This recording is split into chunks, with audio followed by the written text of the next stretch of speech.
សួស្តីអ្នកទាំងអស់គ្នាពេលនេះសូមអញ្ជើញតាមដានរឿងចូលរដូវកាលទី3ជាមួយខ្ញុំបន្តទៀតចាំបានទេថានៅចុងបញ្ចប់នៃរដូវកាលទី2 admin ធ្លាប់និយាយអំពីក្រុមនាវិកមួយក្រុមពួកគេបានចេញទៅស្វែងរកកំណប់ទ្រព្យនៅកណ្ដាលសមុទ្រខណៈពេលកំពុងទាញអ្វីមួយឡើងពីបាតទឹកពួកគេគិតថាខ្លួនបានរកឃើញកំណប់ដែលខំស្វែងរកហើយប៉ុន្តែអ្វីដែលពួកគេទាញឡើងមកមិនមែនជាកំណប់នោះទេគឺជាមឈូសដែលអាប៉ងក្តោឌីយ៉ូធ្លាប់លាក់ខ្លួននៅក្នុងនោះនៅពេលដែលវាព្យាយាមមកដណ្ដើមរាងកាយរបស់ Jonathan Joestar កាលពីអតីតកាលសង្ឃឹមថាអ្នកទាំងអស់គ្នាបានមើលវីដេអូដំបូងរបស់ admin អំពី JoJo ទី1រួចហើយក្រោយមកយើងបានដឹងថាបន្ទាប់ពីមឈូសនោះត្រូវបានបើកឡើងក្រុមនាវិកទាំងនោះក៏បានបាត់ខ្លួនដោយគ្មានដំណឹងហើយយើងដឹងច្បាស់ថាប្រកាសជាមានរឿងអ្វីមិនស្រួលចំពោះពួកគេជាមិនខានបន្ទាប់មកសាច់រឿងកាត់ទៅកាន់នារីម្នាក់ឈ្មោះ Holly Kujo មានរឿងពីរដែលអ្នកគួរដឹងអំពីនាងគឺជាភរិយារបស់តន្ត្រីករ Jazz ជនជាតិជប៉ុនម្នាក់ហើយក៏ជាកូនស្រីរបស់ Joseph Joestar ដែលជា JoJo ទី2យើងផងដែរឥឡូវនេះនាងកំពុងធ្វើអ្វីនាងកំពុងទៅពន្ធនាគារដើម្បីទទួលកូនប្រុសដែលមានអត្តចរិតកោងកាចរបស់នាងគឺ Jotaro Kujo ដែលជា JoJo ទី3តួឯករបស់យើងនៅពេលនេះ Holly រត់ទៅជួបកូនប្រុសរបស់នាងប៉ុន្តែ Jotaro បែរជាហៅនាងថាជាស្រីចង្រៃហើយប្រាប់ឲ្យនាងចេញឲ្យឆ្ងាយពីគាត់នេះឬ JoJo ចំនួនថ្មីរបស់យើងកាចខ្លាំងមែនទែនប៉ុន្តែការពិតទៅប៉ូលីសមិនបានឃុំខ្លួន Jotaro ទេ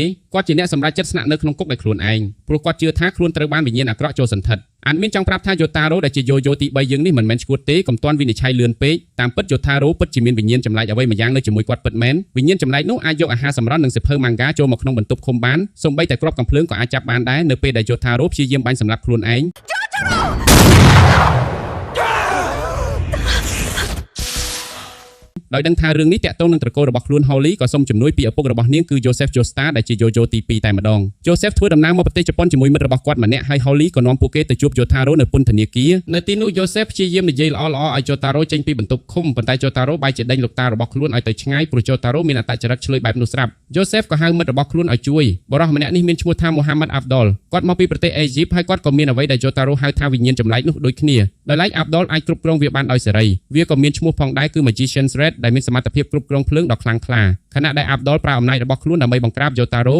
លោកតា Joseph ក៏ចាប់ផ្ដើមពន្យល់ពីអ្វីដែលកំពុងកើតឡើងតាមពិតទៅអ្វីដែល Jotaro ហៅថាវិញ្ញាណចម្លែកនោះមិនមែនជាវិញ្ញាណអាក្រក់ឡើយវាគឺជារូបរាងដែលកើតចេញពីឆន្ទៈរបស់មនុស្សម្នាក់ហើយវាត្រូវបានគេហៅថាជាធម្មពល Stand ខណៈ Joseph កំពុងពន្យល់ Jotaro ក៏ខឹងយ៉ាងខ្លាំងចំពោះ Abdul ហើយ Stand របស់ Jotaro ក៏បានបង្ហាញខ្លួនយ៉ាងពេញលេញវាបានវាបំបែកទ្វារបន្ទប់ឃុំចេញហើយត្រៀមវាប្រហារ Abdul ប៉ុន្តែ Abdul បែរជាងាកក្រោយរួចអង្គុយចុះលើឥដ្ឋយ៉ាងស្ងប់ស្ងាត់ហេតុអ្វីទៅព្រោះគោលបំណងរបស់គាត់គឺគ្រាន់តែធ្វើឲ្យ Jotaro ចេញពីបន្ទប់ឃុំប៉ុណ្ណោះហើយពេលនេះវាបានសម្រេចហើយពិតជាលុយមែនប្រូ Abdul របស់យើងក្រោយមកនៅក្នុងភោជនីយដ្ឋានមួយ Joseph ក៏ពន្យល់លម្អិតដល់ Holly និង Jotaro អំពីរឿងដែលកំពុងកើតឡើងហើយអ្វីៗទាំងអស់នេះសុទ្ធតែពាក់ព័ន្ធនឹងអាប៉ងក្តោឌីយ៉ូគាត់រៀបរាប់ពីប្រវត្តិរបស់អាប៉ងក្តោឌីយ៉ូជាមួយ Jonathan និងអំពីភាពអាក្រក់របស់គេដែលជារឿងដែលយើងបានដឹងរួចមកហើយក្នុងរដូវកាលទី1ប៉ុន្តែអ្វីដែលយើងមិនទាន់ដឹងនោះគឺអាប៉ងក្តោឌីយ៉ូបានលួចយករាងកាយរបស់ Jonathan បានសម្រេចហើយបានរស់រានមានជីវិតនៅក្នុងមឈូសនោះអស់រយៈពេលជិត100ឆ្នាំមកហើយមនុស្សអាក្រក់ដូចជា D.O នេះនៅតែមិនព្រមស្លាប់ដដែលហើយឥឡូវនេះគេកំពុងលាក់ខ្លួននៅកន្លែងមួយដែលយើងមិនទាន់ដឹងដើម្បីរៀបចំផែនការអាក្រក់ថ្មីរបស់គេបន្ទាប់មក Joseph ក៏ប្រើ stand របស់ខ្លួនដែលមានឈ្មោះថា Hermit Purple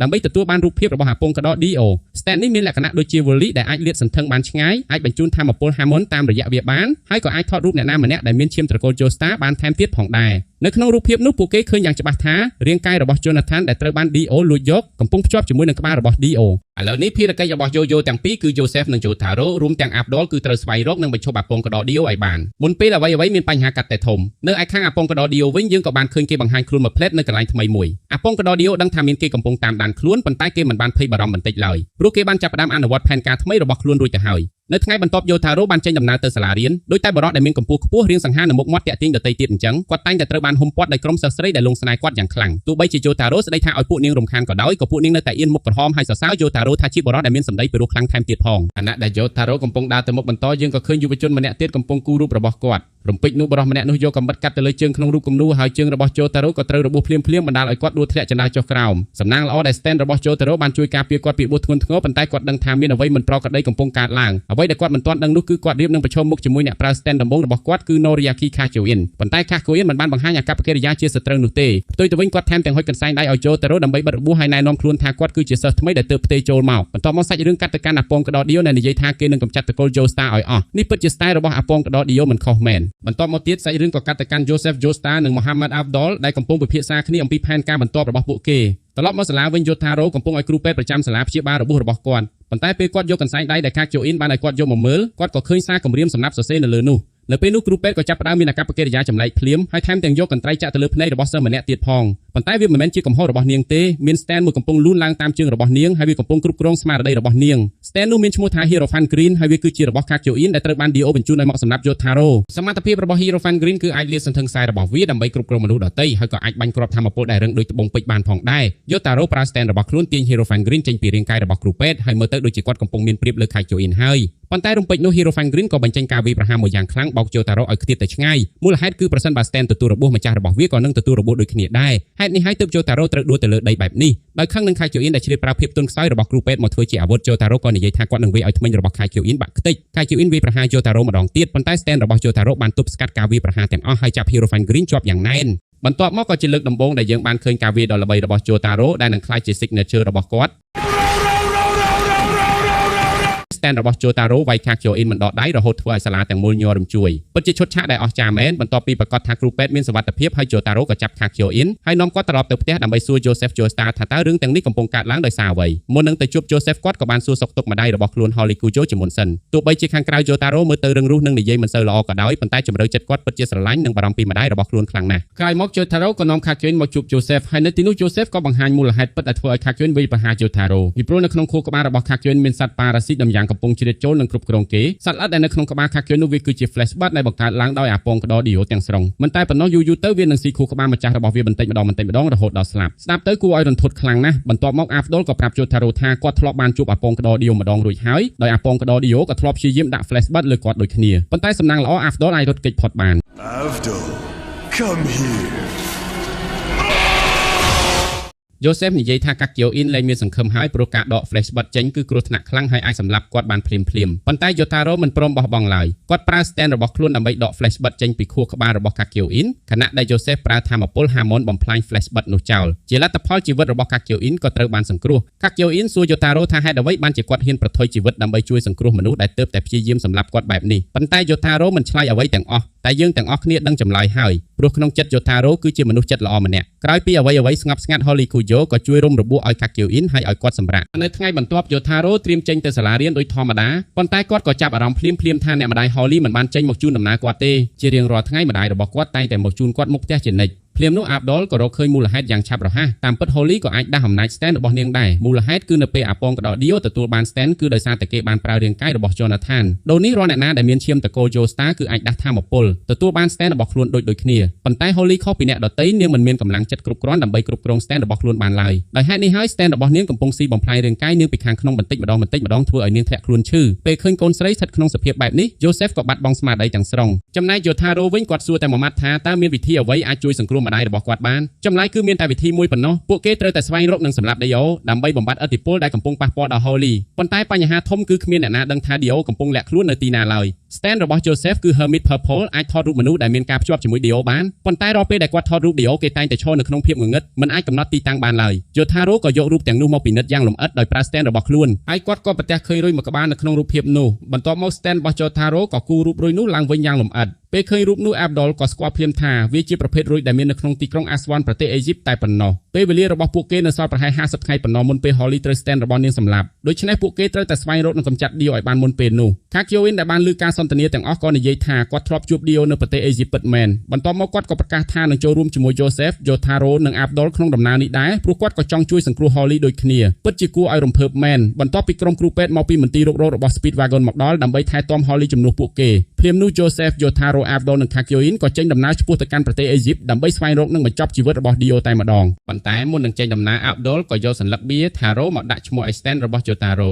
ចាប់ពីពេលនោះតទៅ Stand របស់ Jotaro មានឈ្មោះថា Star Platinum ជា Stand ដែលមានទាំងល្បឿននិងកម្លាំងដ៏អស្ចារ្យលើសលប់ហើយចាប់ពីពេលនេះតទៅវាជាការប្រកាសជាផ្លូវការថាក្រុមរបស់ JoJo ដែលមានឈ្មោះថា Stardust Crusaders បានចាប់ផ្ដើមដំណើររបស់ពួកគេហើយតោះចេញដំណើរទៅអេស៊ីបចំណែកនៅខាងអាពងក្តរ Dio វិញគាត់កំពុងនិយាយជាមួយស្ត្រីចំណាស់ម្នាក់ឈ្មោះ Enya the Hag Enya ប្រាប់ Dio ថានាងបានបញ្ជូនមនុស្សម្នាក់របស់នាងឡើងលើយន្តហោះដែលក្រុម Stardust Crusaders កំពុងជិះហើយពួកគេគ្មានថ្ងៃអាចរស់ដល់គោលដៅបានឡើយបន្ទាប់មកសាច់រឿងក៏កាត់មកកាន់ក្រុម Stardust Crusaders ដែលកំពុងសង្កេតឃើញសត្វល្អិតចម្លែកមួយនៅលើយន្តហោះសត្វល្អិតនោះតាមពិតគឺជា Stand មួយដែលមានឈ្មោះថា Tower of Grey ម្ចាស់ Stand នេះប្រើសត្វល្អិតដ៏លឿននិងគ្រោះថ្នាក់នេះដើម្បីសម្លាប់មនុស្សជាច្រើនហើយបន្លំឲ្យគ្រប់គ្នាគិតថាវាគ្រាន់តែជាគ្រោះថ្នាក់ធម្មតាប៉ុណ្ណោះ Tower of Grey បើការវាយប្រហារលើ Star Platinum ហើយ Jotaro ស្ទើរតែមិនអាចការពារខ្លួនបានទោះបីជា Star Platinum មានល្បឿនខ្លាំងមិនធម្មតាអាចចាប់គ្រាប់កំភ្លើងបានក៏ដោយក៏វានៅតែមិនអាចវាយត្រូវ Tower of Grey សូម្បីតែមួយដៃ ពេលឃើញបែបនេះក្រុម Stardust Crusaders ក៏ដឹងថាពួកគេត្រូវតែរកម្ចាស់ stand នេះឲ្យឃើញហើយកម្ចាត់គេឲ្យបានប៉ុន្តែបញ្ហាគឺម្ចាស់ stand កំពុងលាក់ខ្លួននៅកន្លែងណាមួយក្នុងយន្តហោះហើយគ្មានអ្នកណាដឹងថាគេជានរណាឡើយរំពេចនោះ Tower of Grey ក៏ចាប់ផ្ដើមសម្រាប់អ្នកដំណើរជាច្រើនអ្នកហើយប្រើឈាមសរសេរពាក្យ Massacre នៅលើជញ្ជាំងយន្តហោះ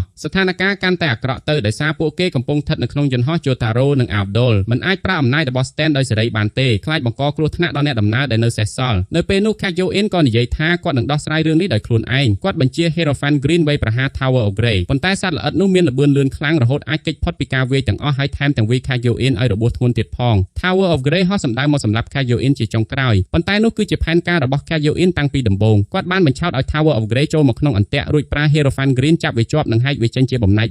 ពេល Stand ត្រូវបំផ្លាញម្ចាស់របស់វាក៏ស្លាប់ភ្លាមដែរពិតជាសាហាវមែន Kaioin ភ្លាមនោះយន្តហោះក៏ព្រៀងយ៉ាងខ្លាំង Joseph បញ្ញាប់រត់ទៅបន្ទប់បញ្ជាយន្តហោះហើយក៏ឃើញថាអ្នកបើកយន្តហោះទាំងពីរត្រូវបានសម្លាប់បាត់ទៅហើយខណៈដែលយន្តហោះកំពុងធ្លាក់ចុះយ៉ាងលឿននៅពេលនោះម្ចាស់ Tower of Grey ក៏បង្ហាញខ្លួនជាលើកចុងក្រោយគាត់ប្រាប់ក្រុម Stardust Crusaders ថាគាត់មិនមែនជាអ្នកប្រើ Stand តែម្នាក់ដែលអាប៉ងក្តោ Dio បញ្ជូនមកតាមសម្រាប់ពួកគេនោះទេនៅតាមផ្លូវទៅអេស៊ីបនឹងមានអ្នកប្រើ Stand ជាច្រើនទៀតរងចាំពួកគេហើយពួកគេគ្មានថ្ងៃអាចទៅដល់អេស៊ីបបានឡើយនិយាយចប់គេក៏បានដាច់ខ្យល់ស្លាប់បាត់ទៅ Joseph ក៏ព្យាយាមបញ្ជាយន្តហោះធ្វើការចុះចតបន្ទាន់លើផ្ទៃសមុទ្រហើយសំណាងល្អពួកគេទាំងអស់អាចរស់រានមានជីវិតបានដោយសារទឹកដីដែលនៅជិតបំផុតគឺទីក្រុងហុងកុងក្រុម Stardust Crusaders ក៏ធ្វើដំណើរទៅទីនោះដើម្បីរៀបចំផែនការបន្តក្រោយមកនៅក្នុងភោជនីយដ្ឋានមួយពួកគេសម្រេចចិត្តថាលែងធ្វើដំណើរតាមយន្តហោះទៀតហើយព្រោះវានឹងធ្វើឲ្យអ្នកដំណើរស្លូតត្រង់ជាច្រើនត្រូវរងគ្រោះដូច្នេះពួកគេនឹងធ្វើដំណើរទៅអេស៊ីបតាមផ្លូវសមុទ្រវិញខណៈពួកគេកំពុងរៀបនឹងកំងអាហារមានភ្ញៀវទេសចរជនជាតិបារាំងម្នាក់ដើរចូលមកសូមឲ្យជួយបកប្រែមុខម្ហូបនៅក្នុងបញ្ជី Joseph ក៏អញ្ជើញគាត់ឲ្យអង្គុយជាមួយពួកគេហើយចាប់ផ្ដើមកំងម្ហូបចម្លែកជាច្រើនមុខដោយមិនខ្វល់ថាអ្នកផ្សេងចូលចិត្តឬអត់ទេ And might as well get some of these. Oh, and this. ប៉ុន្តែរឿងអាហារមិនមែនជាបញ្ហាធំបំផុតនោះឡើយដោយភ្ញៀវទេសចរជនជាតិបារាំងម្នាក់នោះតាមពិតគឺជាបកពួករបស់អាពងកដោ Dio ម្នាក់ទៀតគាត់មានឈ្មោះថា Jean-Pierre Polnareff ជាមួយនឹង Stand ប្រើដៃរបស់គាត់ដែលមានឈ្មោះថា Silver Chariot គាត់បានបដិញ្ញាថានឹងកម្ចាត់ក្រុម Stardust Crusaders ឲ្យបានភ្លាមនោះ Polnareff ប្រកាសចង់ប្រយុទ្ធជាមួយ Abdul ដោយប្រើ Stand របស់ពួកគេរៀងខ្លួនមុននឹងចាប់ផ្ដើមមានរឿងមួយដែលយើងគួរដឹងអំពី Stand របស់ Polnareff ដោយវាគឺមានល្បឿនលឿនខ្លាំងណាស់រួចហើយ Abdul ក៏ទទួលយកការប្រកួតហើយអ្នកទាំងពីរក៏ចេញទៅខាងក្រៅដើម្បីប្រយុទ្ធគ្នាដោយយុត្តិធម៌ Abdul បញ្ជា Magician Thread បញ្ចេញអណ្ដាតភ្លើងសម្រុកទៅលើគូប្រកួតប៉ុន្តែ Silver Chariot មានល្បឿនលឿនខ្លាំងវាមិនត្រឹមតែកាត់អណ្ដាតភ្លើងដាច់ប៉ុណ្ណោះទេថែមទាំងប្រើដៃឆ្លាក់រូបសំណាក Magician Thread ចេញពីថ្មបានក្នុងរយៈពេលតែមួយព្រឹកភ្នែកទៀតផងពិតជាបង្ហាញការមើលងាយគូប្រកួតខ្លាំងមែនពេលឃើញបែបនេះ Abdul ក៏ដឹងថាគាត់ត្រូវប្រើក្បាច់ខ្លាំងបំផុតរបស់ខ្លួនគាត់បញ្ចេញក្បាច់ Crossfire Hurricane សម្រុកទៅលើ Polnareff ប៉ុន្តែ Silver Chariot ប្រើដាវបង្វែរការវាយប្រហារនោះត្រឡប់មកវិញបណ្ដាលឲ្យ Abdul ត្រូវអណ្ដាតភ្លើងរបស់ខ្លួនឯងឆាបឆេះប៉ុន្តែអ្នកដែលត្រូវភ្លើងឆេះនោះមិនមែនជា Abdul ពិតប្រាកដឡើយគាត់បានប្រើរូបសំណាកដែល Polnareff ទើបឆ្លាក់នោះធ្វើជាល្បិចបន្លំភ្នែកល្បិចនោះទទួលបានជោគជ័យពិតមែន Abdul ចាប់ Silver Chariot ជាប់មួយផ្លេតហើយបញ្ចេញ Crossfire Hurricane ម្ដងទៀតវាយចំ Polnareff ពេញទំហឹង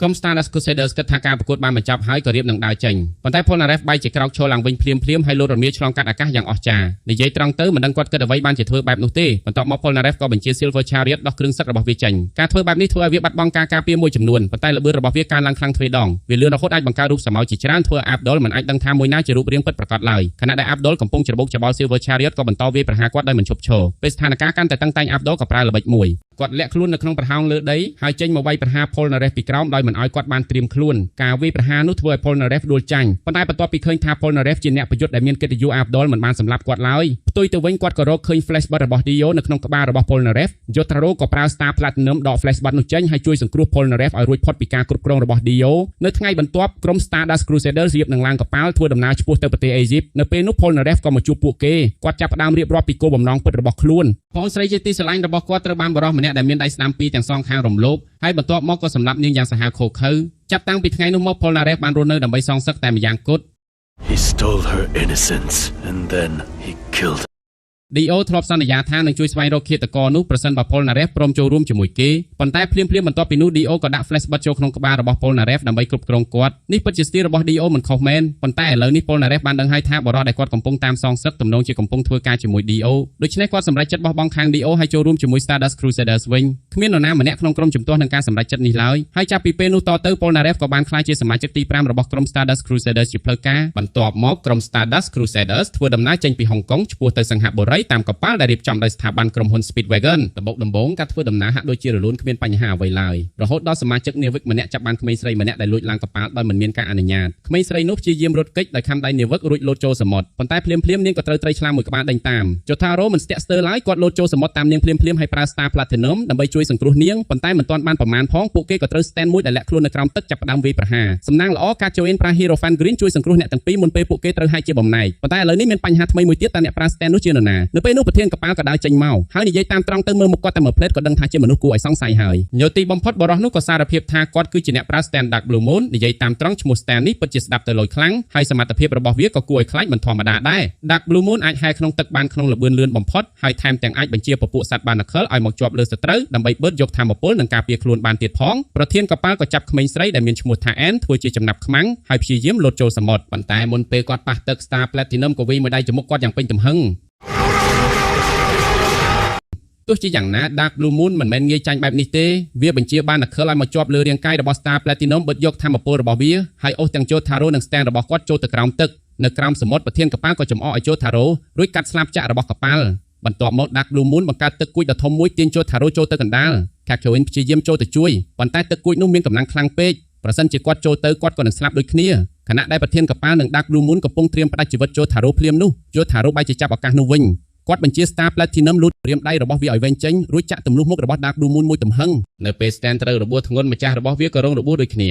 ាប្រធានកប៉ាល់ស្រែកដាក់បណ្ដាសា Jotaro ខណៈដែលគាត់លិចចុះទៅបាតសមុទ្រចំណែក Jotaro ក៏អាចរស់ត្រឡប់មកលើផ្ទៃទឹកវិញបានដោយសុវត្ថិភាពប៉ុន្តែបញ្ហាមិនទាន់ចប់នៅឡើយភ្លាមនោះកប៉ាល់ដែលពួកគេជិះក៏ចាប់ផ្ដើមផ្ទុះជាបន្តបន្ទាប់មុននឹងស្លាប់ប្រធានកប៉ាល់បានដាក់គ្រាប់បែកទុកពេញកប៉ាល់រួចជាស្រេចដោយគ្មានជំរឿសក្រុម Stardust Crusaders ក៏បញ្ញាប់ចុះទៅជិះទូកសង្គ្រោះតូចៗដើម្បីរត់គេចសំណាងល្អពួកគេទាំងអស់អាចរស់រានមានជីវិតហើយមិនយូរប៉ុន្មានកប៉ាល់ដ៏ធំមួយក៏ធ្វើដំណើរមកជួយសង្គ្រោះពួកគេប៉ុន្តែមើលទៅកប៉ាល់នោះហាក់ដូចជាមានអ្វីមិនប្រក្រតីទៀតហើយដំណើរនេះមើលទៅទំនងជាមិនទាន់ចប់ងាយនោះទេនៅឯខាង Dio គាត់កំពុងនិយាយជាមួយ Inya the Hack Dio និយាយថាទោះបីជាគេមាន stand ហើយក៏មានរាងកាយបិសាចជញ្ជក់ឈាមដែលមិនចេះស្លាប់ក៏ដោយក៏នៅតែមានរឿងមួយដែលធ្វើឲ្យគេភ័យខ្លាចរឿងនោះគឺតាក់ទងនឹងត្រកូល Joestar What burdens you, my lord? The Joestar bloodline. ប៉ុន្តែអ៊ីញ៉ាប្រាប់ Dio កុំឲ្យព្រួយបារម្ភយ៉ាងណាមិញនាងបានបញ្ជូនអ្នកប្រើ stand ជាច្រើនអ្នកឲ្យទៅកម្ចាត់ក្រុម Stardust Crusaders រួចហើយសាច់រឿងក៏ត្រឡប់មកកាន់ក្រុម Stardust Crusaders ដែលបានឡើងទៅលើកប៉ាល់អាត់កំបាំងដែលទើបតែមកជួយសង្គ្រោះពួកគេ Polnareff ព្យាយាមធ្វើឲ្យគ្រប់គ្នាមានអារម្មណ៍ល្អប៉ុន្តែវាពិបាកណាស់ព្រោះកប៉ាល់ដ៏ធំនេះគ្មានមនុស្សម្នាក់សោះប៉ុន្តែលើកប៉ាល់នេះបែរជាមានស្វាគីងកងមួយក្បាលទៅវិញហើយនិយាយតាមត្រង់ស្វាមួយក្បាលនេះមើលទៅគួរឲ្យសង្ស័យខ្លាំងណាស់ស្ថានភាពកាន់តែអាក្រក់ទៅនៅពេលទំពក់ដែកដ៏ធំមួយនៅលើកប៉ាល់ចាប់ផ្ដើមផ្លាស់ទីដោយខ្លួនឯងហើយវាសម្លាប់សមាជិកនាវិកម្នាក់ដែលមកពីស្ថាប័ន Speedwagon ក្រុម Stardust Crusaders ក៏ដឹងភ្លាមថាមាន stand មួយកំពុងលាក់ខ្លួននៅលើកប៉ាល់នេះពួកគេក៏អាននឹងសមាជិកនាវិកដែលនៅសល់ចុះទៅលាក់ខ្លួនក្នុងបន្ទប់ខាងក្រោមហើយពួកគេនឹងចេញទៅស្វែងរកអ្នកប្រើ stand នោះអានក៏ជួបស្វាគីងកងនោះម្ដងទៀតប៉ុន្តែលើកនេះវាកំពុងអង្គុយជក់បារីហើយអានទស្សនាវដ្តីអាសអាភាសយ៉ាងសុខស្រួលចម្លែកណាស់តើនេះវាជាស្វាឬជាអ្វីឲ្យប្រកាសទៅបន្ទាប់មកអានក៏ចុះទៅក្នុងបន្ទប់ខាងក្រោមហើយសម្រេចចិត្តទៅងូតទឹកប៉ុន្តែខណៈដែលនាងកំពុងងូតទឹកយើងក៏ឃើញថាសមាជិកនាវិកដែលនៅជាមួយនាងគឺត្រូវបានសម្លាប់អស់ហើយយើងឃើញថាជនដៃដល់ដែលកំពុងដើរសម្ដៅមករកអានគឺស្វាគីងកងនោះឯងបំរុងថាមកចាប់អានរំលោភទៅហើយនឹងភ្លាមនោះ Jotaro ក៏មកដល់ទាន់ពេលហើយវាយស្វានោះខ្ទាតចេញទៅឆ្ងាយរំពេចនោះកង្ហាមួយនៅលើពិដានក៏ហោះចុះមកវាយប្រហារ Jotaro ចំណែកស្វានោះវិញវាអាចលឹបចូលជញ្ជាំងកប៉ាល់បានយ៉ាងចម្លែកចំណែកសមាជិកដទៃទៀតនៃក្រុម Stardust Crusaders ក៏ត្រូវបានកប៉ាល់នោះស្រូបពួកគេចូលទៅខាងក្នុងដូចគ្នានៅពេលនោះពួកគេទាំងអស់ក៏យល់ការពិតដោយស្វាគីងកងនោះគឺជាអ្នកប្រើ stand នឹងឯងហើយ stand របស់វាគឺជាកប៉ាល់ទាំងមូលនេះតែម្ដងពិតជាមិននឹកស្មានដល់មែន stand នោះក៏បានចាប់ Jotaro និង Star Platinum ជាប់រួចត្រៀមចាប់រំលោភអានបន្តប៉ុន្តែ Jotaro យើងមិនព្រមទាល់ច្រកតែត្រឹមនឹងឡើយ Jotaro ប្រើគ្រាប់លេវនៅលើអាវរបស់គាត់រួមជាមួយកម្លាំងដ៏អស្ចារ្យរបស់ Star Platinum ដើម្បីរំដោះខ្លួនបន្ទាប់មកគាត់បាញ់គ្រាប់លេវនោះសម្រុកទៅវាយស្វានោះចំក្បាលរបស់វាត្រូវរបួសយ៉ាងដំណំនេះហើយជាអ្វីដែលយើងចង់ឃើញស្វានោះព្យាយាមលុតជង្គង់សុំអង្វរ Jotaro កុំឲ្យសម្លាប់វាប៉ុន្តែ Jotaro មិនមានចិត្តអាណិតវាឡើយគាត់ប្រើ Star Platinum វាយកំទេចវារហូតមិនអាចតដៃបានក្រោយពីកម្ចាត់ស្វាគីងកងនេះបានហើយ stand របស់វាក៏ចាប់ផ្ដើមរលាយកប៉ាល់ទាំងមូលក៏ចាប់ផ្ដើមបែកបាក់និងលិចចូលសមុទ្របន្តិចម្ដងក្រុម Stardust Crusaders និងអានប្រញាប់រត់ចេញពីកប៉ាល់ហើយរងចាំការជួយសង្គ្រោះម្ដងទៀតនៅទីបំផុតពួកគេក៏បានទៅដល់ប្រទេសសង្ហបុរីដោយសុវត្ថិភាពទន្ទឹមនឹងនោះអេញ៉ាក៏ប្រាប់ Dio ថានៅសល់អ្នកប្រើ stand ចំនួន6នាក់ទៀត ដែលនឹងរងចាំក្រុម Stardust Crusader នៅតាមផ្លូវហើយក្នុងចំណោមអ្នកទាំង6គឺមានកូនប្រុសរបស់នាងម្នាក់ដែលមានដៃស្ដាំទាំងសងខាងអត់មានដៃឆ្វេងទេមែនហើយនោះគឺជាបរិះដែល Polnareff កំពុងតាមស្វែងរកដើម្បីសងសឹកឲ្យប្អូនស្រីរបស់គាត់នឹងឯងនៅឯខាង Dio វិញយើងក៏បានឃើញ stand របស់ Dio បង្ហាញខ្លួនមួយផ្លេតទោះមិនទាន់ឃើញវាបង្ហាញសមត្ថភាពក៏ដោយតែយើងត្រូវទទួលស្គាល់ថា stand របស់ Dio មើលទៅពិតជាលយខ្លាំងមែនទែនបកមកខាងក្រុម Stardust Crusaders របស់យើងវិញពួកគេក៏បានចូលទៅស្នាក់នៅក្នុងសន្តាគារមួយក្នុងប្រទេសសង្ហបុរីរួចពួកគេបែងចែកបន្ទប់ដោយឲ្យ Joseph ស្នាក់នៅជាមួយ Avdol ចំណែក Jotaro ស្នាក់នៅជាមួយ Kakyoin រីឯ Polnareff និង Anne វិញគឺស្នាក់នៅបន្ទប់រៀងៗខ្លួនកំពុងតែមើលកន្លែងងូតទឹកដ៏ស្រស់ថាបានងូតទឹកស្រួលខ្លួនទៅហើយនឹងភ្លាមនោះ Polnareff មានអារម្មណ៍ថាដូចជាមាននរណាម្នាក់កំពុងលាក់ខ្លួននៅក្នុងបន្ទប់របស់គាត់រួចគាត់ក៏ស្រែកឲ្យគេបង្ហាញខ្លួននិយាយឲ្យចំពួកទួចិត្តអាក្រក់ក្នុងរឿង JoJo នេះចូលចិត្តលាក់ខ្លួននៅកន្លែងចម្លែកៗមែនដោយអ្នកដែលវាចេញពីទូទឹកកកនោះមានឈ្មោះថា Devo the Curse និង stand របស់គេឈ្មោះ Ebony Devil យើងឃើញថា Devo មិនទាន់បានបង្ហាញសមត្ថភាព stand របស់ខ្លួនផងនៅពេលហ្នឹង Polnareff ក៏ប្រើ Silver Chariot កាប់គាត់រហូតរបួសធ្ងន់ Devo ក៏លោតចុះពីយកបន្ទប់គេចខ្លួនបាត់ប៉ុន្តែភ្លាមៗនោះក៏ជើងរបស់ Polnareff ក៏ត្រូវបានអ្វីម្យ៉ាងកាត់ឲ្យហូរឈាមដូចនេះគាត់ដឹងភ្លាមថា Devo និង stand របស់គេមិនទាន់ទៅណាឆ្ងាយទេ Polnareff ក៏ខលទៅប្រាប់សមាជិកដទៃទៀតហើយពួកគេសម្រេចថានឹងជួបជុំគ្នានៅក្នុងបន្ទប់របស់ Joseph និង Avdol ប៉ុន្តែមិនទាន់បានចេញពីបន្ទប់ផង Polnareff ក៏ត្រូវបានខ្សែជាច្រើនហោះបញ្ចាប់គាត់ចូលក្រោមគ្រែនៅពេលនោះទើបគាត់ដឹងការពិតថា Stand Ebony Devil គឺជាកូនតុក្កតាមួយបន្ទាប់ពីបានសម្លាប់បុគ្គលិកលើកអាហាររបស់សន្តាគារដែលមករញ៉េរញ៉ៃហើយវាក៏ចាប់ផ្ដើមវាយប្រហារ Polnareff ដែលកំពុងជាប់ចំណងតុក្កតា Ebony នោះបានប្រើកាំបិតចាក់សាច់ Polnareff មិនឈប់តតែសោះដោយធ្វើទរណកម្មអញ្ចឹង You stabbed one of my eyes out when I hadn't even touched you once! He's a doll? What kind of stand is that? ខណៈដែល Jotaro និងអ្នកផ្សេងទៀតកំពុងរងចាំនៅបន្ទប់ដែលបានណាត់គ្នា Polnareff នៅតែបន្តត្រូវ Ebony Devil ធ្វើទរណកម្មគាត់ព្យាយាមប្រើ Silver Chariot វាយតុក្កតានោះប៉ុន្តែមិនអាចវាយត្រូវទេដោយសារគាត់មើលមិនឃើញទីតាំងពិតរបស់វាគាត់បន្តវាយទៅមុខដោយអស់សង្ឃឹមរហូតដល់បំបែកកញ្ចក់ក្នុងបន្ទប់ខ្ទេចអស់ប៉ុន្តែទោះជាយ៉ាងណាក៏នៅតែមិនអាចបញ្ឈប់ Ebony Devil បានដដែលរំពេចនោះតុក្កតា Ebony ក៏ចាក់ស្រះហោហៀពេញបន្ទប់វាមានបំណងដុត Polnareff ទាំងរស់ប៉ុន្តែការបំបែកកញ្ចក់បែកមុននេះបានក្លាយជាអាវុធរបស់ Polnareff គាត់បានឃើញរូបតុក្កតានោះភ្លាមៗបន្ទាប់ពីសួរព័ត៌មានពីវាបានបន្តិច Polnareff ក៏កាប់ Ebony Devil ខ្ទេចជាបំណែកតូចៗបញ្ចប់សបិនអាក្រក់នេះតែម្ដងឥឡូវនេះប្រហែលជាគាត់អាចងូតទឹកបានស្រួលហើយក្រោយមកបុគ្គលិកអនាម័យសន្តាគារក៏ប្រទះឃើញសាកសពរបស់ Devo នៅក្នុងបន្ទប់ទឹកហេតុការណ៍នេះធ្វើឲ្យប៉ូលីសចាប់ផ្ដើមស៊ើបអង្កេតទៅលើ Polnareff ប៉ុន្តែខាងស្ថាប័ន Speedwagon បានចេញមុខដោះស្រាយបញ្ហាទាំងអស់និងបញ្ជាក់ពីភាពគ្មានទោសរបស់គាត់និយាយមែនបើគ្មានស្ថាប័នរបស់លោក Speedwagon ដែលបន្សល់ទុកទេត្រកូល Joestar ប្រហែលជាពិបាករស់មកដល់ពេលនេះណាស់បន្ទាប់មក Joseph និង Avdol ក៏សម្រេចចិត្តស្វែងរកតម្រុយអំពីផែនការបន្ទាប់របស់ Dio បន្ត Joseph ប្រើ Hermit Purple លើទូរទស្សន៍រួចគាត់ក៏ទទួលបានព័ត៌មានដ៏រន្ធត់មួយពី stand របស់គាត់ដោយនៅលើអេក្រង់ទូរទស្សន៍នោះបានសរសេរប្រយោគមួយឃ្លាថា Kakyoin គឺជាជនក្បត់ក៏លេចមកខាង Jotaro វិញនៅពេលនេះគាត់និង Kakyoin កំពុងចេញទៅទិញអាហារសម្រន់នៅខាងក្រៅនៅតាមផ្លូវមានចៅម្នាក់ឆក់កាបូបលុយរបស់ Kakyoin ហើយរត់គេចខ្លួនប៉ុន្តែជំនួសឲ្យការយកកាបូបមកវិញតាមវិធីធម្មតា Kakyoin បែរជាវាយចោលនោះយ៉ាងសាហាវរហូតស្ទើរតែសម្លាប់គេទៅហើយឃើញដូចនេះ Jotaro ក៏ចូលទៅខាត់គេចាប់តាំងពីពេលនោះ Jotaro ក៏ចាប់ផ្ដើមសង្ស័យថា Kakyoin មានអ្វីមិនប្រក្រតី Kakyoin ព្យាយាមធ្វើដូចជាគ្មានរឿងអ្វីកើតឡើងប៉ុន្តែ Jotaro នៅតែបន្តតាមសង្កេតគាត់បន្ទាប់មក Jotaro និយាយថាថ្ងៃស្អែកពួកគេនឹងធ្វើដំណើរទៅប្រទេសឥណ្ឌាតាមរថភ្លើងដូច្នេះត្រូវទៅទិញសម្បត្តិជាមុនសិនគាត់ក៏ដើរចេញទៅហើយ Anne ក៏ដើរតាមពីក្រោយប៉ុន្តែមុននឹងចេញនាងបានឃើញ Kakyoin ចាប់សត្វល្អិតមួយក្បាលដាក់ចូលមាត់ហើយទំពាស៊ីទាំងរស់គួរឲ្យខ្ពើមណាស់ក្រោយមកពួកគេធ្វើដំណើរទៅដល់កន្លែងជិះរថយន្តខ្សែកាបរំពេចនោះ Kakyoin ក៏រុញ Jotaro ទម្លាក់ពីលើផ្លូវសំណាងល្អ Jotaro អាចជួយសង្គ្រោះខ្លួនឯងបាន Kakyoin បែរជាសើចហើយនិយាយថាគាត់គ្រាន់តែលេងសើចប៉ុណ្ណោះប៉ុន្តែ Jotaro ដឹងច្បាស់ថាមានអ្វីមិនប្រក្រតីហើយគាត់ក៏វាយ Kakyoin មួយដៃបោកចូលក្នុងរថយន្តខ្សែកាបរួចឡើងតាមគេនៅពេលនោះ Kakyoin ក៏បានប្រែខ្លួនទៅជារូបរាងផ្សេងហើយយើងក៏បានដឹងថា Kakyoin នៅចំពោះមុខយើងនេះមិនមែនជា Kakyoin ពិតទេគេគឺជាពួកចិត្តអាក្រក់ចេះប្រើ stand ម្នាក់ទៀតហើយ stand របស់គេមានឈ្មោះថា Yellow Temperance វាមានសមត្ថភាពស៊ីសាច់មនុស្សដោយសារតែ Jotaro បានវាយចំគេមុននេះដូច្នេះកំអែពណ៌លឿងនោះក៏បានទុំជាប់ដៃរបស់ Jotaro បន្តិចហើយវាចាប់ផ្ដើមស៊ីសាច់របស់ Jotaro បន្តិចម្ដងបន្តិចមកជាគួរឲ្យខ្លាចណាស់ Jotaro លោតចុះពីរថយន្តខ្សែកាបហើយព្យាយាមលាងវាចេញពីដៃប៉ុន្តែមិនថាគាត់ធ្វើបែបណាក៏មិនអាចយកវាចេញបានដែរទីបំផុតគាត់ក៏ឡើងទៅលើរថយន្តខ្សែកាបដងទៀតនៅពេលនោះអ្នកប្រើ stand ចិត្តអាក្រក់ម្នាក់ហ្នឹងក៏បានបន្លំខ្លួនទៅជាស្ត្រីចំណាស់ដោះធំម្នាក់ប៉ុន្តែ Jotaro មិនខ្វល់ឡើយគាត់វាយបំផ្លាញរថយន្តខ្សែកាបរួចធ្លាក់ទៅក្នុងទឹកជាមួយអ្នកប្រើ stand ចិត្តអាក្រក់នោះនៅក្រោមទឹកអ្នកប្រើ stand Yellow Temperance គឺត្រូវផ្ដោតលើការដកដង្ហើមដោយហេតុនេះគាត់មិនអាចផ្ដោតលើការបញ្ជា stand បានពេញលេញទេឆ្លៀតឱកាស Jotaro ក៏បានវាយគេត្រូវយ៉ាងដំណំនៅពេលដែលអស់ផ្លូវរត់អ្នកប្រើ stand ចិត្តអាក្រក់នោះក៏បង្ខំចិត្តទម្លាយព័ត៌មានអំពីសត្រូវដែលនៅសេសសល់គេប្រាប់ Jotaro អំពីកូនប្រុសរបស់ Enya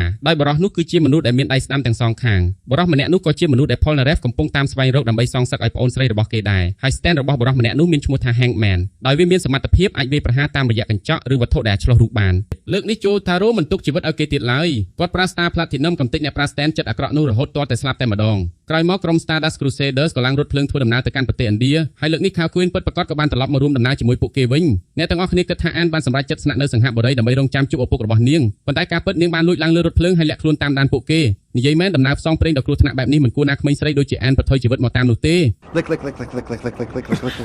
មិនយូរប៉ុន្មានក្រុម Stardust Crusaders ធ្វើដំណើរមកដល់ទីក្រុងកាលកាតាក្នុងប្រទេសឥណ្ឌាហើយភ្លាមៗក៏ត្រូវហ្វូងមនុស្សក្នុងតំបន់ឡោមព័ទ្ធពួកគេទីក្រុងនេះពោពេញទៅដោយភាពអ៊ូអរប៉ុន្តែសម្រាប់ក្រុមគ្នារបស់ Yotaro វាមិនមែនជាបរិយាកាសដែលងាយស្រួលសម្របខ្លួនឡើយ Yotaro ហាក់ដូចជាចូលចិត្តទីក្រុងនេះផ្ទុយទៅវិញមើលទៅ Polnareff ពិបាកទ្រាំជាមួយបរិយាកាសនៅទីនេះណាស់ហើយពេលគាត់ចូលបង្គន់ស្រាប់តែមានជ្រូកមួយក្បាលអើតក្បាលចេញពីបង្គន់ដែលគាត់រៀមនឹងជុះដែលធ្វើឲ្យគាត់សឹងតែទ្រាំលែងបានក្រោយមកខណៈដែល Polnareff កំពុងលាងដៃគាត់ក៏ឃើញអ្វីមួយយ៉ាងនៅក្នុងកញ្ចក់នោះគឺជា Hangman ដែលវាជា stand របស់មនុស្សដែលបានសម្លាប់ប្អូនស្រីរបស់គាត់ប៉ុន្តែ Polnareff អាចមើលឃើញ Hangman បានតែក្នុងកញ្ចក់ប៉ុណ្ណោះពេលគាត់ងាកទៅមើលខាងក្រៅវាបែរជាគ្មានអ្វីនៅទីនោះឡើយ Polnareff ក៏បញ្ជា Silver Chariot វាបំបែកកញ្ចក់ហើយចាប់ផ្ដើមស្វែងរកអ្នកប្រើ stand នោះប៉ុន្តែវាគ្មានប្រយោជន៍ទេដោយសារតែមនុស្សនៅជុំវិញនោះច្រើនពេកទីបំផុតគាត់សម្រេចចិត្តចេញទៅតាមស្វែងរកម្នាក់ឯងភ្លាមនោះ Abdul ព្យាយាមឃាត់គាត់ដោយនិយាយថានេះអាចជាអន្ទាក់ប៉ុន្តែ Polnareff មិនព្រមស្ដាប់ឡើយអ្នកទាំងពីរក៏បានទាស់សម្ដីគ្នាបន្តិចមុនពេល Polnareff ដើរចេញទៅតែម្នាក់ឯងបន្ទាប់មកយើងបានឃើញបរិស Cowboy ម្នាក់ឈ្មោះ Hall Hop កំពុងជិះដំរីហើយដឹកនារីម្នាក់មកដល់ផ្ទះរបស់នាងគាត់ក៏និយាយពាក្យបែបមនោសញ្ចេតនាថាគាត់ស្រឡាញ់នាងប៉ុន្តែគាត់មិនអាចរៀបការជាមួយនាងបានទេជីវិតរបស់គាត់មិនស័ក្តិសមនឹងនាងឡើយ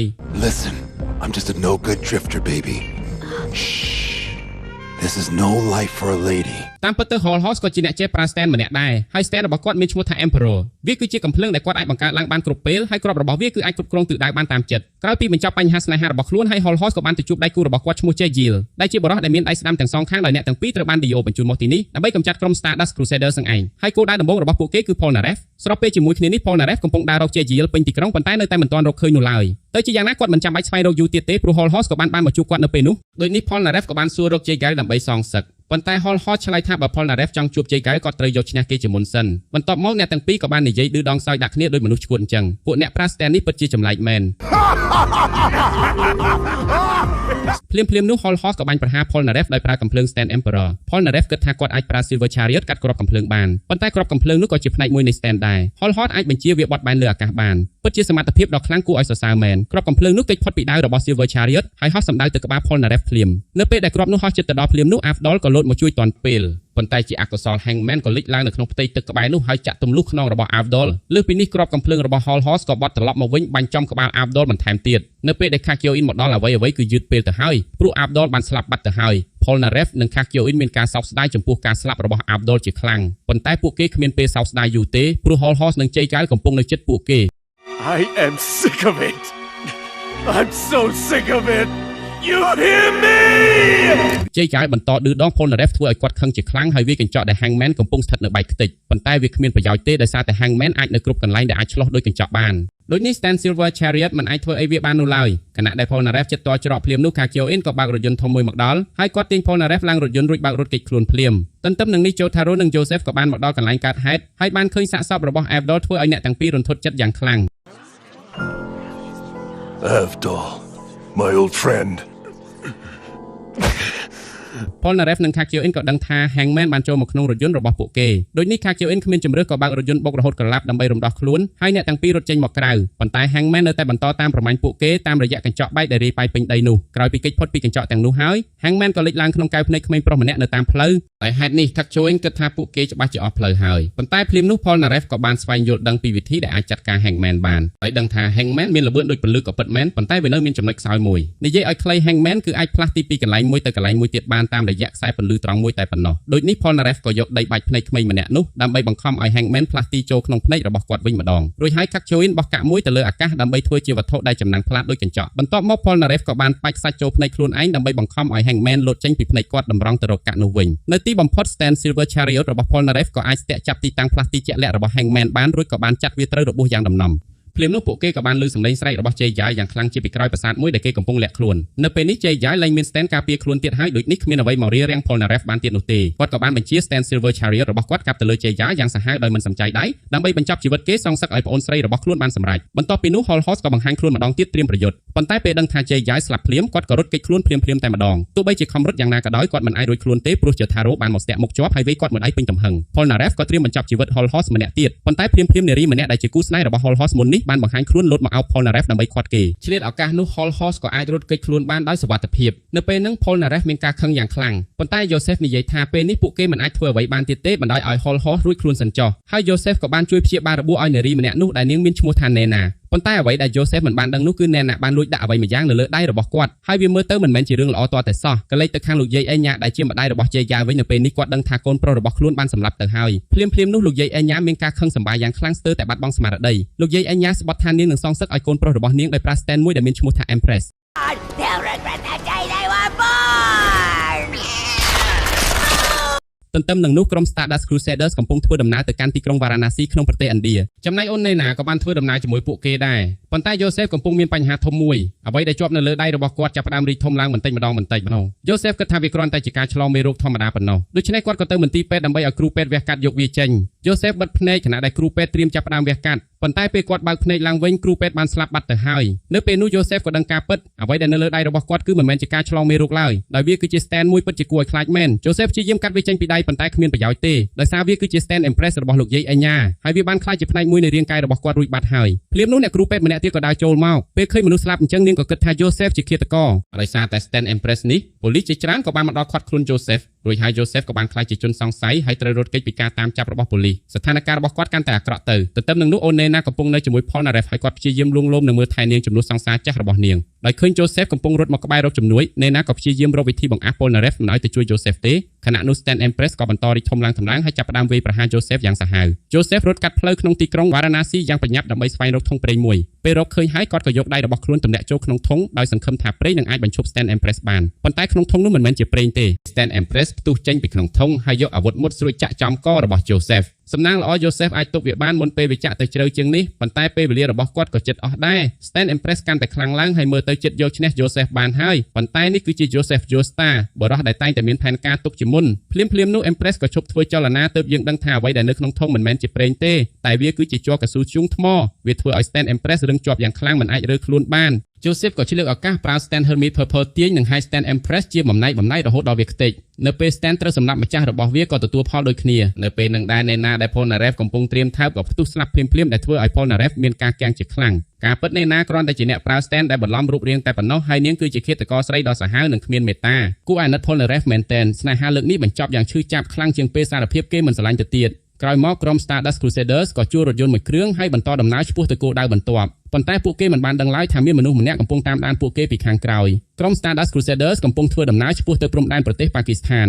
នៅតាមផ្លូវ Polnareff បើករថយន្តវ៉ាចែងរថយន្តមួយគ្រឿងទៀតសូមចំណាំរថយន្តមួយគ្រឿងនេះទុកព្រោះវានឹងមានតួនាទីសំខាន់ក្នុងពេលបន្តិចទៀតបន្ទាប់មកពួកគេមានការភ្ញាក់ផ្អើលជាខ្លាំងព្រោះពួកគេឃើញអែនកំពុងឈរចាំឡាននៅខាងមុខដូចនេះពួកគេក៏ឈប់ឡានដើម្បីទទួលនាងមិនយូរប៉ុន្មានរថយន្តដែល Polnareff ទើបតែវ៉ាចែងមុននេះក៏បានវ៉ាពួកគេវិញបន្ទាប់មកវាចាប់ផ្ដើមបើកបរបែបបង្ករឿងបង្អាក់ផ្លូវនិងធ្វើឲ្យពួកគេមួម៉ៅភ្លាមនោះអ្នកបើករថយន្តនោះក៏ធ្វើសញ្ញាឲ្យ Polnareff វ៉ាទៅមុខវិញហើយ Polnareff ក៏ធ្វើតាមប៉ុន្តែពេលវ៉ាផុតស្រាប់តែមានរថយន្តដឹកទំនិញដ៏ធំមួយបើកសម្ដៅមករកពួកគេយ៉ាងលឿនដែលធ្វើឲ្យពួកគេជៀសមិនទាន់ហើយបុកពេញទំហឹងសំណាងល្អ Star Platinum អាចជួយសង្គ្រោះអ្នកទាំងអស់គ្នាបានក្រោយពីភាពវឹកវរនោះក្រុម Stardust Crusaders ក៏ប្រកាសក្នុងចិត្តថាអ្នកបើករថយន្តនោះគឺជាអ្នកប្រើ Stand ម្នាក់ទៀតដែល Dio បញ្ជូនមកនិយាយអញ្ចឹងadminសុំប្រាប់រឿងមួយគឺថាអូនអែនបានចាប់ផ្ដើមលួចលង់ស្រឡាញ់ Jotaro ដែរហើយខណៈដែលពួកគេបន្តដំណើរទៅមុខរថយន្តដែលកំពុងនៅពីមុខនោះក៏បើកទៅបុកផ្លាកសញ្ញាបង្ហាញទិសដៅទៅប្រទេសប៉ាគីស្ថានបាក់ខ្ទេចសកម្មភាពនេះមើលទៅគួរឲ្យសង្ស័យខ្លាំងណាស់ក្រោយមកក្រុម Stardust Crusaders ក៏ឈប់សម្រាកផឹកទឹកហើយពួកគេក៏ឃើញរថយន្តនោះចតនៅក្បែរទីនោះដែរពួកគេសង្ស័យថាអ្នកប្រើ Stand កំពុងស្ថិតនៅក្នុងក្រុមមនុស្សដែលនៅទីនោះដែរដូច្នេះពួកគេក៏ចូលទៅសួរនាំដោយប្រើកម្លាំងបាយគម្រាមសួររកការពិតប៉ុន្តែភ្លាមនោះរថយន្តគ្មានអ្នកបើកនោះក៏បញ្ឆេះម៉ាស៊ីនដោយខ្លួនឯងហើយបើករថចេញទៅពួកគេក៏ដេញតាមហើយរថយន្តនោះនាំពួកគេទៅដល់ផ្លូវទាល់មួយប៉ុន្តែរំពេចនោះវាក៏លេចមកពីខាងក្រោយហើយបុករថយន្តរបស់ពួកគេទម្លាក់ចុះពីច្រាំងថ្មសំណាងល្អដោយសារកម្លាំងរបស់ Star Platinum និង Hierophant Green ពួកគេអាចបង្វែរស្ថានភាពឡើងមកខាងលើវិញបានហើយថែមទាំងអាចទម្លាក់ឡាននោះឲ្យធ្លាក់ចុះទៅខាងក្រោមវិញពួកគេគិតថាសត្រូវបានកម្ចាត់ហើយប៉ុន្តែពួកគេគិតខុសព្រោះរថយន្តនោះមិនមែនជារថយន្តធម្មតាទេវាគឺជា Stand វាបានជ្រែកដីឡើងមកខាងលើវិញហើយបំផ្លាញរថយន្តរបស់ក្រុម Stardust Crusaders ខ្ទេចអស់បន្ទាប់មកវាក៏ផ្លាស់ប្ដូររូបរាងទៅជាយានប្រយុទ្ធដ៏គួរឲ្យខ្លាចរថយន្តនោះចាប់ផ្ដើមវាយប្រហារពួកគេវាបាញ់ដាច់ខួងចាក់ទម្លុះរាងកាយរបស់ Jotaro Polnareff និង Kakuyon ក្រុម Stardust Crusaders ក៏រត់ឡើងទៅកន្លែងខ្ពស់ដើម្បីគេចពីវាប៉ុន្តែរថយន្ត Stand នោះអាចឡើងដេញតាមពួកគេតាមច្រាំងថ្មបានដូចគ្នាពិតជាអស្ចារ្យណាស់នៅពេលវាជិតមកដល់ Jotaro ក៏ត្រៀមវាយប្រហារប៉ុន្តែអ្នកប្រើ Stand ក៏បង្ហាញការពិតមួយរុនដែលរថយន្តបានបាញ់ចូលក្នុងខ្លួន Jotaro និងអ្នកផ្សេងត្រូវបានបំពេញដោយសាំងភ្លាមនោះគេក៏ដុតភ្លើងធ្វើឲ្យរាងកាយរបស់ Jotaro ត្រូវអណ្ដាតភ្លើងឆាបឆេះភ្លាមមើលទៅដូចជាគាត់គ្មានផ្លូវរស់ទៀតទេប៉ុន្តែរំពេចនោះ Jotaro ក៏ស្ទុះចេញពីក្រោមដីហើយយើងក៏បានដឹងថាមុនពេលភ្លើងឆេះគាត់បានជីកខ្លួនចូលទៅក្រោមដីលាក់ខ្លួនដោយប្រើ Star Platinum អ្វីដែលត្រូវភ្លើងឆេះគ្រាន់តែជាកន្លែងដែលគាត់ឈរពីមុនប៉ុណ្ណោះបន្ទាប់មក Jotaro ក៏ប្រើក្បាច់ប្រចាំត្រកូលរបស់ខ្លួនចាត់ការទៅលើរថយន្ត Stand នោះ Star Platinum វាយរថយន្ត stand នោះយ៉ាងសាហាវរហូតដល់ខ្ទេចទាំងស្រុងហើយអ្នកប្រើ stand ក៏ត្រូវខ្ទាតចេញពីក្នុងរថយន្តផងដែរក្រោយពីយកជ័យជំនះបានហើយក្រុម Stardust Crusaders ក៏ចងអ្នកប្រើ stand នោះទុកចោលកណ្ដាលវាលខ្សាច់រួចពួកគេយករថយន្តរបស់អ្នកប្រើ stand នោះជាបន្តដំណើរឆ្ពោះទៅប្រទេសប៉ាគីស្ថានកាត់មកខាងលោកយាយអេញ៉ាវិញនៅពេលនេះគាត់បានសម្រេចចិត្តយ៉ាងច្បាស់ថាគាត់នឹងចេញមុខដោះស្រាយជាមួយក្រុម Stardust Crusader ដោយខ្លួនឯងហើយ stand របស់លោកយាយមានឈ្មោះថា Justice មើលទៅការប្រយុទ្ធបន្ទាប់ប្រហែលជាពោពេញទៅដោយអាចកំបាំងជាមិនខាននៅថ្ងៃបន្ទាប់យើងឃើញថា Jotaro កំពុងយកសម្លៀកបំពាក់របស់ខ្លួនទៅរៀបចំឲ្យស្អាតឡើងវិញបន្ទាប់ពីរងការខូចខាតពីការប្រយុទ្ធចំណែក Joseph ក៏បានសម្រេចចិត្តបញ្ជូន Anne ឲ្យត្រឡប់ទៅផ្ទះវិញផងដែរ Anne មានអារម្មណ៍សោកសៅណាស់ព្រោះនាងមិនចង់បែកពីក្រុម Stardust Crusaders ទេប៉ុន្តែមុនពេលឡើងយន្តហោះនាងក៏បានលា Jotaro ជាលើកចុងក្រោយបន្ទាប់មកក្រុម Stardust Crusaders ក៏ធ្វើដំណើរចូលទៅដល់ប្រទេសប៉ាគីស្ថានហើយបន្តទៅកាន់ទីក្រុងតូចមួយដើម្បីស្វែងរកសន្តាគារសម្រាប់ស្នាក់នៅប៉ុន្តែទីក្រុងនេះមានបរិយាកាសចម្លែកខ្លាំងណាស់ផ្សែងអាប់ក្រាស់គ្របដណ្ដប់ពេញទីក្រុងហើយអ្នកស្រុកគ្រប់គ្នាមើលទៅគួរឲ្យខ្លាចទោះជាយ៉ាងណា Joseph នៅតែគិតថាអ្នកស្រុកទីនេះប្រហែលជាមានចិត្តល្អគាត់ក៏ដើរទៅសួររកសន្តាគារពីបរិសម្នាក់ប៉ុន្តែភ្លាមៗគាត់ត្រូវបដិសេធលើសពីនេះទៅទៀត Joseph ស្រាប់តែឃើញសត្វកន្លាតជាច្រើនវាពេញខ្លួនបរិសនោះតែគាត់បែរជាគិតថាប្រហែលជាខ្លួនគាត់សម័យច្រើនហើយក្រោយពី Joseph ស៊ើបសួរមិនបានផល Polnareff ក៏សាកល្បងសួរខ្លួនឯងប៉ុន្តែជំនួសឲ្យការរកឃើញសន្តាគារគាត់បែរជាប្រទះឃើញសាកសពបរិសម្នាក់កាន់កំភ្លើងដែលនៅមានផ្សែងហុយទ្រុងរបស់សាកសពនោះពោពេញទៅដោយរន្ធគ្រាប់កំភ្លើងជាច្រើនប៉ុន្តែគ្មានឈាមហូរសូម្បីតែបន្តិចដោយគិតថាបរិសនោះអាចនៅមានជីវិតខាជូអ៊ីនព្យាយាមសុំឲ្យស្ត្រីអ្នកស្រុកម្នាក់ជួយហៅប៉ូលីសនិងជួយបរិសម្នាក់នោះផងប៉ុន្តែនាងមិនអើពើសូម្បីតែបន្តិចអ្នកស្រុកទីនេះពិតជាចម្លែកខ្លាំងណាស់ដោយឃើញថាស្ថានភាពមិនស្រួល Joseph ក៏បានរត់ទៅរករថយន្តហើយនិយាយថាពួកគេគួរតែចាកចេញពីទីក្រុងនេះឲ្យបានឆាប់បំផុតប៉ុន្តែអ្វីដែលគាត់បានឃើញទាំងអស់គឺសុទ្ធតែជាការបំភាន់ភ្នែកប៉ុណ្ណោះគាត់មិនបានលោតចូលរថយន្តទេគាត់កំពុងលោតទៅលើបង្គោលដែកមុតស្រួចទៅវិញសំណាងល្អ Joseph អាចទប់ខ្លួនបានទាន់ពេលគាត់ងាកទៅមើលរថយន្តរបស់ពួកគេបែរជាចតនៅកន្លែងផ្សេងទៀតទាំងស្រុងនៅពេលនោះស្ត្រីចំណាក់ម្នាក់ក៏ដើរចេញពីក្នុងអាប់ដោយគាត់គឺជាលោកយាយអេញយ៉ានឹងឯងប៉ុន្តែលោកយាយបានធ្វើពុតជាម្ចាស់សន្តាគារចិត្តល្អម្នាក់ហើយអញ្ជើញក្រុម Stardust Crusaders ឲ្យទៅស្នាក់នៅសន្តាគាររបស់ខ្លួននៅតាមផ្លូវទៅសន្តាគារលោកយាយអេញយ៉ាស្ទើរតែផ្លាត់ស្នៀតដោយបានហៅ Joseph ថាលោក Joestar ដោយហេតុនេះលោកយាយអេញយ៉ាក៏ប្រញាប់កែថានាងឮ Polnareff ហៅឈ្មោះនោះទើបគាត់ហៅតាមពួកគេទាំងអស់ក៏បានជឿប៉ុន្តែសល់ Jotaro ម្នាក់នៅតែសង្ស័យទោះជាយ៉ាងណាពួកគេក៏ចូលស្នាក់នៅក្នុងសន្តាគារនោះ Polnareff ចាប់ផ្ដើមនិយាយលេងជាមួយលោកយាយអេញយ៉ាដូចជាមនុស្សស្គាល់គ្នាយូររីឯលោកយាយអេញយ៉ាវិញធ្វើពុតជាញឹមនឹងរាក់ទាក់ប៉ុន្តែនៅក្នុងចិត្តគាត់កំពុងខឹងសម្បាយយ៉ាងខ្លាំងក៏ព្រោះតែ Polnareff គឺជាអ្នកដែលសម្លាប់កូនប្រុសរបស់គាត់ក្រោយមកក្រុម Stardust Crusaders ក៏ចូលសម្រាកនៅក្នុងបន្ទប់រៀងៗខ្លួនមួយសន្ទុះក្រោយមក Polnareff ក៏ចេញពីបន្ទប់ដើម្បីរកបន្ទប់ទឹក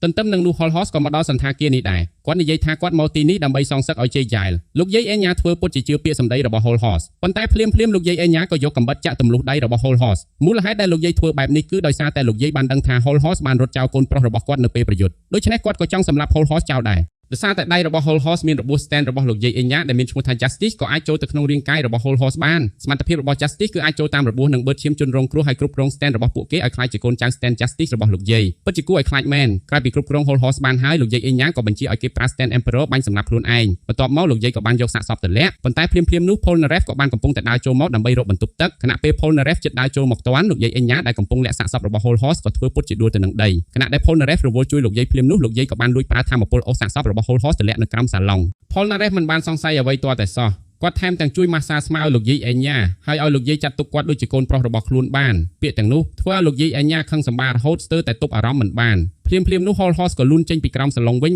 ញដោយគាត់នៅមានជីវិតនៅឡើយតាមពិតមុននេះ Hol Horse បានប្រើការបញ្ជារបស់គាត់ចុងក្រោយបញ្ឈប់ stand Emperor របស់គាត់កុំឲ្យបាញ់ចំកន្លែងស្លាប់ដូចនេះទើបធ្វើឲ្យគាត់រួចពីការស្លាប់នឹងឯង Hol Horse បញ្ញាប្រាប់ Polnareff ថាលោកយាយអេញយ៉ាមានបំណងចង់សម្លាប់គេភ្លាមនោះលោកយាយអេញយ៉ាក៏ស្ទុះទៅចាក់ Polnareff នឹងកាំបិតប៉ុន្តែ Polnareff ទប់ការវាយប្រហារនោះទាន់បន្ទាប់មកលោកយាយអេញយ៉ាក៏រុញគាត់ចូលទៅក្នុងបន្ទប់មួយដែលពោពេញទៅដោយកូនចៅរបស់ stand Justice ហើយកូនចៅអាយ៉ងទាំងនោះក៏ចាប់ផ្ដើមដេញតាម Polnareff នៅពេលនឹង Polnareff ក៏បានទុក Hol Horse ចោលហើយរត់គេចខ្លួនតែម្នាក់ឯង Polnareff រត់គេចពីអាយ៉ងទាំងនោះរហូតទៅលាក់ខ្លួននៅក្នុងបន្ទប់ទឹកគាត់គិតថាលើកនេះខ្លួនប្រហែលជាមិនអាចរួចខ្លួនបានទេមួយសន្ទុះក្រោយមកនៅខាងក្រៅក៏ស្ងាត់ឈឹង Polnareff ក៏សម្លឹងមើលតាមរុនសោទ្វារប៉ុន្តែរំពេចនោះអណ្ដាតរបស់គាត់ត្រូវបានកូនចៅអាយ៉ងលោកយាយអេញយ៉ាម្នាក់កាត់ដាច់ឲ្យមានរបួសដោយហេតុនេះ stand Justice របស់លោកយាយក៏អាចចូលគ្រប់គ្រងអណ្ដាតរបស់ Polnareff បានភ្លាមឥឡូវនេះគាត់ស្ថិតក្រោមការគ្រប់គ្រងរបស់លោកយាយអេញយ៉ាទាំងស្រុងប៉ុន្តែលោកយាយអេញយ៉ាមិនទាន់សម្រាប់គាត់ភ្លាមទេគាត់ចង់បំបាក់មុខ Polnareff ជាមុនសិនដូច្នេះគាត់ក៏បង្ខំឲ្យ Polnareff លិតចានបង្គន់ដល់កខ្វក់ស្របពេលនោះដែរ Jotaro ក៏បានមកដល់បន្ទប់ក្បែរនោះគាត់នៅតែមានអារម្មណ៍ថាមានអ្វីមិនប្រក្រតី Jotaro សួរលោកយាយអេញយ៉ាថា Polnareff នៅឯណាលោកយាយក៏ប្រាប់ថាគាត់នៅក្នុងបន្ទប់ទឹកហើយលោកយាយលួចត្រៀមវេប្រហារ Jotaro ពីខាងក្រោយផងដែរប៉ុន្តែលោកយាយអេញយ៉ាធ្វើខុសម្ដងទៀតដោយគាត់បានហៅឈ្មោះ Jotaro ដូចជាស្គាល់ច្បាស់អញ្ចឹងទាំងដែល Jotaro មិនដែលប្រាប់ឈ្មោះរបស់ខ្លួនទៅកាន់លោកយាយអេញយ៉ាឲ្យបានដឹងសោះ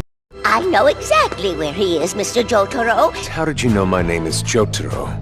I never told you my name. លើកនេះ Jotaro មិនអនុញ្ញាតឲ្យលោកយាយអេញយ៉ារួចខ្លួនទៀតទេគាត់គេចផុតពីការវាយប្រហាររបស់លោកយាយអេញយ៉ាបានយ៉ាងងាយ លោកយាយអញ្ញាក៏បញ្ជាអាយ៉ង Justice របស់ខ្លួនទៅវាយប្រហារ Jotaro ភ្លាមនោះ Star Platinum ចាប់ផ្ដើមវាយបំបាក់អាយ៉ងទាំងនោះមួយរំពេចប៉ុន្តែអាយ៉ងមួយបានធ្វើឲ្យជើងរបស់ Jotaro មានរបួសដោយហេតុនេះលោកយាយអញ្ញាក៏ចាប់ផ្ដើមសើចយ៉ាងជឿជាក់គាត់គិតថាឥឡូវនេះ Jotaro នឹងត្រូវ Justice គ្រប់គ្រងដោយ Polnareff ដែរប៉ុន្តែ Jotaro មិនបានភ័យសូម្បីតែបន្តិចដោយសារគាត់បានដឹងថា Stand Justice មានសភាពជាអាប់ Jotaro ក៏នឹកឃើញផែនការដ៏ឆ្លាតវៃមួយគាត់បញ្ជា Star Platinum ឲ្យដកដង្ហើមស្រូបអាប់ Justice ចូលទៅក្នុងខ្លួនព្រោះ Star Platinum ទប់ដង្ហើម Justice ក៏មិនអាចធ្វើចលនាបានដែរនេះមានន័យថាលោកយាយអញ្ញាក៏មិនអាចដកដង្ហើមបានដូចគ្នាទោះជាលោកយាយខឹងយ៉ាងណាក៏ដោយក៏គាត់គ្មានវិធីដោះស្រាយឡើយទីបំផុតលោកយាយអញ្ញាក៏ដួលសន្លប់នៅពេលអ្វីវិលត្រឡប់មកធម្មតាវិញក្រុម Stardust Crusaders ក៏ចាប់ផ្ដើមភ្ញាក់ផ្អើលព្រោះកន្លែងដែលពួកគេគិតថាជាសន្តាគារការពិតគឺកន្លែងបញ្ចុះសពដ៏ធំមួយប៉ុណ្ណោះមិនយូរប៉ុន្មានសមាជិកដែលនៅសល់ក៏មកដល់ពួកគេសម្រេចចិត្តរក្សាលោកយាយអញ្ញាទុកសួរព័ត៌មានពី DO ប៉ុន្តែខណៈដែលគ្រប់គ្នារវល់ហោះក៏លួចយករថយន្តរបស់ពួកគេហើយបើករថគេចខ្លួនបាត់បន្ទាប់មកក្រុម Stardust Crusaders ក៏បានធ្វើដំណើរដោយប្រើរទេះសេះទៅដល់ទីក្រុង Karachi ដែលជាទីក្រុងដ៏សំខាន់មួយរបស់ប្រទេសប៉ាគីស្ថានភ្លាមៗនោះ Joseph Joestar ក៏ត្រូវអ្នកលក់បោកឲ្យទិញសាច់ដុត Shawarma ក្នុងតម្លៃថ្លៃប៉ុន្តែលោកយាយអញ្ញាស្រាប់តែបង្ហាញទឹកមុខភ័យយ៉ាងខ្លាំងនៅពេលឃើញម្ចាស់ហាងនោះការពិតបរិះនោះគឺជាអ្នកប្រើ stand ម្នាក់ឈ្មោះ Steely Dan គាត់ត្រូវបាន DO បញ្ជូនមកដើម្បីធានាថាលោកយាយអញ្ញានឹងមិនបញ្ចេញព័ត៌មានអំពីគេឲ្យក្រុម Stardust Crusaders ដឹងឡើយ Joseph ព្យាយាមសួរព័ត៌មានពី DO មុនពេលលោកយាយអញ្ញាស្លាប់ប៉ុន្តែទោះបីជាត្រូវស្លាប់ក៏ដោយលោកយាយអញ្ញានៅតែស្មោះត្រង់ចំពោះ DO ដល់ដង្ហើមចុងក្រោយលោកយាយបានស្លាប់ទៅដោយមិននិយាយអ្វីសូម្បីតែមួយម៉ាត់ទន្ទឹមនឹងនោះ Steely Dan កំពុងអង្គុយផឹកកាហ្វេយ៉ាងសប្បាយធ្វើឲ្យ Jotaro មើលទៅមិនពេញចិត្តសោះដូច្នេះគាត់ក៏បញ្ជា Star Platinum ឲ្យវាយបកទៅលើ Steely Dan ឲ្យខ្ទាតប៉ាំងទៅឆ្ងាយប៉ុន្តែក្នុងពេលតែមួយ Joseph ក៏រងការឈឺចាប់យ៉ាងខ្លាំងហើយខ្ទាតដូចគ្នារួចយើងក៏បានដឹងថា Steely Dan បានលួចដាក់ stand របស់គាត់ដែលមានឈ្មោះថា The Love ចូលក្នុងត្រចៀក Joseph វាក៏ជា stand ដ៏គ្រោះថ្នាក់មួយផងដែរសមត្ថភាពរបស់វាគឺអាចចូលទៅក្នុងខួរក្បាលរបស់ជនរងគ្រោះបន្ទាប់មករកការឈឺចាប់ដែល Steely Dan ទទួលនោះជនរងគ្រោះនឹងទទួលដូចគ្នាប៉ុន្តែខ្លាំងជាងរហូតដល់ទៅ10ដងមិនត្រឹមតែប៉ុណ្ណោះ Stand The Love ក៏បាននាំសត្វល្អិត Flashback របស់ Dio ចូលទៅក្នុងខួរក្បាលរបស់ Joseph ផងដែរ Steely Dan និយាយឌឺដងទាំងអស់សម្ដេចថាទោះបីជាគេរងរបួសប៉ុន្មានក៏ដោយ Joseph នឹងឈឺចាប់ធ្ងន់ជាងគេ10ដង I might get banged up some, but your body would suffer far greater pain than mine. ដូច្នេះក្រុម Stardust Crusaders មិនអាចវាយប្រហារ Steely Dan បានឡើយហើយពួកគេគឺត្រូវរកវិធីយក Flashback ចេញពីខួរក្បាល Joseph ឲ្យបានមុនពេលវាស៊ីខួរក្បាលរបស់គាត់អស់ក្នុងរយៈពេល10នាទីទៀត Stand Lovers នេះពិតជាមានសមត្ថភាពអាក្រក់សាហាវមែន Steely Dan ប្រាប់ថា Joseph នៅសល់ពេលតែ10នាទីប៉ុណ្ណោះធ្វើឲ្យ Jotaro ខឹងខ្លាំងណាស់គាត់ចង់វាយ Steely Dan ឲ្យបែកធ្មេញភ្លាមៗប៉ុន្តែគាត់មិនអាចធ្វើបានទេព្រោះបើ Steely Dan រងរបួស Joseph ដែលជាជីតារបស់គាត់នឹងទទួលការឈឺចាប់ធ្ងន់ជាងហើយអាចស្លាប់បានដោយគ្មានជំរឿផ្សេង Joseph Kakyoe និង Polnareff ក៏ប្រញាប់រត់ទៅរកវិធីយក Stand និងសត្វល្អិតនោះចេញដោយទុកឲ្យ Jotaro នៅជាមួយ Steely Dan ម្នាក់ឯងពួកគេរត់ទៅដល់ហាងលក់ទូរទស្សន៍មួយនៅទីនោះ Joseph ប្រើ Hermit Purple ដើម្បីបង្ហាញរូបភាពរបស់ The Lovers ដែលកំពុងស្ថិតនៅក្នុងខួរក្បាលរបស់គាត់បន្ទាប់មក Kakyoe និង Polnareff ក៏ប្រើ stand របស់ពួកគេបង្រួមទំហំឲ្យតូចបំផុតហើយចូលទៅក្នុងខួរក្បាលរបស់ Joseph ដើម្បីកម្ចាត់ The Lovers និងសង្គ្រោះជីវិតរបស់គាត់ចំណែក Jotaro វិញ Steely Dan បានបង្ខំឲ្យគាត់ក្លាយជាអ្នកបម្រើរបស់គេដោយយកជីវិតរបស់ Joseph មកគំរាម Steely Dan ក៏អាចបញ្ជាឲ្យ Jotaro ធ្វើអ្វីគ្រប់យ៉ាងដែលខ្លួនចង់បានរួចគេបង្ខំឲ្យ Jotaro ធ្វើជាស្ពានដើម្បីឲ្យគេជន់ដើរឆ្លងកាត់ពិតជាប្រមាថមើលងាយ Jotaro ខ្លាំងណាស់យើងមកមើល Stand Silver Chariot និង Stand Hierophant Green វិញពួកគេបន្តធ្វើដំណើរចូលកាន់តែជ្រៅក្នុងខួរក្បាលរបស់ Joseph ដើម្បីស្វែងរក Stand The Lovers រីឯ Jotaro វិញនៅតែត្រូវ Steely Dan គ្រប់គ្រងនិងបង្ខំឲ្យធ្វើតាមបញ្ជារបស់គេដដែលខណៈដែល Silver Chariot និង Hierophant Green ធ្វើដំណើរចូលជ្រៅទៅក្នុងខួរក្បាលរបស់ Joseph ដើម្បីតាមប្រមាញ់ Stand The Lovers របស់ Steely Dan នៅទីនោះ Silver Chariot ស្ទុះទៅកាប់ The Lovers មួយដាច់ជាពីរប៉ុន្តែអ្វីដែលវាកាប់បាននោះគ្រាន់តែជារូបចម្លងប៉ុណ្ណោះដោយ The Lovers ពិតប្រាកដគឺកំពុងលាក់ខ្លួននៅកន្លែងផ្សេងភ្លាមៗនោះវាក៏វាយប្រហារ Silver Chariot វិញនៅខាងក្រៅ Polnareff ក៏ក្អកឈាមភ្លាមៗព្រោះអ្នកប្រើ Stand និង Stand គឺត្រូវទទួលរងផលប៉ះពាល់ដូចគ្នាចំណែក Jotaro វិញគាត់កំពុងអង្គុយខាត់ស្បែកជើងឲ្យ Steely Dan ដូចជាអ្នកបម្រើ Steely Dan ថែមទាំងទាត់ចោលមុខគាត់ទៀតផងតែ Jotaro មិនអាចតដៃបានឡើយទោះជាយ៉ាងណា Jotaro មិនបានបោះបង់ក្តីសង្ឃឹមទេផ្ទុយទៅវិញគាត់កំពុងកត់ត្រារាល់ទង្វើរបស់ Steely Dan ទាំងអស់ដោយគាត់និយាយថាបំណុលទាំងអស់នេះ Steely Dan នឹងត្រូវសងមកវិញទាំងអស់ You're looking at your tab, and you're gonna pay in full.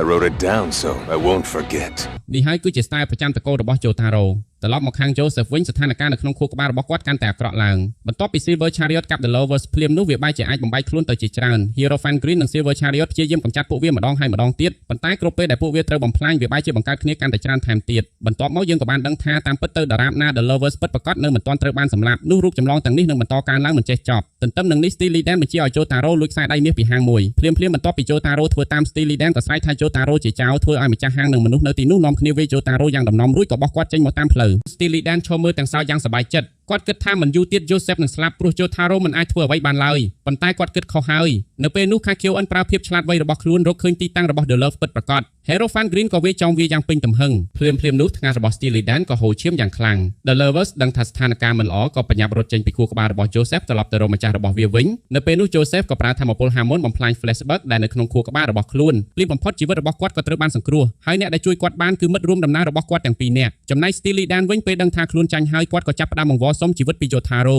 សូម្បីតែលិទ្ធស្បែកជើងរបស់ Jotaro ក៏គាត់ព្រមធ្វើដែរ Begging you to spare my life. ប៉ុន្តែទាំងអស់នោះគ្រាន់តែជាល្បិចប៉ុណ្ណោះគាត់គ្រាន់តែចង់ពន្យាពេលដើម្បីឲ្យ The Love ចូលទៅក្នុងខួរក្បាលរបស់ Jotaro តែផែនការនោះបរាជ័យទាំងស្រុង Star Platinum ចាប់ The Love បានមុនពេលវាចូលទៅក្នុងខួរក្បាលរបស់ Jotaro Steely Dan ក៏ចាប់ផ្ដើមបង្វល់សុំជីវិតម្ដងទៀត Jotaro ធ្វើដូចជាអនុញ្ញាតឲ្យគាត់ទៅប៉ុន្តែភ្លាមៗនោះ Steely Dan ក៏ចាប់ក្មេងស្រីម្នាក់ធ្វើជាចំណាប់ខ្មាំងទោះជាយ៉ាងណាផែនការនេះក៏បរាជ័យដូចគ្នាដោយសារ Kakyoin បានប្រាស់ Hierophant Green រារាំង The Love មិនឲ្យចូលទៅក្នុងខួរក្បាលរបស់ក្មេងស្រីនោះបាននៅទីបំផុត Jotaro លែងមានហេតុផលអត់ធ្មត់ទៀតហើយ Star Platinum ក៏បញ្ចេញកណ្ដាប់ដៃដ៏ល្បីរបស់វា Steely Dan ត្រូវវាយ៉ាងចាស់ដៃរហូតហោះទម្លុះជញ្ជាំងមួយយ៉ាងខ្លាំងការវាយមួយលើកនេះប្រហែលជាគាត់មិនអាចក្រោកឡើងវិញបានក្នុងពេលឆាប់ៗនេះទេក្រោយមកក្រុម Stardust Crusaders ធ្វើដំណើរមកដល់ប្រទេសអារ៉ាប់រួមនៅទីនោះពួកគេទិញរថយន្តដ៏ថ្លៃមួយគ្រឿងជំនួសឲ្យរថយន្តប្រភេទបើកកាត់វាខ្សាច់ Polnareff គិតថានេះជាជម្រើសចម្លែកមួយប៉ុន្តែ Joseph Joestar ក៏ពន្យល់ផែនការរបស់គាត់ពួកគេមានបំណងយករថយន្តនេះទៅដោះដូរជាមួយសត្វអូតដើម្បីធ្វើដំណើរឆ្លងកាត់វាខ្សាច់បន្ទាប់មកពួកគេនឹងទិញយន្តហោះមួយគ្រឿងដើម្បីឲ្យ Joseph អាចហោះឆ្លងកាត់ប្រទេស Saudi Arabia មើលទៅពេលវេលាដ៏គ្រោះថ្នាក់កំពុងមកដល់ហើយព្រោះ Joseph នឹងត្រូវឡើងយន្តហោះម្ដងទៀតក្រោយពីទទួលបានសត្វអូតពួកគេក៏ចាប់ផ្ដើមធ្វើដំណើរឆ្លងកាត់វាខ្សាច់ប៉ុន្តែបន្ទាប់ពីធ្វើដំណើរបានមួយរយៈ Kakyoin ចាប់ផ្ដើមមានអារម្មណ៍ថាមានអ្វីមិនប្រក្រតី Jotaro ក៏យល់ស្របដែរពួកគេមើលនាឡិកាវាបង្ហាញថាម៉ោង 8 យប់ហើយប៉ុន្តែមានអ្វីមួយខុសធម្មតាព្រះអាទិត្យមិនបានលេចទៅទេផ្ទុយទៅវិញវាបែរជាឡើងខ្ពស់ជាងមុននៅទិសខាងលិចភ្លាមនោះពួកគេក៏ដឹងការពិតថាព្រះអាទិត្យនោះគឺជា Stan ភិជាប្រញាប់លាក់ខ្លួនពីក្រោយថ្មមួយដោយសារសីតុណ្ហភាពកំពុងកើនឡើងខ្លាំង Kakyoin ព្យាយាមវាយប្រហារប៉ុន្តែព្រះអាទិត្យនោះបាញ់កម្មែភ្លើងទៅលើ Hierophant Green ធ្វើឲ្យវារងរបួសដូច្នេះ Jotaro ក៏ជីករនៅក្នុងដីហើយក្រុមទាំងអស់លាក់ខ្លួននៅខាងក្នុង Joseph ព្យាយាមប្រើកែវយឹតមើលរកអ្នកប្រាស់ Stan ប៉ុន្តែកែវយឹតរបស់គាត់ត្រូវបាញ់បំផ្លាញភ្លាមពេលវេលាកន្លងផុតទៅទឹកក៏គ្មានផឹកហើយត្រូវទទួលរងកម្ដៅដ៏ខ្លាំងទៀតដូចនេះក្រុម Stardust Crusaders ចាប់ផ្ដើមអស់កម្លាំងជាខ្លាំងភ្លាមនោះ Kakyoin, Polnareff និង Jotaro ចាប់ផ្ដើមសើចដោយមនុស្សឈួត Joseph គិតថាពួកគេបាត់បង់ស្មារតីហើយប៉ុន្តែការពិតពួកគេបានរកឃើញការពិតI have my sanity, but what can I do? Hey, ព្រះអាទិត្យដែលពួកគេឃើញគឺគ្រាន់តែជាការបំផន់ភ្នែកតែប៉ុណ្ណោះព្រោះអ្នកប្រាស្ទែនកំពុងប្រើកញ្ចក់ដើម្បីបន្លំភ្នែកពួកគេតាំងពីដំបូង Jotaro ក៏បោះដុំថ្មទៅកាន់កញ្ចក់នោះដុំថ្មបុកបែកកញ្ចក់ហើយវាយត្រូវក្បាលអ្នកប្រាស្ទែនព្រះអាទិត្យក៏ត្រូវបំផ្លាញទីបំផុតពេលយប់ក៏ត្រឡប់មកវិញនៅយប់នោះ Kakyoin កំពុងមានសប្បន្នអាក្រក់មួយក្នុងសប្បន្នគាត់ស្ថិតនៅលើកង់វិលធំមួយក្នុងសួនកំសាន្តមានឆ្កែមួយក្បែរគាត់ប៉ុន្តែគាត់មិនយល់ថាហេតុអ្វីបានជាគាត់នៅទីនោះទេភ្លាមនោះកាត Tarot ដែលមានរូប Death ក៏អណ្ដែតមករកគាត់នៅក្នុងកាតនោះរូប Grim Reaper ក៏លេចចេញមកវាកាន់កណ្ដៀវហើយកាប់ក្បាលឆ្កែនោះដាច់ភ្លាមវាកំពុងត្រៀមវាយ Kakyoin ផងដែរប៉ុន្តែ Polnareff ក៏ធ្វើឲ្យគាត់ភ្ញាក់ឡើង Kakyoin ស្រែកភ័យប៉ុន្តែគាត់មិនអាចចងចាំអ្វីពីសប្បន្ននោះបានឡើយបន្ទាប់មកមានអ្វីមួយចម្លែកទៀតហើយដៃរបស់គាត់កំពុងហូរឈាមពិតជាគួរឲ្យខ្លាចណាស់នៅពេលក្រុម Stardust Crusaders បន្តដំណើរ Kakyoin ក៏ឃើញអ្វីមួយគួរឲ្យរន្ធត់មានសាកសពឆ្កែមួយក្បាលនៅខាងក្រៅផ្លូវវាគឺជាឆ្កែដូចគ្នានៅក្នុងសប្បន្នរបស់គាត់ប៉ុន្តែ Kakyoin មិនអាចដឹងបានទេព្រោះគាត់ភ្លេចសប្បន្ននោះរួចទៅហើយក្រោយមកពួកគេក៏ទៅដល់កន្លែងដែលមានយន្តហោះសម្រាប់ទិញប៉ុន្តែមានបញ្ហាមួយនៅក្នុងទីក្រុងនេះមានទារកម្នាក់កំពុងឈឺហើយមានយន្តហោះតែមួយគ្រឿងប៉ុណ្ណោះដូច្នេះដើម្បីយកយន្តហោះនេះពួកគេត្រូវយល់ព្រមនាំទារនោះទៅរកគ្រូពេទ្យជាមួយផងពួកគេក៏យកទារឡើងយន្តហោះហើយ Joseph ជាអ្នកបើកយន្តហោះខណៈដែលហោះលើមេឃ Polnareff និង Kakyoin ក៏ដេកលក់ហើយពួកគេទាំងពីរបានចូលទៅក្នុងសប្បន្នដូចគ្នាវាគឺជាកង់វិលក្នុងសួនកំសាន្តដដែល Kakyoin ភ័យខ្លាចយ៉ាងខ្លាំងប៉ុន្តែ Polnareff វិញគាត់នៅស្ងប់ស្ងាត់ធម្មតារហូតដល់ Stand មួយក៏ផ្ទុះចេញពីសាកសពឆ្កែដែលនៅក្នុងសប្បន្នឈ្មោះរបស់វាគឺ Death 13ហើយវាមកទីនេះដើម្បីសម្រាប់ពួកគេ Death 13មានព្រាបខ្លាំងណាស់ Polnareff ស្ទើរតែគ្មានផ្លូវតស៊ូអាក្រក់ជាងនេះទៅទៀតនៅក្នុងពិភពសប្បន្នពួកគេមិនអាចហៅ Stand របស់ខ្លួនចេញបានឡើយពួកគេគ្មានអាវុធការពារខ្លួនទេ Polnareff ជិតចប់ហើយប៉ុន្តែភ្លាមJotaro ក៏ដាស់ Polnareff ឡើងដើម្បីឲ្យគាត់ជួយបដូរកន្ទប់ឲ្យទារកទោះបីបានរួចពីសប្បន្នហើយក៏ដោយ Polnareff មិនអាចចងចាំអ្វីបានទេដូច្នេះជំនួសឲ្យការដាស់ Kakyoin គាត់ក៏ទៅបដូរកន្ទប់ទារកធម្មតា Jotaro, I need you to hold on to the edge there. I'm gonna try and pin it. Okay. ចំណែកក្នុងសប្បន្នវិញ Death 13ចាប់ផ្ដើមធ្វើទារុណកម្ម Kakyoin ហើយវាបង្ហាញការពិតដ៏គួរឲ្យភ័យខ្លាចអ្នកប្រើ Stand របស់វាគឺទារកនោះឯងពិតជាមិនគួរឲ្យជឿទាល់តែសោះ Kakyoin ភ័យរន្ធត់ខ្លាំងគាត់ចាប់ផ្ដើមទាត់នឹងស្រែកនៅក្នុងពិភពពិតការទាត់របស់គាត់ប៉ះ Joseph ធ្វើឲ្យយន្តហោះចាប់ផ្ដើមធ្លាក់ចុះវិញ Joseph ព្យាយាមគ្រប់គ្រងយន្តហោះឲ្យមានលំនឹងប៉ុន្តែចុងក្រោយយន្តហោះក៏ទៅបុកដើមដូងមួយដើមការបុកនោះធ្វើឲ្យ Kakyoin ភ្ញាក់ឡើងហើយនេះក៏ជាយន្តហោះមួយទៀតដែល Joseph Joestar បំផ្លាញនៅយប់នោះខណៈដែលក្រុម Stardust Crusaders បោះជំរំសម្រាក Kakyoin នៅតែមិនអាចចងចាំសប្បន្នរបស់ខ្លួនបានគាត់ចាប់ផ្ដើមគិតថាប្រហែលជាគាត់កំពុងបាត់បង់ស្មារតីប៉ុន្តែពេលគាត់មើលដៃរបស់ខ្លួនគាត់ឃើញអ្វីចម្លែកមួយនៅក្នុងសប្បន្នគាត់បានប្រើកាំបិតឆ្លាក់ពាក្យថា Baby Stan នៅលើដៃរបស់គាត់ពេលឃើញដូច្នោះ Kakyoin ក៏ទៅពិនិត្យទារកនោះប៉ុន្តែទារកមើលទៅធម្មតាដដែល Jotaro និងអ្នកផ្សេងក៏ចាប់ផ្ដើមគិតថា Kakyoin ប្រហែលជាកំពុងមានបញ្ហាផ្លូវចិត្តខណៈដែលទារកនោះកំពុងញញឹមដោយស្ងាត់ Kakyoin នៅតែសង្ស័យទារកនោះដដែលប៉ុន្តែគាត់នៅតែមិនមានភស្តុតាងអ្វីដើម្បីបញ្ជាក់រហូតដល់ទារកនោះបានសម្លាប់ខ្យាដំរីមួយក្បាលនៅមុខ Kakyoin ក្រោយពីឃើញហេតុការណ៍នេះ Kakyoin ក៏ប្រកាសចិត្តថាទារកនេះជាសត្វចម្លែកហើយព្យាយាមបង្ហាញការពិតដល់អ្នកដទៃប៉ុន្តែគាត់មិនអាចធ្វើបានឡើយព្រោះទារកនោះបានលាក់សាកសពខ្យាដំរីនៅក្នុងមាត់របស់ខ្លួនបន្ទាប់មក Kakyoin ក៏បង្ហាញសារដែលគាត់បានឆ្លាក់នៅលើដៃរបស់គាត់ប៉ុន្តែពេលឃើញដូច្នោះមនុស្សគ្រប់គ្នាកាន់តែគិតថា Kakyoin ប្រហែលជាឈួតទៅហើយ Kakyoin ព្យាយាមវាយប្រហារទារកនោះដោយប្រើ Hierophant Green ប៉ុន្តែ Polnareff ក៏វាយឲ្យគាត់សន្លប់ហើយនៅពេលដែលគ្រប់គ្នាចូលដេកពួកគេទាំងអស់ក៏ធ្លាក់ចូលក្នុងដៃរបស់ទារកនោះក្រុម Stardust Crusaders ភ្ញាក់ឡើងនៅក្នុងសប្បន្នរបស់ Death 13ហើយភ្លាមពួកគេត្រូវប្រឈមមុខនឹងអំណាចដ៏គួរឲ្យភ័យខ្លាចរបស់វាសក់របស់ Polnareff ត្រូវបានប្រើដើម្បីចាប់គាត់ជាប់ហើយខ្សែច្រវាក់របស់ Jotaro បែរជារឹតករបស់គាត់ដែរ ចំណែកដៃសិប្បនិម្មិតរបស់ Joseph ក៏រីកធំឡើង10ដងហើយចាប់ខ្លួនគាត់ជាប់នឹងកន្លែងបន្ទាប់មក Death 3ក៏លេចមកឡើងហើយបង្កើតរូបខ្លាំង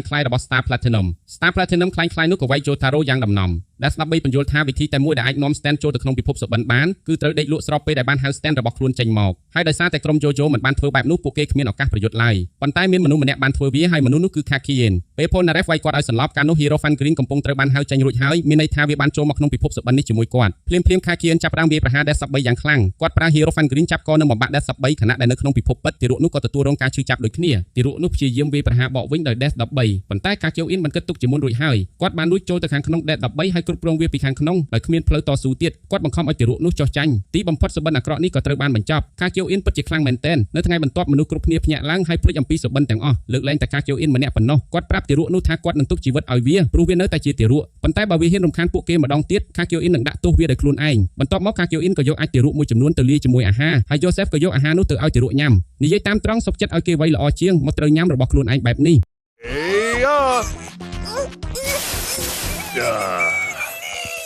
បន្ទាប់មកក្រុម Stardust Crusaders បានបដូរផ្លូវធ្វើដំណើរតាមទូកហើយឈប់នៅកោះមួយព្រោះមានមនុស្សសំខាន់ម្នាក់ដែលពួកគេត្រូវទៅជួបនៅកោះអាតកំបាំងនោះ Jotaro ក៏មានអារម្មណ៍ថាពួកគេកំពុងត្រូវបានគេតាមដានបន្ទាប់មកពួកគេក៏ឃើញស្រមោលរបស់មនុស្សម្នាក់កំពុងលួចមើលពួកគេមិនជឿនឹងភ្នែកខ្លួនឯងឡើយពួកគេក៏ប្រញាប់ដេញតាមមនុស្សនោះហើយពួកគេប្រកាសណាស់ថាវាគឺជា Afdol មិត្តចាស់របស់ពួកគេដែលបានស្លាប់ប៉ុន្តែពួកគេខុសហើយមនុស្សនោះមិនមែនជា Afdol ទេគាត់គឺជាឪពុករបស់ Afdol ដែលរស់នៅដោយស្ងប់ស្ងាត់លើកោះដាច់ស្រយាលនេះពេលឃើញឪពុករបស់ Afdol Polnareff ក៏មានអារម្មណ៍សោកស្ដាយចំពោះការស្លាប់របស់ Afdol ម្ដងទៀតគាត់មានអារម្មណ៍ថាខ្លួនឯងនៅតែមិនអាចបំភ្លេចរឿងនោះបានដូច្នេះគាត់ក៏ដើរចេញទៅនៅម្នាក់ឯងដើម្បីស្ងប់អារម្មណ៍ខណៈពេលនោះ Joseph កំពុងនិយាយជាមួយឪពុករបស់ Afdol នៅពេលដែលដើររុករកជុំវិញកោះ Polnareff ក៏រកឃើញវត្ថុចម្លែកម្យ៉ាងវាគឺជាចង្កៀងមួយអត់ព្យាយាមសម្អាតវាប៉ុន្តែភ្លាមៗអ្វីមួយនៅខាងក្នុងក៏ត្រូវបានដោះលែងចេញមកហើយគេមានឈ្មោះថា Cameo គេអះអាងថាខ្លួនជាទេវតាហើយអាចបំពេញបំណងប្រាថ្នាបាន3យ៉ាង Polnareff គិតថាវាជា stand មួយហើយព្យាយាមវាយប្រហារប៉ុន្តែ Cameo អាចការពារការវាយប្រហារទាំងអស់បានហើយរុញ Polnareff ត្រឡប់ក្រោយបន្ទាប់មកគាត់ប្រាប់ថាគាត់នឹងបំពេញរាល់បំណងដែល Polnareff ចង់បានដើម្បីសាកល្បង Polnareff ក៏និយាយថាគាត់ចង់ក្លាយជាអ្នកមានភ្លាមៗ Cameo ក៏បាត់ខ្លួន Polnareff គិតថាប្រហែលវាគ្រាន់តែជាការបោកប្រាស់ប៉ុណ្ណោះប៉ុន្តែភ្លាមៗគាត់ក៏ជួបអ្វីមួយដែលមិនគួរឲ្យជឿវាគឺជាកំណប់ទ្រព្យពិតប្រាកដមួយ Cameo ក៏លេចមុខឡើងវិញហើយសួរគាត់អំពីបំណងប្រាថ្នាពីរដែលនៅសល់ Polnareff ចាប់ផ្ដើមគិតពីបំណងផ្សេងៗដូចជាចង់មានសង្សារឬចង់ក្លាយជាអ្នកគូរឿង manga ប៉ុន្តែចុងក្រោយគាត់សម្រេចចិត្តលើបំណងពិតប្រាកដរបស់គាត់ចង់នាំប្អូនស្រីរបស់គាត់និង Afdol ត្រឡប់មករស់ឡើងវិញហើយអ្វីដែលគួរឲ្យភ្ញាក់ផ្អើល Samio ក៏យល់ព្រមប៉ុន្តែនេះមិនអាចជារឿងល្អបានទេភ្លាមៗនោះ Polnareff ឮសំឡេងមួយពីខាងក្រោយសំឡេងរបស់នារីម្នាក់កំពុងយំគាត់ក៏ដើរតាមសំឡេងនោះហើយពេលឃើញអ្វីដែលនៅមុខគាត់ស្ទើរតែមិនជឿនឹងភ្នែកវាគឺជាប្អូនស្រីរបស់គាត់ Sherry ប៉ុន្តែជំនួសឲ្យការរត់មករកបងប្រុសរបស់នាង Sherry បែរជារត់គេច Polnareff ក៏ដេញតាមនាងកាត់វាស្មៅគាត់ស្រែកឲ្យនាងឈប់ទីបំផុត Sherry ក៏ឈប់ប៉ុន្តែនាងប្រាប់ Polnareff កុំឲ្យចូលមកជិតនាងនិយាយថាបើគាត់ដឹងការពិតគាត់នឹងស្អប់នាងប៉ុន្តែ Polnareff ប្រាប់ថានោះជារឿងល្ងងគាត់និយាយថាគាត់នឹងស្រឡាញ់ប្អូនស្រីរបស់គាត់ជានិច្ចប៉ុន្តែភ្លាមៗគាត់ក៏សោកស្ដាយចំពោះពាក្យរបស់ខ្លួនព្រោះ Sherry បានខំករបស់គាត់ហើយហែកសាច់មួយដុំចេញពេលនេះ Polnareff ក៏ដឹងការពិត Cameo មិនមែនជាទេវតាទ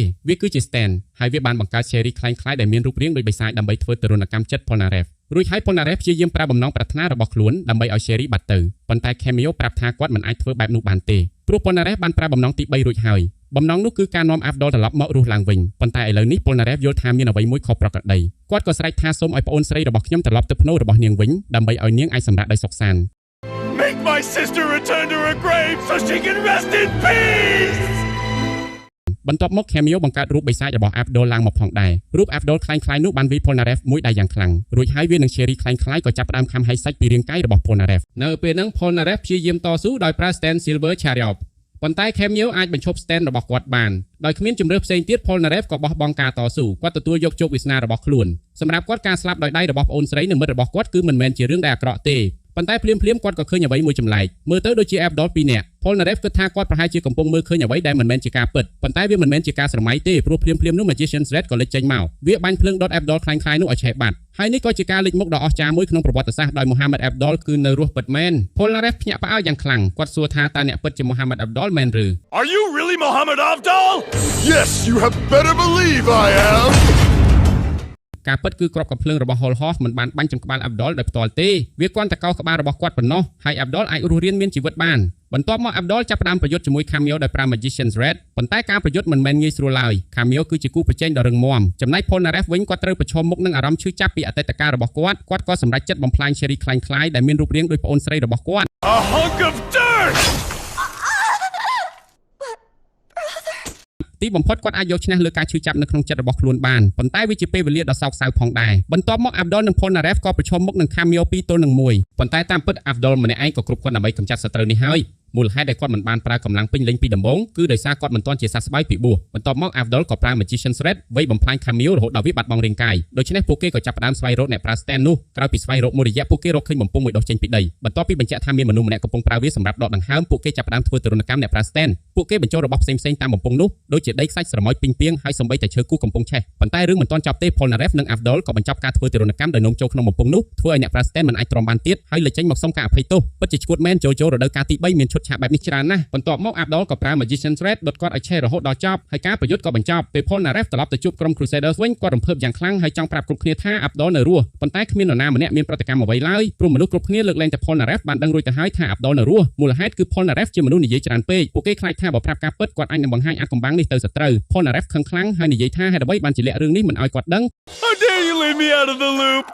I think that's the coolest thing you've ever done. តែក៏មានហេតុផលមួយទៀត Abdul កំពុងបំពេញបេសកកម្មសម្ងាត់គាត់កំពុងទៅទិញនាវាមួយទឹកមួយគ្រឿងហើយនោះជាវិធីដែលក្រុម Stardust Crusaders នឹងប្រើដើម្បីធ្វើដំណើរទៅកាន់ប្រទេសអ៊ីជីបបន្ទាប់មកក្រុម Stardust Crusaders ចូលទៅស្នាក់នៅក្នុងនាវាមួយទឹកហើយនាវាមួយទឹកនេះមានភាពប្រណិតជាងអ្វីដែលយើងធ្លាប់គិតទៅទៀតខណៈពេលដែលអ្នកផ្សេងៗកំពុងសម្រាកនិងរីករាយជាមួយការធ្វើដំណើរ Joseph បានតាក់ទងទៅកាន់ Suzy Q ដើម្បីនិយាយអំពីស្ថានភាពរបស់ Holly តាមការពិតស្ថានភាពរបស់ Holly កាន់តែអាក្រក់ឡើងនោះមានន័យថាពេលវេលារបស់ពួកគេកំពុងតែអស់ទៅបន្តិចម្ដ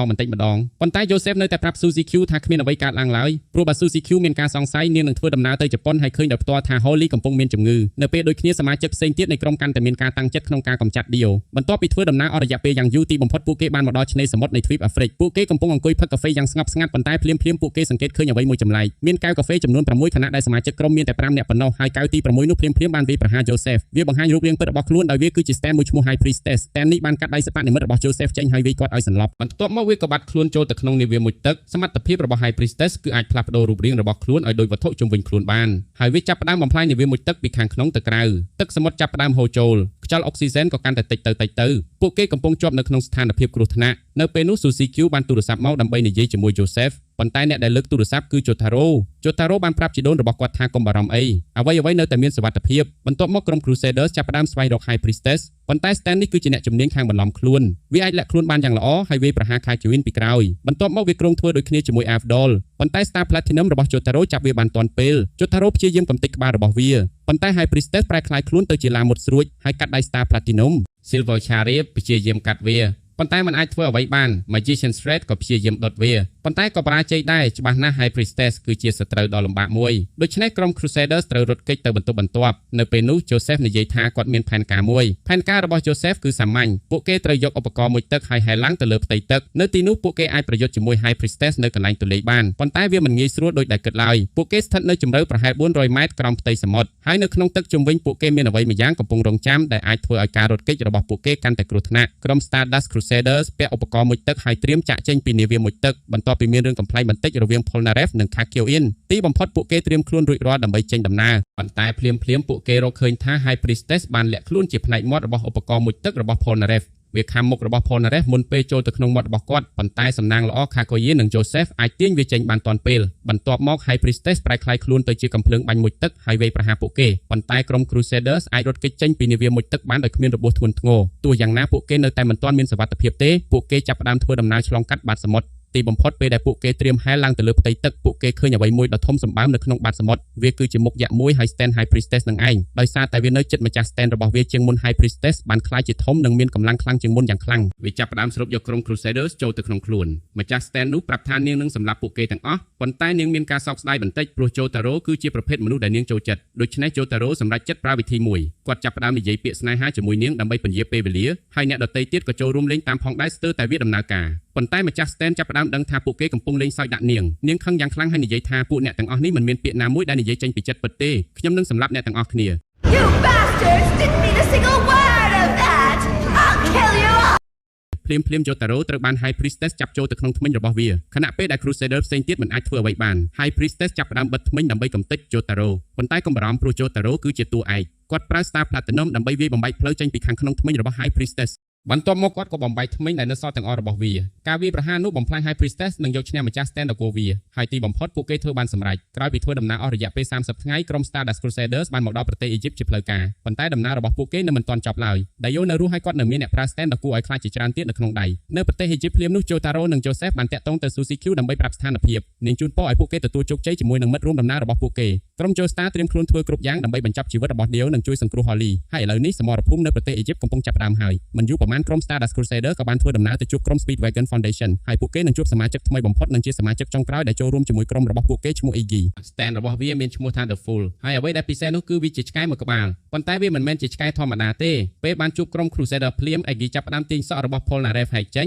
ហើយថែមទាំងផ្លុំខ្យល់ដាក់មុខគាត់ទៀត Polnareff ខឹងហើយព្យាយាមវាយប្រហារ Iggy ដោយប្រើ Silver Chariotប៉ុន្តែ Iggy ប្រើ The Fool ដែលជា stand បង្កើតឡើងពីខ្សាច់ដើម្បីទប់ទល់ហើយធ្វើឲ្យ Polnareff និង Silver Chariot ដួលចុះមើលទៅឆ្កែតូចមួយនេះមានសមត្ថភាពប្រយុទ្ធមិនធម្មតាឡើយបន្ទាប់មកសមាជិករបស់ Speedwagon Foundation ផ្ដល់សម្ភារៈចាំបាច់ដល់ក្រុម Crusader ក្នុងនោះមានដៃសិប្បនិម្មិតថ្មីសម្រាប់ Joseph ហើយក៏មានកាមេរ៉ាមួយដែល Joseph ប្រើថតរូបដ៏ល្បីមួយគឺរូបក្រុម Stardust Crusaders ទាំងអស់នៅជុំគ្នាបន្ទាប់មក Joseph សួរអំពីស្ថានភាពរបស់ Holly ហើយពួកគេប្រាប់ការពិតដោយមិនលាក់បាំងស្ថានភាពរបស់ Holly នៅសល់ពេលយ៉ាងច្រើនបំផុតត្រឹមតែ2សប្តាហ៍ប៉ុណ្ណោះមិនតែប៉ុណ្ណោះអ្នកស៊ើបការរបស់ពួកគេបានរាយការណ៍ថា Dio បានជួលអ្នកប្រើ stand ចំនួន9នាក់ទៀតនោះមានន័យថាពួកគេត្រូវតែរក Dio ឲ្យបានលឿនបំផុតប៉ុន្តែ Dio មានភាពជឿជាក់លើខ្លួនឯងខ្លាំងណាស់គាត់នឹងប្រើគ្រប់មធ្យោបាយដើម្បីរារាំងពួក Crusaders មិនឲ្យទៅដល់ទីក្រុង Cairo ឡើយ He's far too conceited for something like that. He'll do everything within his power to keep us out of Cairo. និយាយពីអ្នកប្រើ stand យើងបានឃើញបរិបទពិការភ្នែកម្នាក់ឈ្មោះ Endol ហើយមើលទៅគាត់ប្រហែលជាសត្រូវបន្ទាប់របស់ពួកគេនៅពេលនោះក្រុម Crusaders ចាប់ផ្ដើមធ្វើដំណើរបន្តប៉ុន្តែពួកគេរកឃើញឧទ្ធម្ភាគចក្រ Speedwagon ដែល Iggy បានជិះមកវាបានធ្លាក់នៅកណ្ដាលវាលខ្សាច់ពួកគេឃើញអ្នកបើកយន្តហោះម្នាក់បានស្លាប់ប៉ុន្តែរបៀបស្លាប់របស់គាត់គឺចម្លែកណាស់ព្រោះគាត់បានរងទឹកស្លាប់នៅកណ្ដាលវាលខ្សាច់ Joseph ព្យាយាមយកដបទឹកឲ្យអ្នកបើកយន្តហោះម្នាក់ទៀតប៉ុន្តែភ្លាម stand របស់សត្រូវលោតចេញពីក្នុងដបទឹកនោះហើយវាយប្រហារយ៉ាងសាហាវដោយហែកមុខរបស់អ្នកបើកយន្តហោះនោះចេញក្រុម Crusaders ព្យាយាមលាក់ខ្លួនប៉ុន្តែ Polnareff និង Kachoin ចាប់ផ្ដើមឆ្លោះគ្នាសំឡេងរបស់ពួកគេបានតាក់ទាញ stand នោះហើយវាក៏បានវាយប្រហារ Kachoin ចំមុខបន្ទាប់មកវាព្យាយាមវាយ Polnareff ផងដែរប៉ុន្តែភ្លាមនាឡិការបស់អ្នកបើកយន្តហោះ Speedwagon បានរោ Stand នោះបដូរទិសភ្លាមហើយវាយប្រហារទៅលើនាឡិកាជំនួសវិញពេលនោះក្រុម Crusaders ទើបដឹងការពិតថា Stand នេះមិនអាចមើលឃើញពួកគេទេហើយវាយប្រហារតែអ្វីដែលវាឮសំឡេងប៉ុណ្ណោះ Polnareff លើក Kachoin ហើយរត់ត្រឡប់ទៅរថយន្តវិញដោយលំបាកប៉ុន្តែ Endol បន្តវាយប្រហាររថយន្តរបស់ពួកគេធ្វើឲ្យសមាជិកទាំងអស់ជាប់គាំងនិងស្ថិតក្នុងគ្រោះថ្នាក់ដោយជីវិតមានតែ Iggy ប៉ុណ្ណោះដែលមិនជាប់ព្រោះវាដឹងការវាយប្រហារមកមុនហើយលោតចុះពីរថយន្តដោយខ្លួនឯងដោយទុកឲ្យក្រុម Crusaders ចោលឲ្យនៅប៊ីស្លាប់មើលទៅប្រហែលជា Iggy មិនមែនជាសត្វចិញ្ចឹមគួរឲ្យស្រឡាញ់ប៉ុន្មានទេទោះជាយ៉ាងណាក្រុម Stardust Crusaders ក៏អាចរួចផុតពីការវាយប្រហាររបស់ Endol ខណៈដែល Abdul បានប្រើប្រាស់សមត្ថភាពស្ដាប់របស់ Endol ដើម្បីរៀបចំអន្ទាក់វាយបកចាប់ Stand របស់គេ Endol ស្ទើរតែធ្លាក់ចូលក្នុងអន្ទាក់នោះទៅហើយប៉ុន្តែនៅវិនាទីចុងក្រោយគេដឹងថាវាគឺជាអន្ទាក់ហើយបានបង្វែរការវាយប្រហារទៅលើ Abdul វិញរហូតធ្វើឲ្យ Abdul ត្រូវដកខ្លួនចេញពីការប្រយុទ្ធជាបណ្ដោះអាសន្ន Jotaro ចាប់ផ្ដើមរត់ដើម្បីតាក់ទាញការចាប់អារម្មណ៍របស់ Endol ហើយគេក៏ចាប់ Iggy ឡើងមកជាមួយ Jotaro គឺជាមនុស្សដែលនិយាយត្រង់ៗនិងមិនសូវចូលចិត្តវែងឆ្ងាយទេគេប្រាប់ Iggy ថាឲ្យជួយគេស្វែងរកម្ចាស់ Stand បើមិនដូច្នោះទេគេនឹងសម្លាប់ Iggy ព្យាយាមរត់គេចប៉ុន្តែគ្មានផ្លូវណាអាចគេចផុតពី Star Platinum បានឡើយដោយប្រើ Iggy ជាជំនួយ Jotaro ចាប់ផ្ដើមហោះទៅកាន់ទីតាំងរបស់ Endol ដែលមានន័យថា Endol អាចស្ដាប់ឮចលនារបស់ពួកគេបានប៉ុន្តែមិនយូរប៉ុន្មានពួកគេចាប់ផ្ដើមធ្លាក់ចុះពីលើអាកាស Jotaro ត្រូវប្រើ Star Platinum ធាក់ទៅលើដីយ៉ាងខ្លាំងដើម្បីបញ្ជូនខ្លួនគេនិង Iggy ឲ្យហោះត្រឡប់ឡើងទៅលើមេឃវិញជាអកុសលចលនានេះបានធ្វើឲ្យ Endol រកឃើញទីតាំងរបស់ពួកគេហើយគេបានបញ្ជូនការវាយប្រហារទៅលើ Jotaro និង Iggy ពីលើអាកាសនៅពេលដែល Endol ត្រៀមនឹងផ្ដល់ការវាយប្រហារចុងក្រោយទៅលើ Jotaro នោះ Jotaro ក៏បញ្ចេញល្បិចមួយដែលគ្មាននរណារំពឹងទុក Jotaro បានលើក Iggy ឡើងហើយបោះវាទៅកាន់ Endol ដូចជាការបោះបាល់ baseball ដែលមានការបត់កន្លងអ៊ីចឹង Iggy និង Endol ត្រូវប្រើ stand របស់ពួកគេដើម្បីការពារខ្លួនពីការប៉ះទង្គិចនោះហើយក្នុងពេលដែល stand ទាំងពីរប៉ះទង្គិចគ្នា Endol ក៏បាត់បង់ការដឹងពីទីតាំងរបស់ Jotaro ហើយនៅពេលនោះ Jotaro បានឈរនៅខាងក្រោយ Endol រួចទៅហើយអ្នកទាំងពីរឈរប្រឈមមុខគ្នាដោយគ្មាននរណាហ៊ានបង្ហាញចន្លោះប្រហោងឲ្យគូប្រជែងវាយប្រហារឡើយប៉ុន្តែនៅទីបំផុត Jotaro គឺជាអ្នកឈ្នះគេរៀបនឹងសួរ Endol អំពីព័ត៌មានមួយចំនួនប៉ុន្តែមុនពេលនោះ Endol បានធ្វើឲ្យខ្លួនឯងរងរបួសធ្ងន់ដល់ស្លាប់ដោយនិយាយថាគេនឹងមិនបង្ហាញព័ត៌មានណាមួយអំពី Dio ឡើយ Dio was the first person who was able to look deep within my soul and find something more. He was the one who gave me a desire to live. Endol ក៏បានបញ្ជាក់ថាពួក Jotaro ត្រូវប្រឈមមុខជាមួយ stand user ចំនួន8នាក់ទៀតដែលនៅសល់បន្ទាប់មកគេក៏បានស្លាប់ទៅបន្ទាប់ពីបញ្ចុះសព Endol រួច Jotaro ក៏បានកត់សម្គាល់ឃើញថា Iggy ពិតជាខឹងនឹងគេខ្លាំងមែនទែនហើយវាក៏ជារឿងដែល Iggy មានហេតុផលត្រឹមត្រូវក្នុងការខឹងផងដែរ Jotaro បានសុំទោស Iggy ហើយបន្ទាប់មក Iggy ក៏យកមួករបស់ Jotaro មកឲ្យគេវិញមើលទៅដូចជាពួកគេកំពុងចាប់ផ្ដើមខ្លាចជាមិត្តភក្តិជាមួយគ្នាហើយប៉ុន្តែពេល Jotaro ទទួលមួកមកគេក៏បានរកឃើញថាខាងក្នុងមួកពោពេញទៅដោយស្ករកៅស៊ូដែល Iggy ខាំរួចខ្ញុំគិតថានេះក៏ប្រហែលជាវិធីបង្ហាញមិត្តភាពរបស់ Iggy ដែរបន្ទាប់មកសមាជិក Stardust Crusaders ផ្សេងទៀតក៏បានមកដល់ហើយពួកគេទាំងអស់គ្នាបន្តដំណើរឆ្ពោះទៅកាន់ទីក្រុង Cairo បន្ទាប់មកយើងក៏ទទួលបានការបង្ហាញខ្លីៗអំពី stand user បន្ទាប់ដែលពួកគេនឹងត្រូវប្រឈមមុខពួកគេមានឈ្មោះថា Oingo និង Boingo នៅពេលនេះយើងមិនទាន់ដឹងព័ត៌មានច្រើនអំពីពួកគេទេក្រៅតែពីថា stand របស់ Boingo គឺជាសៀវភៅកំ pl មួយក្បាលដែលអាចទស្សន៍ទាយអនាគតបានយ៉ាងត្រឹមត្រូវរួមទាំងអាចទស្សន៍ទាយពីការស្លាប់របស់មនុស្សម្នាក់បានទៀតផងចំណែកសមត្ថភាពរបស់ Oingo វិញគេអាចផ្លាស់ប្ដូរមុខរបស់ខ្លួនឲ្យទៅជាមុខរបស់នរណាក៏បានតាមដែលគេចង់ Oingo និង Boingo បានអានសៀវភៅកំ pl របស់ Boingo ជាមួយគ្នាហើយឃើញថាវាកំពុងទស្សន៍ទាយហេតុការណ៍មួយចំនួនដែលនឹងកើតឡើងតាមការទស្សន៍ទាយក្នុងសៀវភៅ Joseph Jotaro និង Polnareff នឹងផឹកតែខ្មៅដែលមានថ្នាំពុលនៅហាងកាហ្វេមួយដូច្នេះ Oingo និង Boingo បានលួចចូលទៅមុនពួកគេដើម្បីបន្លំធ្វើជាម្ចាស់ហាងហើយរៀបចំដាក់ថ្នាំពុលចូលក្នុងភេសជ្ជៈរបស់ពួកគេក្នុងពេលជាមួយគ្នានោះដោយសាររឿងរ៉ាវដែលបានកើតឡើងនៅពេលប្រយុទ្ធជាមួយ Endul ពួកគេក៏បានបញ្ជូន Abdul និង Kakyoin ទៅមន្ទីរពេទ្យហើយសមាជិក Crusaders ទាំង3នាក់ដែលនៅសល់ក៏មានការប្រុងប្រយ័ត្នខ្ពស់ជាងមុនក្រោយពីនិយាយគ្នាទៅមកមួយសន្ទុះពួកគេក៏សម្រេចបញ្ជាទិញតែខ្មៅដែល Oingo និង Boingo បានដាក់ថ្នាំពុលរួចជាស្រេចពួកចាប់ផ្ដើមផឹកប៉ុន្តែភ្លាមៗនោះ Iggy បានបង្កភាពចលាចលនៅក្នុងហាងកាហ្វេធ្វើឲ្យពួកគេប្រញាប់ស្ដោះតែចេញពីមាត់បន្ទាប់មកពួកគេក៏នាំគ្នារត់ដេញតាម Iggy ទៅខណៈដែល Oingo និង Boingo បានត្រឹមតែឈរខកចិត្តប៉ុណ្ណោះទោះជាយ៉ាងណាពួកគេមិនទាន់បោះបង់ឡើយពួកគេនៅតែបដិញ្ញាថានឹងកម្ចាត់ក្រុម Crusader ឲ្យបានហើយក៏បើកមើលការទស្សន៍ទាយបន្ទាប់របស់ Boingo លើកនេះរូបភាពក្នុងសៀវភៅបង្ហាញថាមុខរបស់ Jotaro នឹងត្រូវបានបំផ្ទុះរហូតខ្ទេចពាក់កណ្ដាលដោយសារផ្លែក្រូចមួយ And a face like that deserves a knuckle sandwich. Even though he was a perfectly nice man.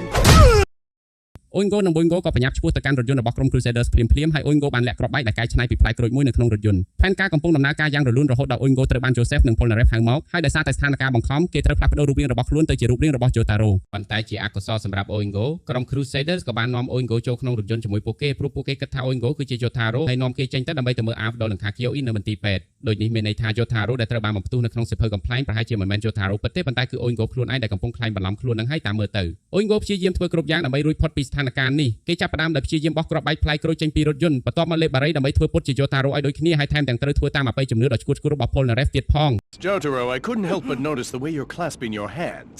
Aha! Are you aware you've got your left thumb on top of ប៉ុន្តែមិនថា Oingo ព្យាយាមធ្វើអ្វីក៏ដោយគេមិនអាចគេចចេញពីរថយន្តនេះបានឡើយគេក៏មិនអាចកម្ចាត់គ្រាប់បែកផ្លែក្រូចបានហើយក៏មិនអាចផ្លាស់ប្ដូររូបរាងរបស់ខ្លួនបានដែរមើលទៅសៀវភៅកំ pl នោះប្រហែលជាកំពុងទស្សន៍ទាយអំពីជីវិត Oingo ផ្ទាល់ហើយតាមមើលទៅដោយគ្មានជំរឿផ្សេងទៀត Oingo ក៏ធ្វើជាឈឺពោះហើយប្រាប់ពួកគេឲ្យបន្តដំណើរទៅមុនដោយគ្មានគេបន្ទាប់មកគេក៏រត់ចេញពីរថយន្តយ៉ាងលឿន Oingo គិតថាខ្លួនបានរួចផុតហើយប៉ុន្តែភ្លាមៗនោះ Polnareff បានបោះគ្រាប់បែកផ្លែក្រូចចេញពីរថយន្តហើយ Oingo ក៏ដើរទៅជន់លើវាដោយចៃដន្យដោយសារតែ Oingo មិនទាន់មានពេលផ្លាស់ប្ដូរមុខរបស់ខ្លួនវិញគ្រាប់បែកក៏ផ្ទុះចំមុខរបស់គេតែម្ដងហើយធ្វើឲ្យ Oingo ត្រូវដួលសន្លប់និងអស់សមត្ថភាពប្រយុទ្ធនៅឯមន្ទីរពេទ្យ Abdul បានជាសះស្បើយពីរបួសរបស់គេហើយខណៈដែលភ្នែករបស់ Kakyoin នៅតែមិនទាន់បានធូរដូច្នេះ Kakyoin ត្រូវស្នាក់នៅទីនេះបន្តសិនប៉ុន្តែគេប្រាប់ថាពេលភ្នែករបស់គាត់ជាសះស្បើយហើយគាត់នឹងតាមទៅជួបអ្នកដទៃវិញក្នុងពេលជាមួយគ្នានោះកសិករម្នាក់ឈ្មោះ Chaka និងគ្រួសាររបស់គេបានប្រទះឃើញដាវអាថ៌កំបាំងមួយដាក់នៅលើដីបន្ទាប់ពីសមាជិកគ្រួសាររបស់គេព្យាយាមដកដាវចេញពីស្រោមតែមិនអាចដកបាន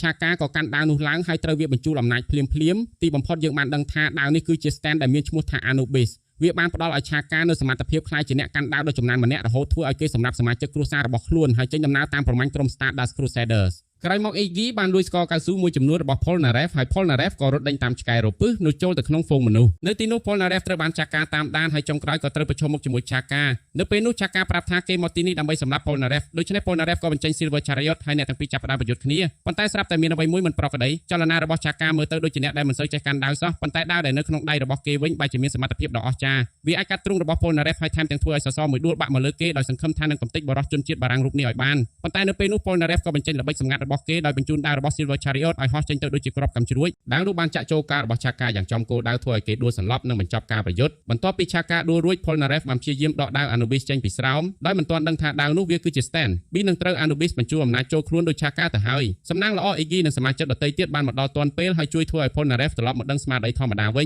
ញបន្ទាប់មកពួកគេចាក់ចេញពីទីនោះហើយ Polnareff សម្រេចចិត្តយកដាវនោះទៅជាមួយនេះគឺជាការសម្រេចចិត្តមួយដែលគេនឹងសោកស្ដាយយ៉ាងខ្លាំងបំផុតនៅថ្ងៃបន្ទាប់ដោយសារ Iggy នៅតែព្រុសដាក់ដាវនោះមិនឈប់ Polnareff និង Jotaro ក៏សម្រេចចិត្តថាគួរតែយកដាវនេះប្រគល់ឲ្យប៉ូលីសប៉ុន្តែមុននឹងធ្វើដូចនោះពួកគេបានឈប់ចូលហាងកាត់សក់មួយសិននៅតាមផ្លូវ Polnareff កំពុងអង្គុយកាត់សក់និងកោរពុកមាត់យ៉ាងសុខស្រួលស្រាប់តែម្ចាស់ហាងក៏ត្រូវ Anubis បញ្ជូលអំណាចបន្ទាប់មកគេក៏បានកាន់ដាវហើយចង្អុលតម្រង់ទៅកាន់បំពង់ករបស់ Polnareff ដោយផ្ទាល់ប្រាប់ឲ្យថា Polnareff នឹងសោកស្ដាយដែលយកដាវនោះមកជាមួយ Polnareff អាចគេចផុតពីការវាយប្រហាររបស់ Anubis ហើយទីបំផុតក៏ដឹងថាដាវនេះផ្ទាល់គឺជា stand ប៉ុន្តែ Anubis មិនបានរង្គោះរង្គើអ្វីឡើយវាអាចយកឈ្នះ Silver Chariot បានយ៉ាងងាយហើយថែមទាំងនិយាយថាវាបានចងចាំគ្រប់លំនាំនិងគ្រប់ក្បាច់ប្រយុទ្ធរបស់ Silver Chariot រួចទៅហើយ Anubis ចាប់ផ្ដើមវាយ Polnareff យ៉ាងចាស់ដៃហើយអាចគេចផុតរាល់ការវាយប្រហាររបស់គេបានទាំងអស់សូម្បីតែក្បាច់សម្ងាត់ដែលធ្លាប់កម្ចាត់វាកាលពីលើកមុនក៏វាអាចគេចបានដែរនៅពេលនោះ Jotaro ក៏ចូលមកជួយដោយបញ្ចេញ Star Platinum ហើយវាយ Anubis ឲ្យហោះប៉ាំងចេញទៅ Anubis ព្យាយាមវាយប្រហារ Jotaro វិញប៉ុន្តែ Star Platinum អាចចាប់ដាវបានទាំងស្រុងហើយបំបាក់វាជាពីរកំណាត់ធ្វើឲ្យអ្នកដែលត្រូវ Anubis គ្រប់គ្រងរួចផុតពីឥទ្ធិពលរបស់វា Polnareff និង Jotaro សម្រេចចិត្តបោះដាវនោះចូលទៅក្នុងទន្លេ Nile ដើម្បីកុំឲ្យនរណាម្នាក់អាចយកវាមកប្រើបានទៀតប៉ុន្តែមុនពេលពួកគេបោះវាប៉ូលីសម្នាក់ក៏បានមកដល់ហើយចាប់ផ្ដើមទាញដាវចេញពីដៃរបស់ Polnareff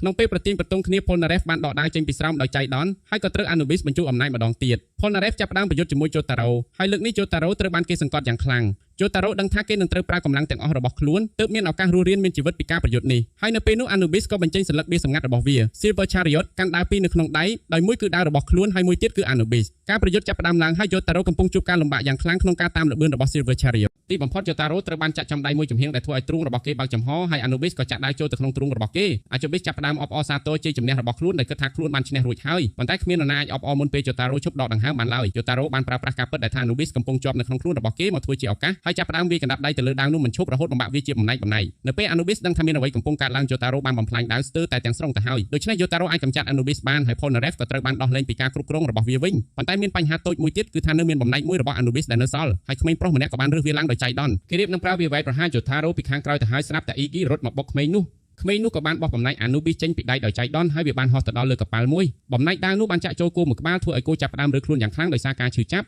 ហើយ Anubis ក៏បានធ្លាក់ចេញពីខ្លួនគោម្ដងទៀតលើកនេះវាធ្លាក់ចូលទៅក្នុងទន្លេ Nile ហើយលិចបាត់ទៅដល់បាតទន្លេតែម្ដងមើលទៅ Anubis ប្រហែលជាមិនអាចទៅបញ្ចូលអំណាចលើនរណាម្នាក់បានទៀតទេក្រោយមកយើងក៏ទទួលបានដំណឹងល្អមួយគឺថា Speedwagon Foundation នឹងទទួលបន្ទុកព្យាបាល Kakyoin ដោយផ្ទាល់នោះមានន័យថា Kakyoin នឹងអាចទទួលការព្យាបាលនិងជាសះស្បើយលឿនជាងការរំពឹងទុកក្នុងពេលជាមួយគ្នានោះបន្ទាប់ពីសម្រេចចិត្តថាមិនប្រើបង្គន់បែបច្នៃប្រឌិតដែលមាននៅកណ្ដាលវាខ្សាច់ Joseph ក៏បានប្រទះឃើញអ្វីមួយចម្លែកវាគឺជារណ្ដោតអគ្គិសនីមួយដែលបង្កប់នៅលើផ្ទាំងថ្មដែលមានការចង់ដឹងចង់ឃើញ Joseph ក៏យកដៃទៅប៉ះហើយត្រូវអគ្គិសនីឆក់ភ្លាមដោយសារការឆក់នោះមិនធ្ងន់ធ្ងរប្រមាណគេក៏ក្រោកឡើងហើយបន្តដំណើរទៅដោយមិនបានគិតអ្វីច្រើនប៉ុន្តែអ្វីដែល Joseph មិនបានដឹងនោះគឺរណ្ដោតអគ្គិសនីនោះគឺជា stand ឈ្មោះ Bastet ដែលគ្រប់គ្រងដោយស្ត្រីម្នាក់ឈ្មោះ Maria សមត្ថភាពរបស់វាគឺអាចធ្វើឲ្យមនុស្សគ្រប់រូបដែលប៉ះវាខ្លាចជាមេដែកមានជីវិតដំបូងវាចាប់ផ្ដើមដោយមានញញួររបស់បុរសម្នាក់បានហោះសម្ដៅមករកក្បាល Joseph ដោយចៃដន្យប៉ុន្តែ Abdul អាចចាប់វាបានហើយជួយសង្គ្រោះ Joseph ទាន់ពេលវេលា What the hell? នៅថ្ងៃបន្ទាប់ Joseph ភ្ញាក់ឡើងស្រាប់តែមានកៅអីនិងទ្វារនៅក្នុងបន្ទប់បានហោះមកបុកគាត់មិនឈប់សោះប៉ុន្តែអ្វីដែលហួសចិត្តបំផុតគឺពេលចរន្តមេដៃក្នុងខ្លួនរបស់ Joseph ចាប់ផ្ដើមបង្កើតការយល់ច្រឡំបែបអាហភាសជាមួយនារីម្នាក់និងស្ត្រីចំណាស់ម្នាក់ Appreciate your forwardness. Oh my god!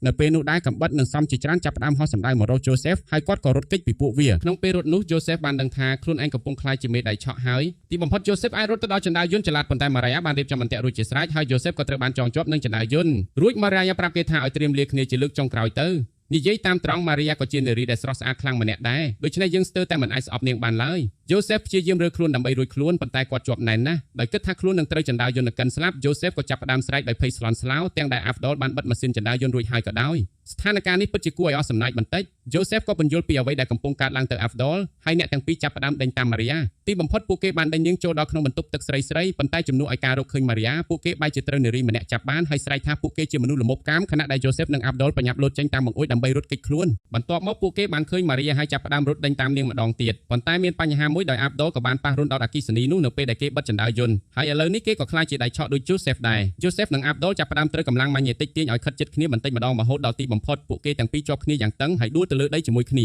Maria គ្រាន់តែឈរមើលពួកគេហើយសើចប៉ុណ្ណោះបើមើលទៅលើកនេះពួកគេទាំងពីរពិតជាជួបបញ្ហាធំហើយបន្ទាប់មក Abdul និង Joseph ក៏បានព្យាយាមបំបែកខ្លួនចេញពីគ្នាពួកគេធ្វើដំណើរទៅកាន់របងមួយហើយ Joseph ប្រាប់ Abdul ឲ្យរអិលចុះពីលើខ្លួនគេដោយសារពួកគេកំពុងជាប់គ្នានៅផ្នែកខាងលើប្រសិនបើ Abdul អាចឈរជើងបានកម្លាំងម៉ាញ៉េទិកគួរតែបដូរទិសហើយរុញអ្នកទាំងពីរឲ្យចេញពីគ្នាដូច្នេះ Abdul ក៏ចាប់ផ្ដើមរអិលចុះប៉ុន្តែទីបំផុតបែរជាធ្លាក់ចូលក្នុងស្ថានភាពដ៏គួរឲ្យអស់សំណើចមួយទៅវិញពួកគេអាចបំបែកចេញពីគ្នាបានមួយផ្លែតប៉ុន្តែបន្ទាប់មកក៏បែរជាជាប់ក្នុងអេរយាប័តដែលគួរឲ្យអស់សំណើចជាងមុនទៅទៀត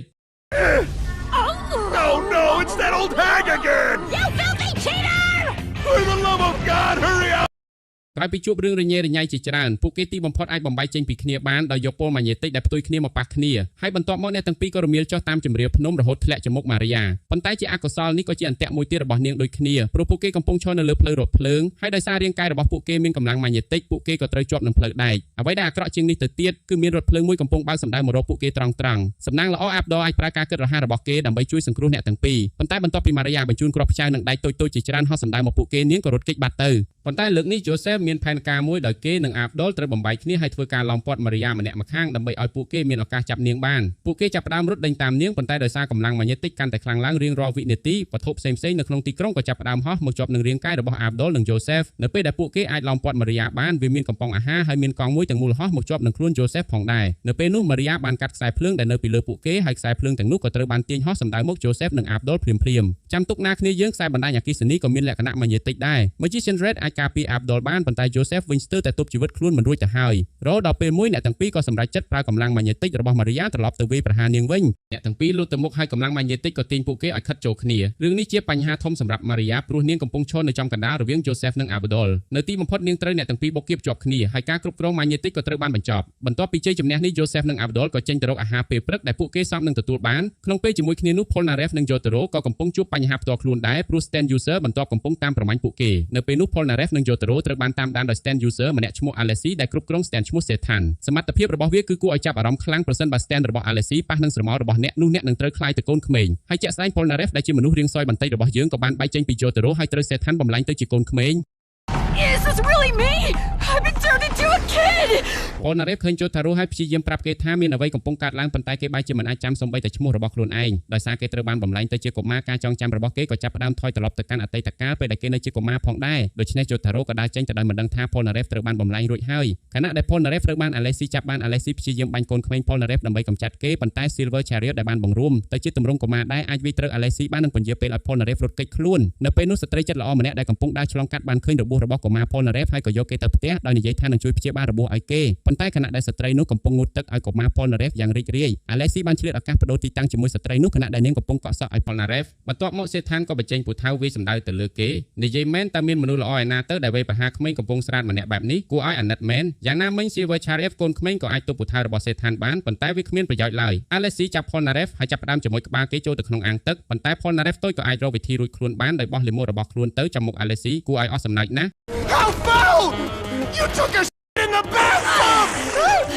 ណានៅពេលនោះ Polnareff ក៏បានដឹងថាមានអ្វីកើតឡើងចំពោះស្ត្រីចិត្តល្អ Sethan បានប៉ះសមោរបស់នាងយូរជាងពេលដែលវាប៉ះសមោរបស់ Polnareff ដូច្នេះនាងត្រូវបានបំលែងត្រឡប់ទៅជាទារកក្នុងផ្ទៃវិញ Polnareff ចាប់ទារកនោះហើយរត់គេចចេញពីផ្ទះប៉ុន្តែ Alessi ដេញតាមគេមិនឈប់សោះលើសពីនេះ Stand របស់ Alessi បានប៉ះសមោរបស់ Polnareff ពីរបីដងទៀតដែលធ្វើឲ្យ Polnareff កាន់តែក្មេងសល់អាយុប្រហែល3ឆ្នាំ Polnareff អាចរត់ចូលទៅចាក់សោខ្លួនឯងនៅក្នុងបន្ទប់មួយបានប៉ុន្តែ Alessi ដឹងថា Polnareff គ្មានឱកាសរត់គេចពីគេបានឡើយដូច្នេះ Alessi ក៏យកពូថៅកាប់ទ្វារបន្ទប់ចូលទៅប៉ុន្តែអ្វីដែលគេរកឃើញគឺបន្ទប់នោះទទេទាំងស្រុង Alessi ចាប់ផ្ដើមបំផ្លាញរបស់របរគ្រប់យ៉ាងក្នុងបន្ទប់ដើម្បីស្វែងរក Polnareff ប៉ុន្តែមើលទៅដូចជា Polnareff បានរត់គេចបាត់ទៅហើយរហូតដល់ភ្លាមៗនោះកុមារ Polnareff បានលោតចេញពីអាងត្រីហើយកាត់មុខ Alessi ឲ្យរបួសយ៉ាងធ្ងន់ Polnareff បានប្រើកញ្ចក់និងបាល់មួយដើម្បីលាក់ខ្លួនពី Alessi ហើយឥឡូវនេះមុខរបស់ Alessi មើលទៅគួរឲ្យខ្លាចខ្លាំងណាស់ Alessi ភ័យខ្លាចហើយរត់គេចចេញតាមបង្អួចប៉ុន្តែពេលលោតចុះមកគេបែរជាមកនៅចំពីមុខ Jotaro Polnareff ព្យាយាមសុំជំនួយពី Jotaro ប៉ុន្តែដោយសារការចងចាំរបស់គេត្រូវបានបំលែងត្រឡប់ទៅជាកុមារគេមិនអាចចាំសូម្បីតែឈ្មោះរបស់ Jotaro បានការរំខាននេះគ្រប់គ្រាន់ឲ្យ Sethan អាចប៉ះសមោរបស់ Jotaro ហើយបំលែង Jotaro ទៅជាក្មេងអាយុប្រហែល7ឆ្នាំ Alessi គិតថាខ្លួនបានឈ្នះហើយប៉ុន្តែកុមារ Jotaro បែរជាចាប់ផ្ដើមវាយមុខ Alessi ដោយកណ្ដាប់ដៃរបស់គេ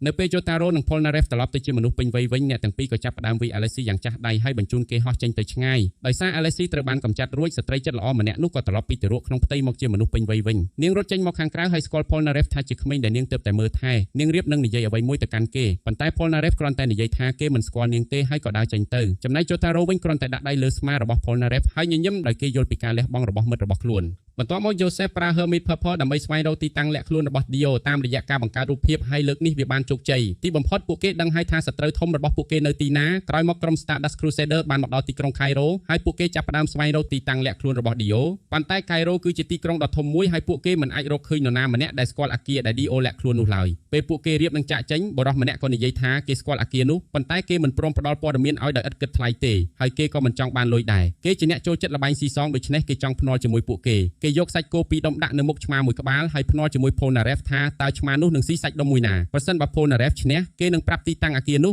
ប៉ុន្តែប្រសិនបើគេឈ្នះវិញគេនឹងយកព្រលឹងរបស់ Polnareff What would you say to giving me your soul? That should do just fine. Huh? តាមពិតទៅបរិសម្នាក់នេះគឺជា Stand User ឈ្មោះ Daniel J. Darby ហើយចំណុចពិសេសរបស់គេគឺការយកឈ្នះមនុស្សក្នុងល្បែងស៊ីសងដើម្បីឲ្យ Stand របស់គេឈ្មោះ Osiris អាចលួចយកព្រលឹងរបស់អ្នកចាញ់បានយ៉ាងណាមិញ Polnareff បានចាញ់ការភ្នាល់ហើយ Darby ក៏លួចយកព្រលឹងរបស់គេភ្លាមៗដោយបំលែងព្រលឹងនោះទៅជាបន្ទះ poker មួយក្រុម Crusader ចង់ចូលទៅវាយ Darby ប៉ុន្តែវាគ្មានប្រយោជន៍ឡើយប្រសិនបើ Darby ស្លាប់ព្រលឹងរបស់ Polnareff ក៏នឹងស្លាប់តាមគេទៅដែរដោយគ្មានជំរឿផ្សេង Joseph ក៏ចាក់ស្រាបៀរចូលក្នុងកែវមួយហើយដាក់កាក់ជាច្រើននៅក្បែរនោះ Joseph និង Darby នឹងបដូរវេនគ្នាដាក់កាក់ចូលក្នុងកែវប្រសិនបើ Darby ធ្វើឲ្យស្រាបៀរហៀចេញព្រលឹងរបស់ Polnareff នឹងត្រូវបានដោះលែងប៉ុន្តែប្រសិនបើ Joseph ចាញ់ព្រលឹងរបស់គេក៏នឹងត្រូវ Darby យកទៅដែរ Darby ពិនិត្យមើលកាក់នឹងកែវយ៉ាងប្រុងប្រយ័ត្នហើយយល់ព្រមចូលលេងគេបានចាប់ផ្ដើមមុនហើយដាក់កាក់5គ្រាប់ចូលក្នុងកែវតែម្ដងដោយបង្កើនសម្ពាធលើ Joseph យ៉ាងខ្លាំងប៉ុន្តែ Joseph ក៏មានល្បិចមួយលាក់ក្នុងដៃដែរ គេបានលាក់ដុំសម្លេងមួយដែលជ្រលក់ស្រាបៀររួចហើយនៅពេលដាក់កាក់ចូលក្នុងកែវគេក៏ច្របាច់ដុំសម្លេងនោះដើម្បីឲ្យស្រាបៀរហូរចូលក្នុងកែវបន្ថែមឥឡូវនេះកែវពោពេញទៅដោយស្រាបៀរហើយ Joseph ចាប់ផ្ដើមគិតថា DRB គ្មានផ្លូវឈ្នះទៀតឡើយក៏ប៉ុន្តែ DRB បែរជាអាចដាក់កាក់ចូលទៅក្នុងកែវបានយ៉ាងងាយដោយមិនធ្វើឲ្យស្រាបៀរហៀចេញសូម្បីតែបន្តិច Joseph មិនអាចជឿនឹងភ្នែករបស់ខ្លួនឡើយគេព្យាយាមដាក់កាក់មួយគ្រាប់ទៀតប៉ុន្តែក្នុងចិត្តរបស់គេដឹងច្បាស់ថាគេបានចាញ់រួចទៅហើយនោះមានន័យថា Osiris ក៏ចូលមកលួចយកព្រលឹងរបស់ Joseph ផងដែរឥឡូវនេះ DRB បាននាំមុខក្រុម Crusaders 2-0តាមពិតទៅក្នុងជំនុំ DRB បានប្រើល្បិចបោកប្រាស់ដោយប្រើដុំសូកូឡាដើម្បីគ្រប់គ្រងទីតាំងកែវប៉ុន្តែដោយសារពួកគេមិនបានចាប់បានគេពេលកំពុងបោកប្រាស់នោះក៏មិនមានបញ្ហាអ្វីឡើយដូច្នេះ Jotaro សម្រេចចិត្តថាលើកនេះគេនឹងចូលលេងល្បែងដែល Jotaro ជ្រើសរើសគឺ Poker ហើយនេះគឺជាល្បែងដែល DRB ចាត់ទុកថាខ្លួនជាអ្នកជំនាញ Abdul ព្យាយាមនិយាយបញ្ចុះបញ្ចូល Jotaro ឲ្យឈប់លេងប៉ុន្តែ Jotaro មិនព្រមប្តូរចិត្តឡើយព្រោះគេចង់យកព្រលឹងរបស់ Polnareff និង Joseph ត្រឡប់មកវិញ Darby, get your cards, because we're playing my game. Hope you're ready for some poker. Jotaro បង្ហាញពីសមត្ថភាពមើលឃើញដ៏អស្ចារ្យរបស់ Star Platinum ដោយអាចទាយលំដាប់បៀបានយ៉ាងត្រឹមត្រូវបន្ទាប់ពី DRB ច្របល់បៀរួចបន្ទាប់មក Jotaro ប្រមាន DRB កុំឲ្យប្រើល្បិចបោកប្រាស់ទៀតរួចពួកគេចាប់ផ្ដើមលេង Poker ប៉ុន្តែ DRB នៅតែព្យាយាមប្រើល្បិចដដែលដូចនេះ Star Platinum ក៏វាបំបាក់ម្រាមដៃរបស់គេភ្លាម Jotaro សម្រេចថា DRB មិនអាចទុកចិត្តបានទេហើយប្រាប់ Abdul ឲ្យរកក្មេងម្នាក់នៅក្បែរនោះមកធ្វើជាអ្នកចែកបៀបន្ទាប់មក DRB បំលែងព្រលឹងរបស់ Polnareff និង Joseph ទៅជាបន្ទះ Poker ម្នាក់6ហើយក៏ផ្ដល់បន្ទះ6ឲ្យ Jotaro សម្រាប់ភ្នាល់ជាមួយព្រលឹងរបស់ខ្លួនចាប់ពីពេលនេះទៅល្បែងពិតប្រាកដក៏ចាប់ផ្ដើមក្នុងជុំដំបូង Jotaro ភ្នាល់បន្ទះ3ក្នុងចំណោម6របស់ខ្លួនប៉ុន្តែចុងក្រោយក៏ចាញ់នោះមានន័យថាប្រសិនបើគេចាញ់ជុំបន្ទាប់ទៀតគេនឹងបាត់បង់ព្រលឹងរបស់ខ្លួ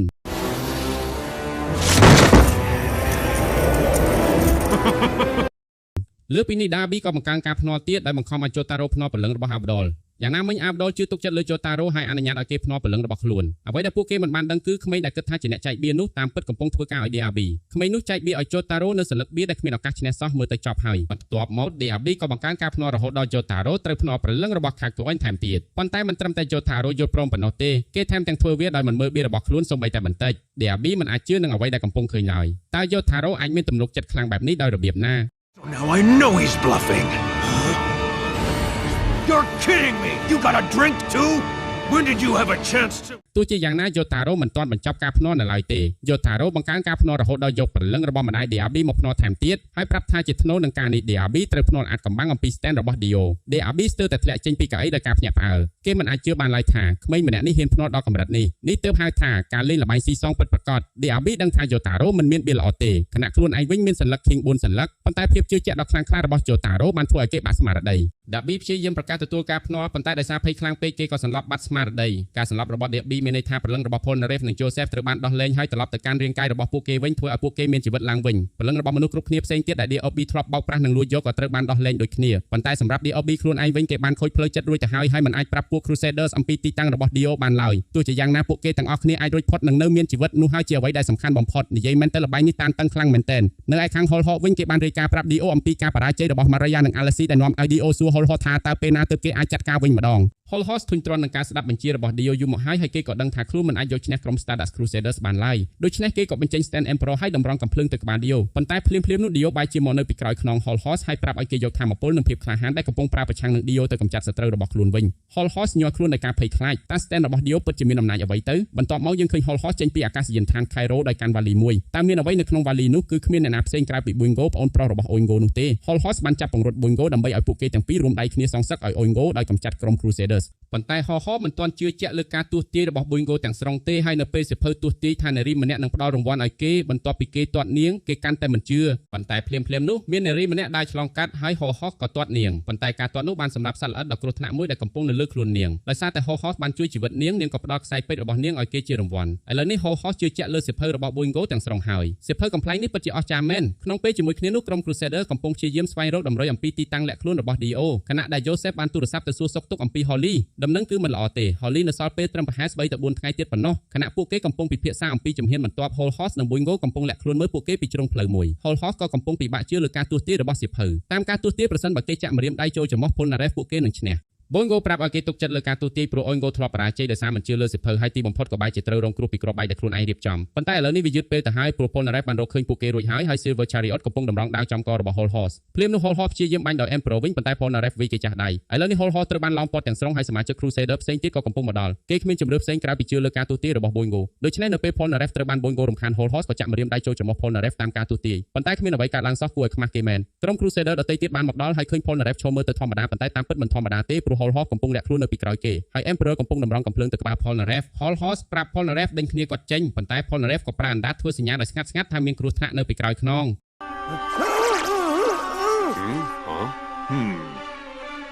Look where my tongue is pointing! Behind me, damn! ផែនការរបស់ Hall Horse ត្រូវបានលាតត្រដាងហើយគេចាប់ផ្ដើមព្យាយាមបាញ់ប៉ុន្តែម្រាមដៃរបស់គេនៅតែជាប់នៅក្នុងច្រមុះ Polnareff ដូច្នេះ Polnareff ក៏កណ្ដាស់បណ្ដាលឲ្យ Hall Horse ត្រូវបានបង្ហាញខ្លួន Silver Chariot ក៏វាយគេហោះទៅបុកធុងប្រេងមួយចំនួនមើលទៅ Hall Horse រៀបនឹងចប់ហើយប៉ុន្តែភ្លាមៗនោះរថយន្តមួយបានរអិលលើប្រេងហើយបុកចំក្រុម Crusaders យ៉ាងពេញទំហឹងការទស្សន៍ទាយរបស់ Boingo ត្រឹមត្រូវម្ដងទៀតឥឡូវនេះគ្រប់គ្នាក្រៅពី Yotaro បានសន្លប់ហើយ Hall Horse ត្រៀមនឹងបញ្ចប់ពួកគេដូច្នេះគេនិង Boingo ក៏លាក់ខ្លួនហើយបើកមើលការទស្សន៍ទាយបន្ទាប់លើកនេះវាសាមញ្ញណាស់ Hall Horse ត្រូវបង់លុយឲ្យបរិសុទ្ធមួយចំនួនដើម្បីឲ្យពួកគេបើកបំពង់មួយបន្ទាប់មកគេត្រូវបាញ់គ្រាប់កាភ្លើងទាំងអស់ចូលក្នុងបំពង់នៅម៉ោង 12 ថ្ងៃត្រង់ហើយគ្រាប់កាភ្លើងនឹងហោះតាមបំពង់ទៅបុកសម្រាប់ Jotaro បញ្ហាតែមួយគត់គឺម៉ោង 12 នៅសល់ត្រឹម 2 នាទីទៀតប៉ុណ្ណោះបន្ទាប់ពីជជែកប្រកែកជាមួយបរិសុទ្ធទាំងនោះរហូតស្ទើរតែធ្វើឲ្យខ្លួនខកពេលទីបំផុត Hall Horse ក៏អាចឲ្យពួកគេបើកបំពង់បានដោយប្រើលុយសូកប៉ាន់នៅពេលនាឡិការបស់គេឈានដល់ម៉ោង 12 Hall Horse ក៏បាញ់គ្រាប់កាភ្លើងទាំងអស់ចូលក្នុងបំពង់ភ្លាមក្នុងពេលជាមួយគ្នានោះ Jotaro កំពុងតែជួយ Polnareff ហើយគេក៏អង្គុយនៅចំមុខកន្លែងដែលគ្រាប់កាភ្លើងនឹងហោះចេញមកគេរៀបនឹងត្រូវគ្រាប់កាភ្លើងបាញ់ចំក្បាលទៅហើយស្រាប់តែ Polnareff កណ្ដាស់ធ្វើឲ្យ Jotaro ទាញក្បាលថយក្រោយហើយគ្រាប់កាភ្លើងទាំងអស់ក៏ហោះខុសគោលដៅ There's no way in hell it's just now, Noon! My watch is fast! Hall Horse ភ័យស្លន់ស្លោហើយបើកមើលសៀវភៅកំប្លែងរបស់ Boingo ទៀតប៉ុន្តែរូបភាពនៅក្នុងសៀវភៅបែរជាបង្ហាញថាគ្រាប់កាំភ្លើងបានបត់ជុំវិញហើយហោះត្រឡប់មកបុក Hall Horse វិញទីបំផុត Hall Horse ត្រូវបញ្ជូនទៅមន្ទីរពេទ្យគណៈ Boingo ដែលបានបោះបង់ចោលគំនិតសងសឹកក៏ដើរចេញទៅដោយចៃដន្យហើយត្រូវ Iggy រត់មកបុកបន្ទាប់មកបញ្ចេញការវាយប្រហារដោយ Stan បញ្ជូន Boingo ហោះឡើងលើមេឃហើយទៅបញ្ចប់នៅមន្ទីរពេទ្យដូចគ្នាមើលទៅសូម្បីតែការទស្សន៍ទាយអនាគតក៏មិនអាចទស្សន៍ទាយបានថាឆ្កែព្រៃដូច Iggy នឹងធ្វើអ្វីនៅវិនាទីបន្ទាប់ដែរក្រោយមក Polnareff ក៏មានរឿងបន្តិចបន្តួចជាមួយអ្នកសុំទានម្នាក់ប៉ុន្តែការឆ្លោះប្រកែកក៏ស្ងប់ទៅវិញនៅពេលអ្នកសុំទាននោះស្គាល់ Avdol ដូចនេះ Avdol សួរអ្នកសុំទានអំពីទីតាំងលាក់ខ្លួនរបស់ Dio ហើយអ្នកសុំទានក៏ដោះសម្លៀកបំពាក់របស់ខ្លួនចេញបង្ហាញឲ្យឃើញថាតាមពិតគេមានឈុតសម្លៀកបំពាក់យ៉ាងសង្ហាហើយនិយាយថាគេនឹងរកឃើញទីតាំងនោះឲ្យបានក្នុងរយៈពេល 3 ម៉ោងក្នុងពេលជាមួយគ្នានោះ Iggy កំពុងដើរវង្វេងតាមផ្លូវចៃដន្យក៏ប្រទះឃើញវិមានរបស់ Dio នៅពេលនោះយើងក៏ឃើញអ្នកសុំទានដែលក្រុម Crusaders ទើបតែនិយាយជាមួយគេបានរកឃើញវិមាននោះហើយកំពុងរៀបចំត្រឡប់ទៅរីកាប្រាប់ពួក Crusaders ប៉ុន្តែភ្លាមៗនោះសត្វស្លាបមួយក្បាលក៏សម្រាប់គេដោយដុំទឹកកកដ៏ធំមួយសត្វស្លាបនេះមានឈ្មោះថា Pet Shop ហើយ stand របស់វាមានឈ្មោះថា Horus ដែលមានសមត្ថភាពបង្ការនិងគ្រប់គ្រងអាវុធជារូបរាងទឹកកក Iggy សម្រេចចិត្តថាខ្លួនមិនចង់ពាក់ព័ន្ធជាមួយ Dio ឬក្រុម Crusaders ទៀតឡើយដូច្នេះវាធ្វើជាមិនដឹងមិនឮដើម្បីបន្លំអារម្មណ៍ Pet Shop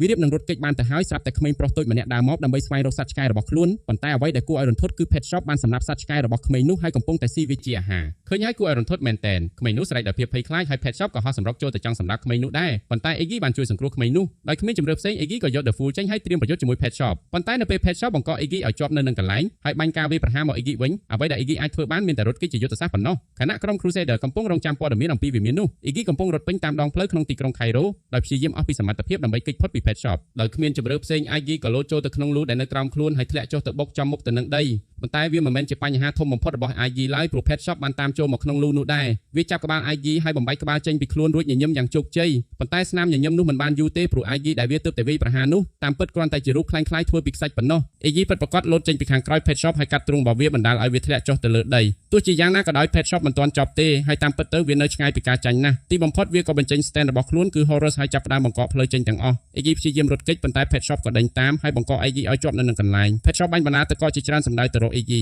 មើលទៅលើកនេះ Iggy មិនស្រួលទេខណៈក្រុម Crusaders នៅតែរងចាំអ្នកសុំទានឲ្យរកព័ត៌មានអំពីទីតាំងរបស់ Dio មកប្រាប់ពួកគេក្នុងពេលជាមួយគ្នានោះ Iggy កំពុងលាក់ខ្លួននៅបាតស្រះមួយវាអាចរត់គេចពី Pet Shop បានប៉ុន្តែត្រូវបាត់បង់ជើងមួយរបស់ខ្លួនជាធ្នូប៉ុន្តែ Pet Shop មិនព្រមបោះបង់ឡើយហើយទីបំផុតវាក៏រកឃើញ Iggy វាបាញ់បន្លាទឹកកកជាច្រើនសម្ដៅទៅ Iggy ប៉ុន្តែឆ្កែតូចអាចបញ្ជូនបន្លាមួយក្នុងចំណោមនោះត្រឡប់ទៅវាវិញហើយធ្វើឲ្យស្លាបរបស់វារងរបួសដូច្នេះ Pet Shop ក៏បដូរវិធីប្រយុទ្ធដោយវាចាប់ផ្ដើមបង្កកកន្លែងដែល Iggy កំពុងលាក់ខ្លួនដើម្បីកំទេចវាឲ្យសម្បែតនៅខាងក្នុង Iggy ចាប់ផ្ដើមជីកដីដើម្បីរត់គេចប៉ុន្តែស្រាប់តែឃើញភ្នែកដ៏កាចសាហាវមួយគូកំពុងសម្លឹងមករកវាពីម្ខាងទៀតត្រូវហើយនោះគឺ Pet Shop នឹងឯងបន្ទាប់មក Pet Shop ចាប់ផ្ដើមបង្កើតមីស៊ីលទឹកកកមួយហើយបាញ់តម្រង់ទៅ Iggy ដែលពេលនេះគ្មានកន្លែងឲ្យរត់គេចទៀតឡើយដូច្នេះ Iggy ក៏ធ្វើអ្វីដែលខ្លួនអាចធ្វើបានជាចុងក្រោយវាលុតសម្រុកទៅរក Pet Shop ហើយខំចំចំពោះរបស់វាយ៉ាងជាប់ដោយសារតែបែបនេះមីស៊ីលទឹកកកក៏ផ្ទុះនៅក្នុងខ្លួន Pet Shop ដោយផ្ទាល់ហើយបញ្ចប់ជីវិតវាជាស្ថាពរទោះបី Iggy ជាអ្នកឈ្នះក៏ដោយប៉ុន្តែវាបានបាត់បង់ឈាមយ៉ាងច្រើនហើយមិនអាចហែទៅដល់ច្រាំងបានទេខណៈដែលវាកំពុងលង់ទឹក Iggy ក៏ចាប់ផ្ដើមគិតអំពីជីវិតរបស់ខ្លួនហើយទទួលយកជោគវាសនារបស់ខ្លួន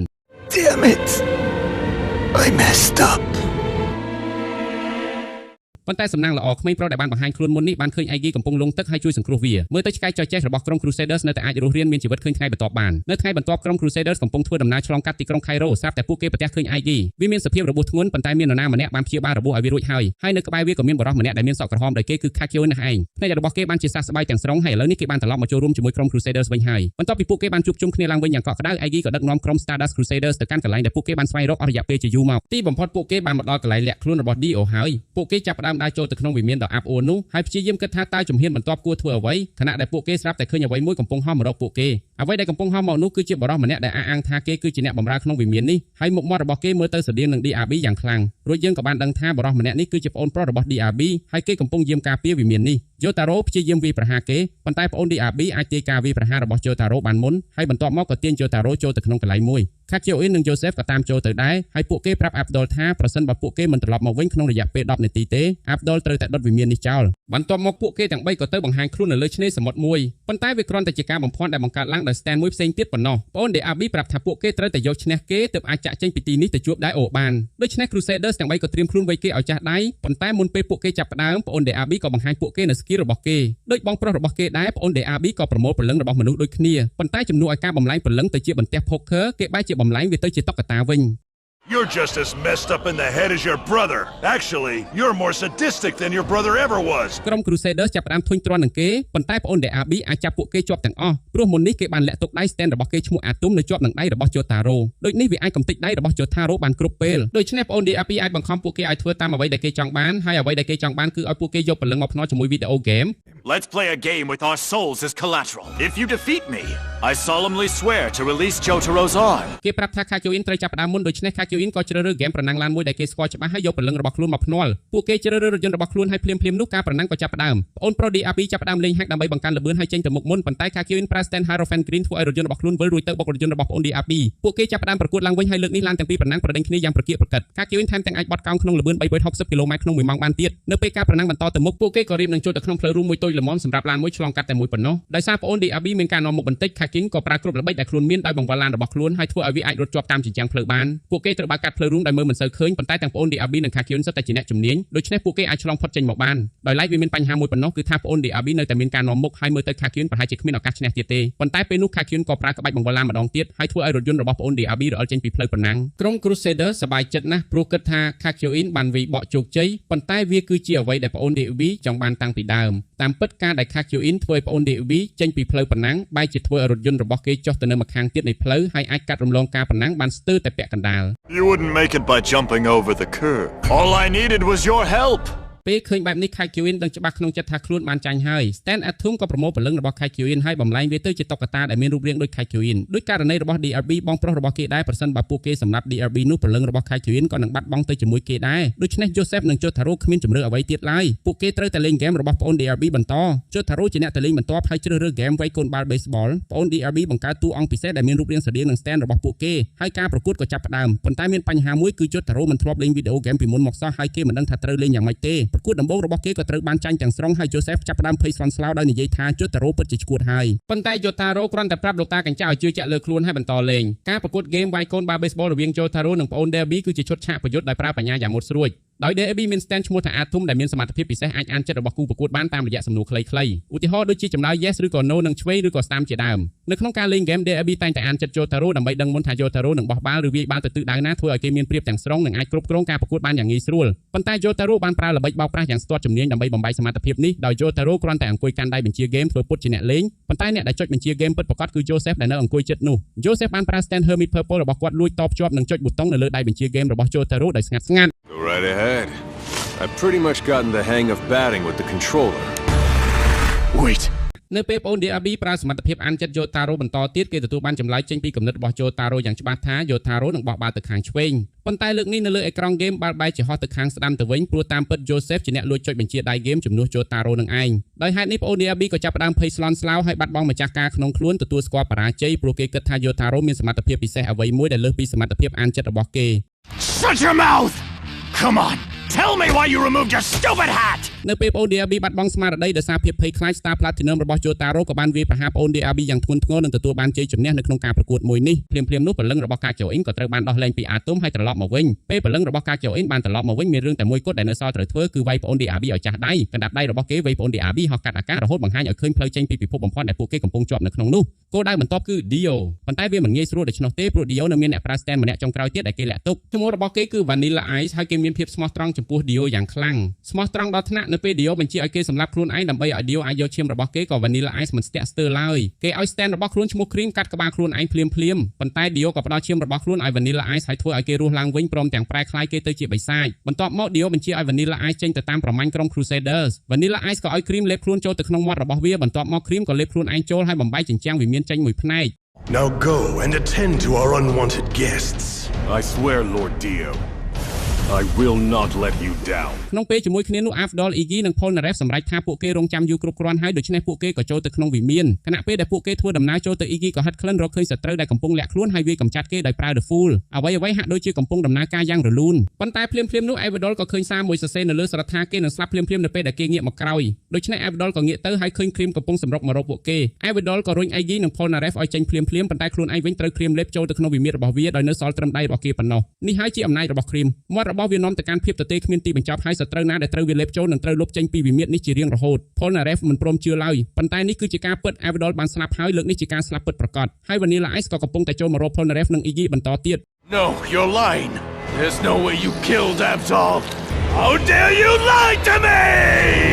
ទៀត Polnareff ខឹងសម្បាយ៉ាងខ្លាំងចំពោះការស្លាប់របស់ Abdol ហើយបញ្ជាឲ្យ Silver Chariot វាយប្រហារ Vanilla Ice គេអាចវាយត្រូវ Vanilla Ice មួយដៃប៉ុន្តែ Vanilla Ice ក៏បាត់ខ្លួនចូលទៅក្នុងវិមានរបស់ Cream ហើយចាប់ផ្ដើមវាយប្រហារ Iggy និង Polnareff ពីទីនោះដោយគ្មានជំរឿផ្សេងពួកគេទាំងពីរក៏ចាប់ផ្ដើមរត់ចូលទៅក្នុងវិមានដោយសង្ឃឹមថានឹងអាចទៅដល់ Dio មុនពេល Vanilla Ice ចាប់ពួកគេបានប៉ុន្តែមានបញ្ហាមួយ Vanilla Ice គឺជាមនុស្សដែលមិនងាយបោះបង់ឡើយគេលួចសម្រុកចូលមកពីក្រោយហើយ Cream ក៏លេបជើងរបស់ Polnareff មួយផ្នែក Iggy និង Polnareff ព្យាយាមប្រើ stand របស់ពួកគេវាយតបប៉ុន្តែការវាយប្រហារសត្រូវដែលមើលមិនឃើញវាពិបាកខ្លាំងមែនទែនក្នុងពេលជាមួយគ្នានោះ Joseph Jotaro និង Kakuin បានឮសំឡេងប្រយុទ្ធហើយព្យាយាមស្វែងរកមិត្តរបស់ពួកគេខណៈ Iggy និង Polnareff កំពុងលាក់ខ្លួនពី Vanilla Ice ស្រាប់តែ Dio ដើរចុះពីជណ្ដារហើយសួរ Vanilla Ice ថាហេតុអ្វីបានជាគេបង្កសំឡេងរំខានខ្លាំងបែបនេះប៉ុន្តែវាមិនមែនជា Dio ពិតប្រាកដទេវាគ្រាន់តែជារូបខ្លាំងៗធ្វើពីខ្សាច់ដែល Iggy បានបង្កើតឡើងប៉ុណ្ណោះ Iggy ក៏ប្រើឱកាសនោះវាយប្រហារស្ទាក់ពីក្រោយទៅលើ Vanilla Ice ប៉ុន្តែ Vanilla Ice អាចតបតវិញបាននៅវិនាទីចុងក្រោយ Vanilla Ice ខឹងយ៉ាងខ្លាំងដែលខ្លួនត្រូវវាយប្រហារដោយរូបភាពរបស់ Dio ហើយក៏ចាប់ផ្ដើមវាយ Iggy យ៉ាងចាស់ដៃប៉ុន្តែ Polnareff ក៏សម្រុកវាយជាមួយ Silver Chariot ដែលបង្ខំឲ្យ Vanilla Ice រត់ត្រឡប់ចូលទៅក្នុងភាពទទេវិញពេលនោះ Polnareff ក៏រកឃើញវិធីមើលឃើញទីតាំងរបស់ Vanilla Ice គេប្រើ Silver Chariot ទាត់ខ្សាច់ឲ្យហោះឡើងហើយខ្សាច់នោះក៏ទៅជាប់លើខ្លួន Vanilla Ice ដែលបង្ហាញទីតាំងរបស់គេ Choke on a mouthful of this and get over here, you piece of នៅពេល Vanilla Ice ផុសចេញពីភាពទទេ Polnareff ក៏បញ្ជាឲ្យ Silver Chariot ចាក់គេចំមាត់ដោយផ្ទាល់លើកនេះប្រកាសជាចាប់ហើយមែនទេខុសហើយ Vanilla Ice មិនព្រមស្លាប់មុនពេលគេសម្លាប់ក្រុម Crusaders ទាំងអស់ឡើយគេវាយតបវិញដោយ Cream វាយកំទេចដៃរបស់ Polnareff ហើយសម្រុកចូលទៅជិតជើងរបស់គេ Polnareff ត្រូវតែគេចឲ្យផុតពី Vanilla Ice ហើយដោយសារតែបែបនេះគេក៏រត់ត្រឡប់ចូលទៅក្នុងភាពទទេវិញបន្ទាប់មក Polnareff ក៏ទាញ Iggy ដែលកំពុងរងរបួសឲ្យមកជិតខ្លួនប៉ុន្តែបញ្ហារបស់ពួកគេរៀបនឹងកាន់តែអាក្រក់ទៅទៀតហេតុអ្វីព្រោះ Vanilla Ice មានផែនការថ្មីខណៈដែលនៅក្នុងភាពទទេវាចាប់ផ្ដើមវិលជុំវិញបន្ទប់ហើយរាល់ពេលដែលវាវិលមួយជុំវាក៏ចូលកាន់តែជិត Iggy និង Polnareff ជាមួយនឹងការយុទ្ធសាស្ត្រនេះ Vanilla Ice មិនចាំបាច់ចេញពីភាពទទេដើម្បីមើលទីតាំងរបស់ Iggy និង Polnareff ឡើយនៅទីបំផុតវានឹងអាចសម្រុកទៅបុកពួកគេបានដោយស្វ័យប្រវត្តិ Polnareff អាចគេចពីការវាយប្រហារបាន 2-3 លើកហើយថែមទាំងអាចយក Iggy ទៅកាន់កន្លែងមានសុវត្ថិភាពបានប៉ុន្តែនោះគឺជាអ្វីដែលគេអាចធ្វើបានតែបន្តិចបន្តួចប៉ុណ្ណោះគេមិនអាចរត់គេចពី Vanilla Ice បានជារៀងរហូតឡើយ Iggy ដែលកំពុងរងរបួសព្យាយាមហៅ stand របស់ខ្លួនចេញមកប៉ុន្តែវាគ្មានប្រយោជន៍ទេ Polnareff ក៏ទទួលស្គាល់ថាជោគវាសនារបស់ខ្លួនប្រហែលមកដល់ហើយរួចក្រវិលមួយរបស់ Polnareff ធ្លាក់ចុះទៅលើដី Au revoir,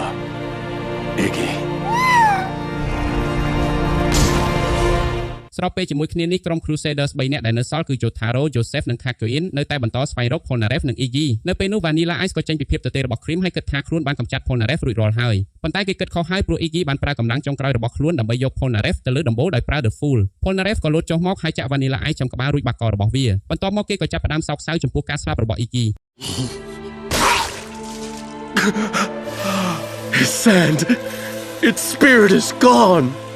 ទោះបីពួកគេមិនសូវចុះសម្រុងគ្នាប៉ុន្មានក៏ដោយ Iggy គឺជាអ្នកប្រយុទ្ធដ៏មានមោទនភាពម្នាក់ហើយនៅទីបំផុត Polnareff ក៏បានចូលចិត្តវាយ៉ាងខ្លាំងខណៈដែល Polnareff កំពុងកាន់ទុក្ខសមត្ថភាពបិសាចរបស់ Vanilla Ice ក៏ធ្វើឲ្យរបួសរបស់វាជាសះស្បើយហើយវាក៏ក្រោកឡើងវិញដោយត្រៀមសម្រុកវាយ Polnareff ពីក្រោយប៉ុន្តែលើកនេះ Polnareff បានត្រៀមខ្លួនរួចជាស្រេចដោយគេបញ្ជាឲ្យ Silver Chariot វាយប្រហារយ៉ាងសន្ធប់ទៅលើ Vanilla Ice មុនពេលបំបែកជញ្ជាំងវិមានដើម្បីឲ្យពន្លឺព្រះអាទិត្យចាំងចូលមកខាងក្នុងបន្ទាប់មក Silver Chariot គ្រាន់តែរុញ Vanilla Ice បន្តិចប៉ុណ្ណោះក៏ធ្វើឲ្យវាធ្លាក់ទៅក្នុងពន្លឺព្រះអាទិត្យហើយប្រែខ្លួនទៅជាធូលីព្រះអើយការប្រយុទ្ធនេះពិតជាតានតឹងខ្លាំងមែនទែនទីបំផុតការប្រយុទ្ធក៏បានបញ្ចប់ហើយ Polnareff ក៏បានឃើញអ្វីមួយដ៏ស្រស់ស្អាតព្រលឹងរបស់ Iggy និង Abdo កំពុងចាក់ចេញពីលោកនេះជារៀងរហូតហើយពួកគេទាំងពីរបានលើកមេដៃប្រាប់ឲ្យ Polnareff បន្តដំណើរទៅមុខដើម្បីទៅកម្ចាត់ Dio ឲ្យបានជាមួយនឹងទឹកភ្នែកស្រក់ចុះមកការតាំងចិត្តរបស់ Polnareff កាន់តែរឹងមាំជាងមុនហើយគេនឹងទៅរក Dio ឲ្យបានក្នុងពេលជាមួយគ្នានោះ Jotaro Joseph និង Kakyoin ក៏បានជួបបិសាចក្មេងទំនើងម្នាក់ឈ្មោះ Nukeseku ដែលព្យាយាមបោកបញ្ឆោតពួកគេដោយបន្លំខ្លួនជាស្ត្រីម្នាក់ដែលហាក់ដូចជាគ្មានអំណាចការពារខ្លួនប៉ុន្តែ Jotaro និងអ្នកដទៃអាចមើលឃើញល្បិចរបស់វាភ្លាមៗ Star Platinum ក៏វាយ៉ាងចាស់ដៃហើយពួកគេបង្ខំឲ្យវាប្រាប់ថា Dio នៅឯណានៅឯខាង Polnareff វិញគាត់កំពុងរំរបួសរបស់ខ្លួនមុនពេលប្រឈមមុខនឹងបរិបទដែលនៅពីក្រោយរាល់អ្វីដែលក្រុម Stardust Crusaders បានជួបប្រទះរហូតមកដល់ពេលនេះ Dio កំពុងឈរនៅលើកំពូលចន្ទាហើយនិយាយថាសួស្ដី Polnareff មិននឹកស្មានថានឹងបានជួបអ្នកនៅទីនេះទេ Greetings, Polnareff. What a pleasant surprise. Dio បានមកដល់ហើយដោយ Dio ផ្ដល់ជំរឿនមួយដល់ Polnareff គាត់អាចចុះចណ្ដើរទៅក្រោមដើម្បីចុះចូលជាមួយ Dio ឬក៏ឡើងចណ្ដើរមកលើហើយជ្រើសរើសសេចក្តីស្លាប់ជាស្ដែង Polnareff មិនស្ទាក់ស្ទើរឡើយហើយជ្រើសរើសឡើងចណ្ដើរប៉ុន្តែចម្លែកណាស់ស្រាប់តែគេបែរជាមកឈរនៅខាងក្រោមចណ្ដើរវិញ Polnareff ជាយាមម្ដងទៀតគេលើកជើងឡើងចណ្ដើរហើយដើរឡើងទៅលើប៉ុន្តែរឿងដដែលក៏កើតឡើងម្ដងហើយម្ដងទៀត Polnareff ក៏ចាប់ផ្ដើមដឹងថា Dio កំពុងប្រើ stand របស់ខ្លួនគឺ The World ដើម្បីលេងសើចជាមួយគេប៉ុន្តែអ្វីដែលគេមិនទាន់ដឹងគឺ The World មានសមត្ថភាពអ្វីពិតប្រាកដ Dio ក៏ចាប់ផ្ដើមលេងសង្គ្រាមផ្លូវចិត្តជាមួយ Polnareff នៅពេលហ្នឹង Polnareff ចាប់ផ្ដើមគិតថាតើខ្លួនពិតជាកំពុងអនុញ្ញាតឲ្យ Dio ទាញខ្លួនត្រឡប់ទៅវិញមែនឬ Return to me, and all I speak of will be yours. No! Am I seriously letting him draw me back in? ប៉ុន្តែភ្លាមៗនោះ Joseph Jotaro និង Kakyoin ក៏សម្រុកចូលមកដោយត្រៀមវាយបិសាចអមតៈម្នាក់នេះឲ្យចាស់ដៃ Dio ក៏ដកខ្លួនគេចទៅខណៈ Polnareff រៀបរាប់ប្រាប់ពួកគេអំពីរឿងដែលបានកើតឡើងជាមួយចណ្ដើរនិងអ្វីដែល Dio បានធ្វើចំពោះគេបន្ទាប់មកពួកគេក៏ប្រាប់ Nusaku ឲ្យនាំពួកគេទៅបន្ទប់របស់ Dio Nusaku ក៏បាក់មឈូសដែល Dio កំពុងលាក់ខ្លួននៅខាងក្នុងប៉ុន្តែនៅពេលពួកគេបើកមើលពួកគេបែរជាឃើញ Nusaku នៅក្នុងនោះទៅវិញភ្លាមនោះពួកគេចាប់ផ្ដើមដឹងថា Dio គឺមានគ្រោះថ្នាក់ខ្លាំងណាស់ពួកគេក៏សម្រេចចិត្តដកថយសិនហើយលោតចេញពីវិមានរបស់ Dio ព្រោះពួកគេមិនអាចប្រឈមមុខជាមួយ Dio ឥឡូវបានទេដោយសារតែមិនទាន់ដឹងពីសមត្ថភាព Stand the World របស់ Dio ច្បាស់ Polnareff ប្រាប់ថាគាត់មិនខ្លាច Dio ឡើយប៉ុន្តែ Joseph និយាយថាយុទ្ធសាស្ត្រដែលល្អបំផុតគឺលេងដោយប្រុងប្រយ័ត្នរហូតដល់ពួកគេអាចរកឃើញសមត្ថភាពពិតរបស់ The World ទីបំផុតពួកគេក៏ព្រមព្រៀងគ្នាលើផែនការមួយដោយ Kakyoin និង Joseph នឹងប្រើរថយន្តដឹកទំនិញបញ្ឆោត Dio ឲ្យចេញពីកន្លែងរបស់គេខណៈ Jotaro និង Polnareff នឹងវាយប្រហារ Dio ពីខាងក្រោយបន្ទាប់មកយើងឃើញ Dio ចេញដំណើរចូលទៅក្នុងទីក្រុងហើយបង្ខំយករថយន្តរបស់សមាជិកព្រឹទ្ធសភាម្នាក់បន្ទាប់ពីប្រើសមត្ថភាពចម្លែករបស់ The World បំភ័យនិងគ្រប់គ្រងគេ Dio ក៏បង្ខំឲ្យសមាជិកព្រឹទ្ធសភានោះបើករថយន្តដើម្បីដេញតាមរថយន្តដឹកទំនិញរបស់ Kakyoin និង Joseph ខណៈ Dio កំពុងដេញតាម Kakyoin និង Joseph ពេកនោះ Jotaro និង Polnareff ក៏លួចបើកម៉ូតូមួយហើយត្រៀមតាមពីក្រោយពួកគេបន្ទាប់ពី Dio បង្ខំអ្នកបើកបររបស់ខ្លួនឲ្យបើកបុកប្រជាជនស្លូតត្រង់ជាច្រើនអ្នក Dio ក៏ចូលទៅជិតរថយន្តរបស់ Kakyoin និង Joseph បានយ៉ាងលឿនពេលនោះ Kakyoin ក៏វាយប្រហារដោយប្រើ Hierophant Green ប៉ុន្តែ Dio មិនខ្វល់សូម្បីតែបន្តិចគេគ្រាន់តែប្រើដៃម្ខាងគ្រវាសការវាយប្រហារទាំងនោះចេញដោយមិនចាំបាច់ផ្លាស់ទីខ្លួនសូម្បីតែបន្តិចហើយបន្ទាប់មក The World ក៏វាយ Hierophant Green ហោះចេញទៅ Dio ក៏ចាប់អ្នកបើកបររបស់ខ្លួនហោះទៅលើរថយន្តដឹកទំនិញបណ្ដាលឲ្យរថយន្តរបស់ Kakyoin និង Joseph ជួបគ្រោះថ្នាក់ពួកគេអាចរត់គេចបានជាបណ្ដោះអាសន្នហើយពេលនោះ Kakyoin ក៏និយាយថាគេមានគំនិតមួយគេដឹងហើយថាត្រូវធ្វើដូចម្តេចដើម្បីស្វែងរកអាចកំបាំងនៃសមត្ថភាពរបស់ Dio I know now how to uncover the secret of Dio's stand. បន្ទាប់មក Jotaro និង Polnareff បានទៅដល់កន្លែងដែលរថយន្តដឹកទំនិញរបស់ Kakyoin និង Joseph បានជួបគ្រោះថ្នាក់ខណៈ Dio កំពុងដេញតាមពួកគេនៅលើដំបូលអគារក្នុងទីក្រុង Cairo ពេលនោះ Kakyoin ក៏បញ្ចេញការវាយប្រហារជាច្រើនហើយប្រើ Hierophant Green បង្កើតជាអន្ទាក់ខ្សែបាំងដើម្បីចាប់ Dio ឲ្យជាប់ឥឡូវនេះទោះបី Dio ឬ Stand របស់គេធ្វើអ្វីក៏ដោយ Kakyoin នឹងអាចដឹងបានទាំងអស់គេចង់ស្វែងរកសមត្ថភាពរបស់ Dio ឲ្យបាននៅទីនេះនឹងពេលនេះតែម្ដងបន្ទាប់មក Kakyoin ក៏បន្តវាយប្រហារជាបន្តបន្ទាប់ហើយ Dio ក៏បញ្ចេញ Stand the World ភ្លាមនោះ Kakyoin ត្រូវបានវាយហោះទៅបុកចូលក្នុងធុងទឹកដ៏ធំមួយពួករបស់គេត្រូវបានធ្លុះមួយរុនយ៉ាងធំហើយឈាមក៏ហូរចេញយ៉ាងខ្លាំងនៅពេលជីវិតរបស់គេចាប់ផ្ដើមរសាត់ចេញ Kakyoin ក៏នឹកដល់ឪពុកម្ដាយរបស់ខ្លួនហើយភ្លាមនោះគេក៏យល់រឿងមួយគេបានរកឃើញសមត្ថភាពរបស់ Stand របស់ Dio ហើយប៉ុន្តែគេមិនអាចនិយាយប្រាប់អ្នកដទៃបានទៀតឡើយដូច្នេះក្នុងសកម្មភាពចុងក្រោយមុនពេលស្លាប់ Kakyoin ក៏បញ្ជាឲ្យ Hierophant Green វាយប្រហារនាឡិកាមួយដែលនៅក្បែរនោះដោយគិតថាវាអាចក្លាយជាតម្រុយមួយសម្រាប់ Joseph អំពីសមត្ថភាពរបស់ Dio You have to let the others know. Kakyoin! ភ្លាមនោះ Joseph ក៏យល់ច្បាស់ការដែល Kakyoin វាយនាឡិកាគឺដោយសារតែគេចង់បង្ហាញថាពេលវេលាត្រូវបានបញ្ឈប់សមត្ថភាពរបស់ The World គឺអាចបញ្ឈប់ពេលវេលាបានបន្ទាប់មកយើងក៏ឃើញពីរបៀបដែល Dio ប្រើសមត្ថភាពនេះដើម្បីកម្ចាត់ Kakyoin You don't even realize you're about to die.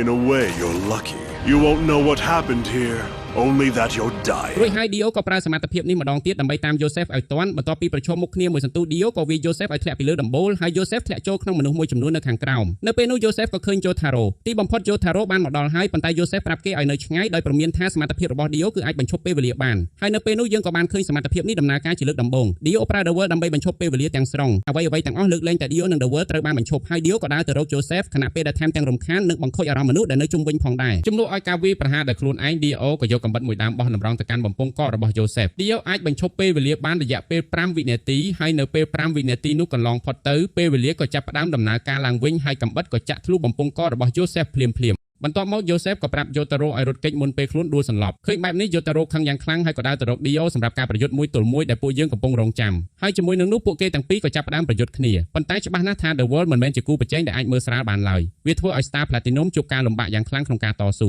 Jotaro ក៏ចាប់ផ្ដើមដឹងថា stand របស់គេនិង stand របស់ Dio មានលក្ខណៈស្រដៀងគ្នាខ្លាំងដោយ stand របស់ Jotaro និង Dio កំពុងប្រយុទ្ធគ្នាយ៉ាងសាហាវស្វិតស្វាញប៉ុន្តែទីបំផុត The World ក៏អាចវាយចំ Star Platinum បានមួយដៃយ៉ាងពេញទំហឹង Dio និយាយថាគេបានបង្ហាញរួចហើយថា stand របស់ខ្លួនខ្លាំងជាងហើយគ្មានហេតុផលអ្វីត្រូវអូសបន្លាយការប្រយុទ្ធនេះទៀតឡើយដូច្នេះគេក៏ប្រើ The World ដើម្បីបញ្ឈប់ពេលវេលាម្ដងទៀតខណៈ Jotaro មិនអាចកម្រើកបាន Dio ត្រៀមផ្ដាល់ការវាយប្រហារចុងក្រោយដើម្បីបញ្ចប់ខ្សែស្រឡាយឈាមរបស់ត្រកូល Joestar ប៉ុន្តែភ្លាមៗនោះម្រាមដៃរបស់ Jotaro ក៏កម្រើកបន្តិច Dio ភ្លាមៗក៏ដកខ្លួនថយហើយពេលវេលាក៏ចាប់ផ្ដើមដំណើរការឡើងវិញ Dio សួរ Jotaro ថាតើគេពិតជាអាចកម្រើកក្នុងពេលវេលាដែលត្រូវបានបញ្ឈប់ដោយខ្លួនបានមែនឬប៉ុន្តែ Jotaro មិនឆ្លើយឡើយហើយក៏ហោះចេញទៅមែនហើយ Jotaro អាចហោះបានហើយហេតុអ្វី Admin ក៏មិនដឹងដែរទៅសួរអ្នកនិពន្ធខ្លួនឯងទៅ Dio ក៏ដេញតាម Jotaro ខណៈកំពុងនឹកឃើញពីពេលដែលខ្លួនបានរកឃើញសមត្ថភាពរបស់ The World ជាលើកដំបូង Right at my back.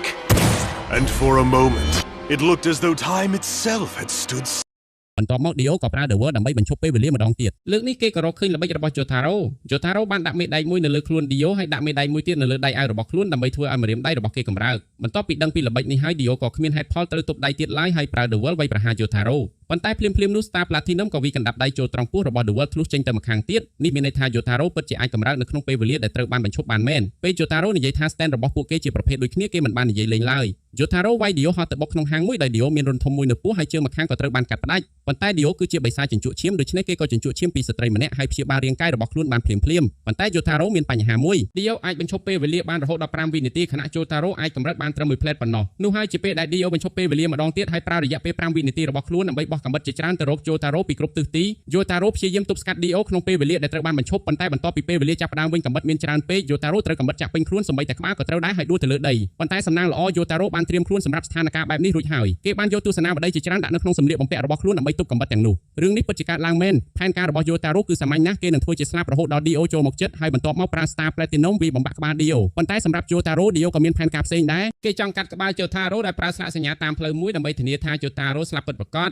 Jotaro ហាក់ដូចជាអស់ផ្លូវហើយប៉ុន្តែភ្លាមនោះ Polnareff ក៏បង្ហាញខ្លួនគេចាក់ Dio ចំក្បាលដោយសង្ឃឹមថានឹងបញ្ចប់គេ The only one dying here is you! ហើយស្ទើរតែជោគជ័យទៅហើយប៉ុន្តែបន្ទាប់ពី Dio បញ្ឈប់ពេលវេលាម្ដងទៀត Polnareff ក៏ត្រូវវាយឲ្យដួលហើយ Dio ត្រៀមសម្រាប់គេផងដែរពេលនោះ Jotaro ក៏កម្រើកម្រាមដៃដើម្បីទាក់ទាញការចាប់អារម្មណ៍របស់ Dio ហើយភ្លាមៗនោះប៉ូលីស2នាក់ក៏មកដល់ Dio សម្រាប់ម្នាក់ក្នុងចំណោមពួកគេហើយបង្ខំម្នាក់ទៀតឲ្យបាញ់ Jotaro ដើម្បីបញ្ជាក់ថាគេស្លាប់ពិតប្រាកដ Jotaro អាចប្រើ Star Platinum ចាប់គ្រាប់កាំភ្លើងបានបន្ទាប់ពីវាចូលក្នុងសម្លៀកបំពាក់របស់គេហើយ Dio ក៏ជឿថា Jotaro ស្លាប់ហើយប៉ុន្តែ Dio ចង់បានការបញ្ជាក់ចុងក្រោយគេដាក់តិចទៅចិត្តដើម្បីស្ដាប់ចង្វាក់បេះដូងរបស់ Jotaro ហើយ Jotaro ក៏ប្រើ Star Platinum បញ្ឈប់បេះដូងរបស់ខ្លួនដើម្បីបោកបញ្ឆោត Dio ល្បិចនេះបានជោគជ័យហើយ Dio ក៏ជឿថា Jotaro ស្លាប់ពិតមែនប៉ុន្តែដើម្បីឲ្យប្រកាស 100% Dio ក៏នៅតែដើរទៅរក Jotaro ដើម្បីកាត់ក្បាលគេចោលព្រោះ Dio មិនមែនជាមនុស្សល្ងងឡើយប៉ុន្តែនៅពេលដែល Dio ចូលមកក្បែរ Jotaro ភ្លាមនោះ Star Platinum ក៏លោតចេញហើយវាយក្បាល Dio បំបាក់យ៉ាងសាហាវការប៉ះទង្គិចគឺធ្ងន់ធ្ងរខ្លាំងណាស់ I have to stop time again! The world!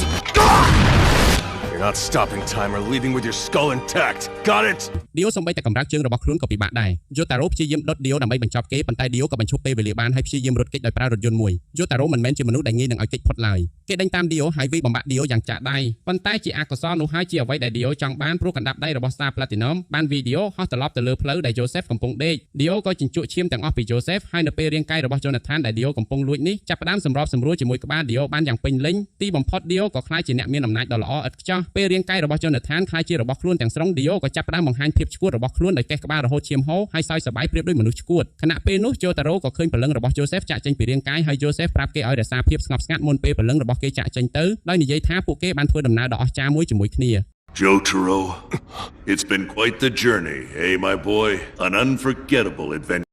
បន្ទាប់មក Dio ក៏ជញ្ជក់ឈាមដែលនៅសល់បន្តិចបន្តួចពី Joseph ធ្វើឲ្យគេខ្លាចជាសាកសពហើយ Jotaro ក៏សម្រេចចិត្តមិនរក្សាភាពស្ងប់ស្ងាត់ទៀតឡើយគេចូលទៅប្រយុទ្ធក្នុងសមរភូមិចុងក្រោយប៉ុន្តែនោះបែរជាខ្លាចជាការសម្រេចចិត្តខុសព្រោះទោះបី Jotaro អាចកម្រើកក្នុងពេលវេលាដែលត្រូវបានបញ្ឈប់បានរយៈពេល2វិនាទីក៏ដោយ Dio ដែលទទួលបានថាមពលបន្ថែមថ្មីនេះអាចកម្រើកក្នុងពេលវេលាដែលត្រូវបានបញ្ឈប់បានរហូតដល់9វិនាទី Dio ប្រើរយៈពេលនោះដើម្បីចំអក Jotaro មុននឹងវាយកណ្ដាប់ដៃជាបន្តបន្ទាប់បញ្ជូន Jotaro ហោះទៅឆ្ងាយដោយ Jotaro មិនអាចធ្វើអីបាន Dio ក៏បញ្ឈប់ពេលវេលាម្ដងទៀតហើយបាត់ខ្លួន Jotaro កំពុងគិតថាតើត្រូវធ្វើដូចម្ដេចហើយនោះហើយជាពេលដែលឈុតឆាកដ៏ល្បីល្បាញបំផុតមួយក្នុង JoJo's Bizarre Adventure ក៏កើតឡើងមូលហេតុដែល Dio បាត់ខ្លួនគឺព្រោះគេកំពុងតែយករលកកិនផ្លូវមួយដើម្បីយកមកកិន Jotaro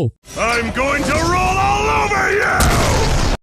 នៅពេលហ្នឹង Jotaro ប្រើ Star Platinum អស់ពីកម្លាំងដើម្បីទប់រលកិនផ្លូវនោះប៉ុន្តែ Dio មានកម្លាំងខ្លាំងណាស់ជាមួយនឹងកណ្ដាប់ដៃចុងក្រោយរលកិនផ្លូវក៏ធ្លាក់បុកដីហើយ Jotaro ត្រូវបានកិន Dio ក៏ចាប់ផ្ដើមរៀបចំផែនការគ្រប់គ្រងពិភពលោកប៉ុន្តែភ្លាមៗនោះគេក៏ដឹងពីរឿងដ៏គួរឲ្យភ្ញាក់ផ្អើលមួយ Dio មិនអាចកម្រើកបានហើយបែរជា Jotaro បានរកឃើញវិធីបញ្ឈប់ពេលវេលាដោយខ្លួនឯងហើយ Jotaro បានបញ្ឈប់ពេលវេលាបន្ទាប់ពីការបញ្ឈប់ពេលវេលា9វិនាទីរបស់ Dio បានកន្លងផុតទៅឥឡូវនេះ Jotaro គ្រប់គ្រងស្ថានភាពទាំងស្រុងគេបំផ្លាញជើងរបស់ Dio ហើយវាយគេហោះទៅឆ្ងាយដោយនិយាយថាគេនឹងកំទេចបិសាចជញ្ជក់ឈាមនេះនៅពេលជើងរបស់វាលូតលាស់ឡើងវិញប៉ុន្តែ Dio ដែលជាមនុស្សថោកទាបដ៏ពិតប្រាកដម្នាក់ក៏ប្រើឈាមពីជើងរបស់ខ្លួនបាញ់ចូលភ្នែក Jotaro ដើម្បីធ្វើឲ្យគេមើលមិនឃើញហើយឆ្លៀតវាយប្រហារមួយដៃពួកគេទាំងពីរវាយប្រហារគ្នាជាលើកចុងក្រោយកណ្ដាប់ដៃរបស់ Star Platinum ប៉ះទង្គិចជាមួយការទាត់របស់ The World ដៃរបស់ Star Platinum ក៏ចាប់ផ្ដើមប្រេះហើយ Dio គិតថាខ្លួនបានឈ្នះហើយប៉ុន្តែភ្លាមៗនោះ The World ក៏ចាប់ផ្ដើមប្រេះនិងរលំចុះពីជើងឡើងទៅលើ Dio មិនអាចជឿនៅអ្វីដែលកំពុងកើតឡើងបានឡើយ Dio និង The World ក៏បែកខ្ទេចជាបំណែកហើយទីបំផុតក៏បានបញ្ចប់ជីវិតសត្រូវដ៏អាក្រក់បំផុតរបស់ត្រកូល Joestar បានសម្រេច Jotaro ជាកូនប្រុសជាសិស្សនិងជាអ្នកកម្ចាត់បិសាចជញ្ជក់ឈាមដ៏អស្ចារ្យម្នាក់បន្ទាប់ពី Dio ត្រូវបានកម្ចាត់ Jotaro នៅសល់ផែនការមួយទៀតក្នុងដៃខណៈក្រុម Speedwagon Foundation មកដល់ហើយដឹកយករាងកាយរបស់ Dio និង Joseph ទៅ Jotaro ចង់ឲ្យគ្រូពេទ្យបញ្ចូលឈាមរបស់ Dio ទៅក្នុង Joseph ដោយសង្ឃឹមថាវានឹងអាចជួយសង្គ្រោះជីវិតគេបានគេបញ្ចុះបញ្ចូលគ្រូពេទ្យឲ្យធ្វើវាហើយប្រើ Star Platinum ដើម្បីជួយបេះដូងរបស់ Joseph ឲ្យដំណើរការឡើងវិញហើយវាបានជោគជ័យ Joseph ក៏ត្រឡប់មកមានជីវិតវិញហើយរឿងដំបូងដែលគេធ្វើគឺធ្វើពុតថាខ្លួនគាត់គឺជា Dio ដើម្បីលេងសើចជាមួយ Jotaro Yours truly, bastard! Wait, calm down, Jotaro! It wasបន្ទាប់ពីរឿងទាំងអស់បានបញ្ចប់ត្រកូល Joestar ក៏យករាងកាយរបស់ Dio ទៅដាក់ក្រោមពន្លឺព្រះអាទិត្យហើយរាងកាយរបស់ Dio ក៏រលាយបាត់ទៅជាធូលីជាស្ថាពរខណៈពួកគេឈរមើលពួកគេក៏នឹកដល់មិត្តភក្តិទាំងអស់ដែលពួកគេបានជួបនិងអ្នកដែលបានបាត់បង់ជីវិតតាមផ្លូវហើយមានអារម្មណ៍ដឹងគុណចំពោះការធ្វើដំណើរដ៏អស្ចារ្យនេះវាគ្រប់គ្រាន់ធ្វើឲ្យមនុស្សពេញវ័យម្នាក់ស្រក់ទឹកភ្នែកបានហើយបន្ទាប់មកយើងកាត់ទៅកាន់អាកាសយានដ្ឋានក្នុងទីក្រុង Cairo ដែល Polnareff កំពុងត្រៀមធ្វើដំណើរត្រឡប់ទៅប្រទេសបារាំងខណៈ Joseph និង Jotaro កំពុងត្រៀមត្រឡប់ទៅប្រទេសជប៉ុន Joseph អញ្ជើញ Polnareff ឲ្យទៅជាមួយគេទៅ New York ប៉ុន្តែ Polnareff និយាយថាគេចាំបាច់ត្រូវត្រឡប់ទៅផ្ទះរបស់ខ្លួនវិញបន្ទាប់ពីពួកគេចំណាយពេលរំលឹកពីដំណើរផ្សងព្រេងរបស់ពួកគេរួចពួកគេក៏អោបគ្នាទៅវិញទៅមកដោយសន្យាថានឹងជួបគ្នាម្ដងទៀតនៅថ្ងៃណាមួយបន្ទាប់មកយើងក៏ឃើញ Holly ភ្ញាក់ឡើងវិញទីបំផុតនាងបានជាសះស្បើយពីបណ្ដាសារបស់ Dio ហើយជាចុងក្រោយ Jotaro កំពុងសម្លឹងមើលរូបថតមួយសន្លឹកដែលមានសមាជិកក្រុម Stardust Crusaders ទាំងអស់នៅជាមួយគ្នាពោពេញដោយស្នាមញញឹមនេះគឺពិតជាដំណើរផ្សងព្រេងដ៏អស្ចារ្យមែនហើយសាច់រឿង JoJo រដូវកាលទី3របស់យើងក៏បានមកដល់ទីបញ្ចប់កុំភ្លេចរងចាំតាមដានទស្សនារឿង JoJo រដូវកាលទី4ជាមួយ Admin បន្តទាំងអស់គ្នានៅវីដេអូក្រោយសូមអរគុណអ្នកទាំងអស់គ្នាដែលបានតាមដានទស្សនារឿងនេះជាមួយ Admin បើយល់ថារឿងនេះល្អមើលសូមកុំភ្លេចជួយចុច like និង comment ពាក្យថាល្អមើលម្នាក់មួយហើយបើសិនជាមិនទាន់បាន Subscribe Channel អាណាចក្រ Anime ទេសូមជួយ Subscribe ផងដើម្បីផ្ដល់ជាកម្លាំងចិត្តដល់ខ្ញុំសូមអរគុណម្ដងទៀតនិងសូមជូនពរអ្នកទាំងអស់គ្នានិងក្រុមគ្រួសារឲ្យមានសុខភាពល្អសំណាងល្អនិងអនាគតបបរគ្រប់គ្រឿង